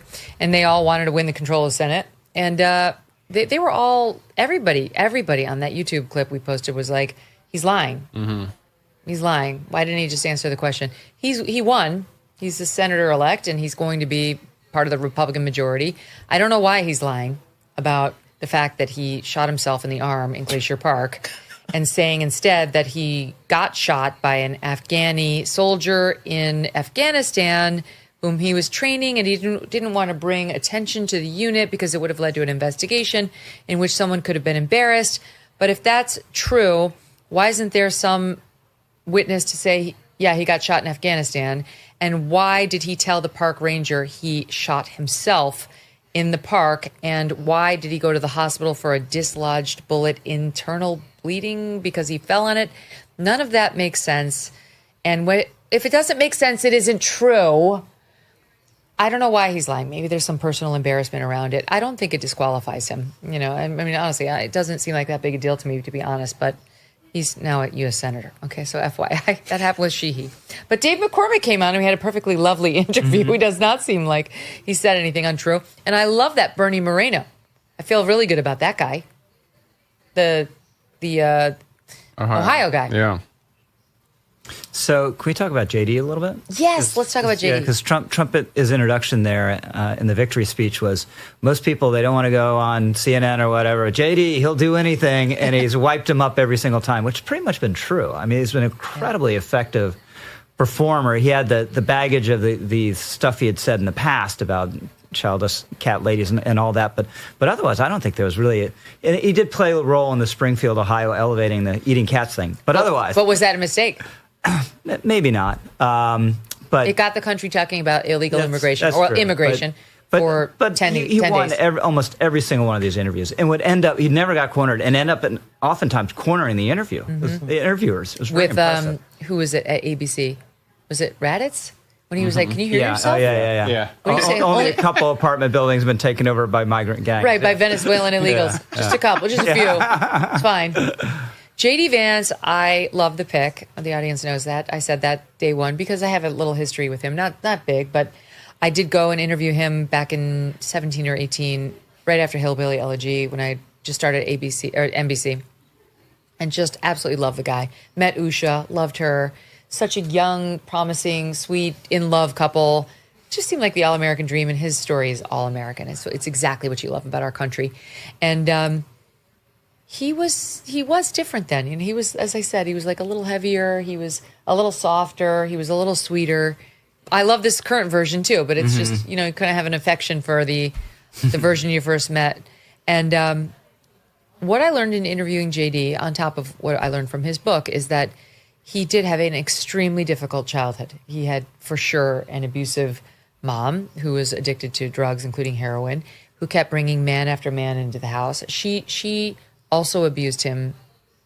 I don't think she beat him, but she scared him a lot, like severely, and brought man after man into the house who didn't treat him right. And, you just think of this sweet little boy who talks about sleeping in his jeans, that they never knew pajamas, drinking Mountain Dew or Pepsi out of their soda, out of their baby bottles. Our babies had breast milk or formula. They didn't have Mountain Dew. And how the only person he really had, two people, he had his mama, his mom's mom, and he had his older sister, Lindsay, 5 years older than he is. And I met her too, and she cried talking about him and really feels bad she didn't intervene more on his behalf, but she was a kid too. Yeah. He doesn't hold it against her at all. He adores and worships his older sister, Lindsay, and his mama, who's become this famous figure with her 19 guns in the house when, I think when she died, loaded guns everywhere, like in the silverware drawer, all over their house. And that's exactly, I love that that's going to be our next vice president. That guy gets those hard hat guys, 100%. But he also wound up working his way into Yale, went to the Ohio State University, and then GI Bill, and then got himself into Yale Law School. No connections, just pure genius. Finished in 2 years college, and got himself into Yale Law School. And so he's got a foot in both camps, kind of like Trump in the reverse. Trump's born with a silver spoon, but understands the working class because he worked with those construction guys his whole life. And J.D. Vance is of the working class, but earned his way into 1 foot into the upper class. Writes in the book about how when he got first served white wine at like a Yale mixer, or maybe it was like an application like mixer for Yale, he had no idea what to order. He was like, he'd never had wine before, didn't understand. He hadn't spent much time with Charlie. Did not. Anywho, so long-winded way of saying totally rooting for that guy. Cannot wait to see what he does. And here's a little bit of that interview where we met and I did a long profile of him, which remains if not my top, it might be my top. It's at least one of my top 3 favorite interviews I've ever done. What do you think? Should he run for office? I think someday, if the time is right, and if he really feels that that's the best way that he can contribute to his home, then I think that would be a great idea. Why do you get uncomfortable when that idea comes up?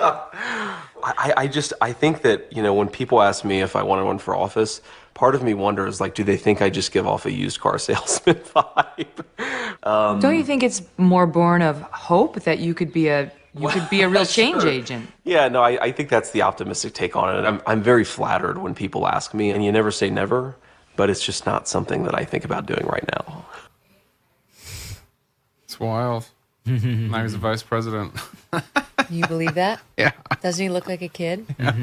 Yeah. I think that was 20. It was either 18 or 17, either late 17 or early 18. I think the operative phrase there when he says, I don't think about it right now, was the right now. I think he's been thinking about it for a long time. 18, but he wasn't thinking about being vice president. No, probably not. I mean, I have to say, you got to give a shout out to Tucker and Don Jr., who were the ones who said go with JD. And that was when they were feeling very confident because Biden was spiraling and hadn't yet, been deposed. Yeah, that's right. But it worked out. And now Trump's got his heir apparent, and so does the Republican Party and the MAGA movement. So, all right, let's wrap it up. Letter grade Rich Lowry, to steal a trick from the editors. A great podcast. I listen to it religiously. Letter grade on this night for Republicans. Oh, I mean, it's an A or an A plus. I don't know how you get better. You win the presidency handily. You might win the popular vote, taking off the table what would be an immediate argument they'd use to try to delegitimize or minimize the victory. You got it at least, what are we at now? I'm a little blurry-eyed. 53 Senate seats? And you 53. could go higher, and you're going to win the House. So I was bullish on Trump pretty much all year long. I thought he would win because it's just the broader conditions. I got a little uncertain the last couple of days because we texted. This is the occasion for our text when I encouraged you to go out to Pittsburgh. So this was beyond what I would have imagined possible for the GOP tonight. Charlie? Yeah, A. I mean, for the Republican Party, you couldn't do much better. And I don't know if it's going to last, but Sam Brown in Nevada is winning at the moment. Oh, wow. That would be, if they took all the states they'd won, that would be 56. Oh, my. By the way, if they had run better candidates in 2020 and 2022, right now, that would mean they'd be debating whether or not they're about to get 60. Mm-hmm. This is like the difference. Here we go again. Not a wet blanket, but a bastard. Don't bring the room down, man. I'm just saying that there's 2 Georgia seats, Arizona, I have Kari to Lake. say, with these results, Dr. even Oz. MBD is going to be feeling happy and optimistic. Absolutely. Even Michael Brendan Doherty. Yeah. I can't wait to hear his reaction. All right, what do you think? What letter grade for Republicans tonight? Let's absolutely agree with Rich. It's an A or an A plus, and I think it's a win for this country. I love the idea that the popular vote is looking to match up with the electoral so that there's no daylight that the Dems can say there's an incongruence here. That there has been a wholesale rejection of all of this stuff and this idea that democracy was on the ballot. Well, yeah, democracy was on the ballot, and this was the result. Mm-hmm. So deal with it. Mm-hmm. Deal with your shit on the other side. Right, exactly right. But pass back to you. Well, I give it an A plus. I don't know how you'd ask for any better. This was a complete, sweeping, total victory by Donald Trump, and the Republican Party is his. They should be thanking him. He not only won in what looks like it may be a landslide, he had coattails. He brought senators over the fence. He appears to have retained control of the House, and it is not divided government. It is government in control of the Republican Party, at least for the next 2 years. Let's get shit done. Let's do the priority list. Number 1, the border. Restore all the executive orders until we can get real legislation passed with the House and the Senate that you control. Number 2, Title IX, please. That's an easy one, no brainer. And let's use Elon and Vivek to cut down the size of the federal government, to unleash the Maha agenda that Kennedy and Shanahan have been talking about. Get toxins and pesticides out of our foods, at least restore us to the European standard where we can have the fries without 40 ingredients and just 2, or the Fruit Loops for that matter. There's no reason American children should be suffering more than kids over in Europe just because you want to put purple in our Fruit Loops versus what you give kids abroad. Parents need help keeping their kids safe. Those are just a couple of agendas. Get the Trump tax cuts repassed, remain in place, keep the job market rolling, roll back the regulations, unleash energy, forget these green energy initiatives, these bullshit electric car things that nobody wants. We want our gasoline cars. We want our gas guzzlers. Yep. Too bad if you don't like it. Yep. Bring back the red meat. What have I forgotten? Have I forgotten anything? I'm thrilled. And most importantly to yours truly, get the boys out of the girls' sports and stop with the trans insanity on our children. It is the women's and children's rights issue of our time. God bless you all for spending all this time with us. Very grateful to our audience and so grateful to you guys. Absolutely. Honestly, Thanks for having Maureen, us. thank you. Charlie, you too. And Rich Lowry. I mean, you're just like Scarecrow. You most of all. Because how many big events have we done over the summer and the fall? It's been a lot. Right? A couple assassination attempts, a switcheroo of the president. The debates. Yeah, debates. All the big events. Yeah, absolutely. And you're always there, so thank you so much. I know Awesome. the Thanks audience for having me. loves you. Okay, we'll be right back here in a few hours, including these guys, as we do our normal program tomorrow, and I'm sure there'll be plenty to talk about. We're also going to be joined by our friends over at the Fifth Column. Thank you, interns. So happy you're happy. Much love, and thank you to my team as well. Good night, everyone. Congrats, President Trump.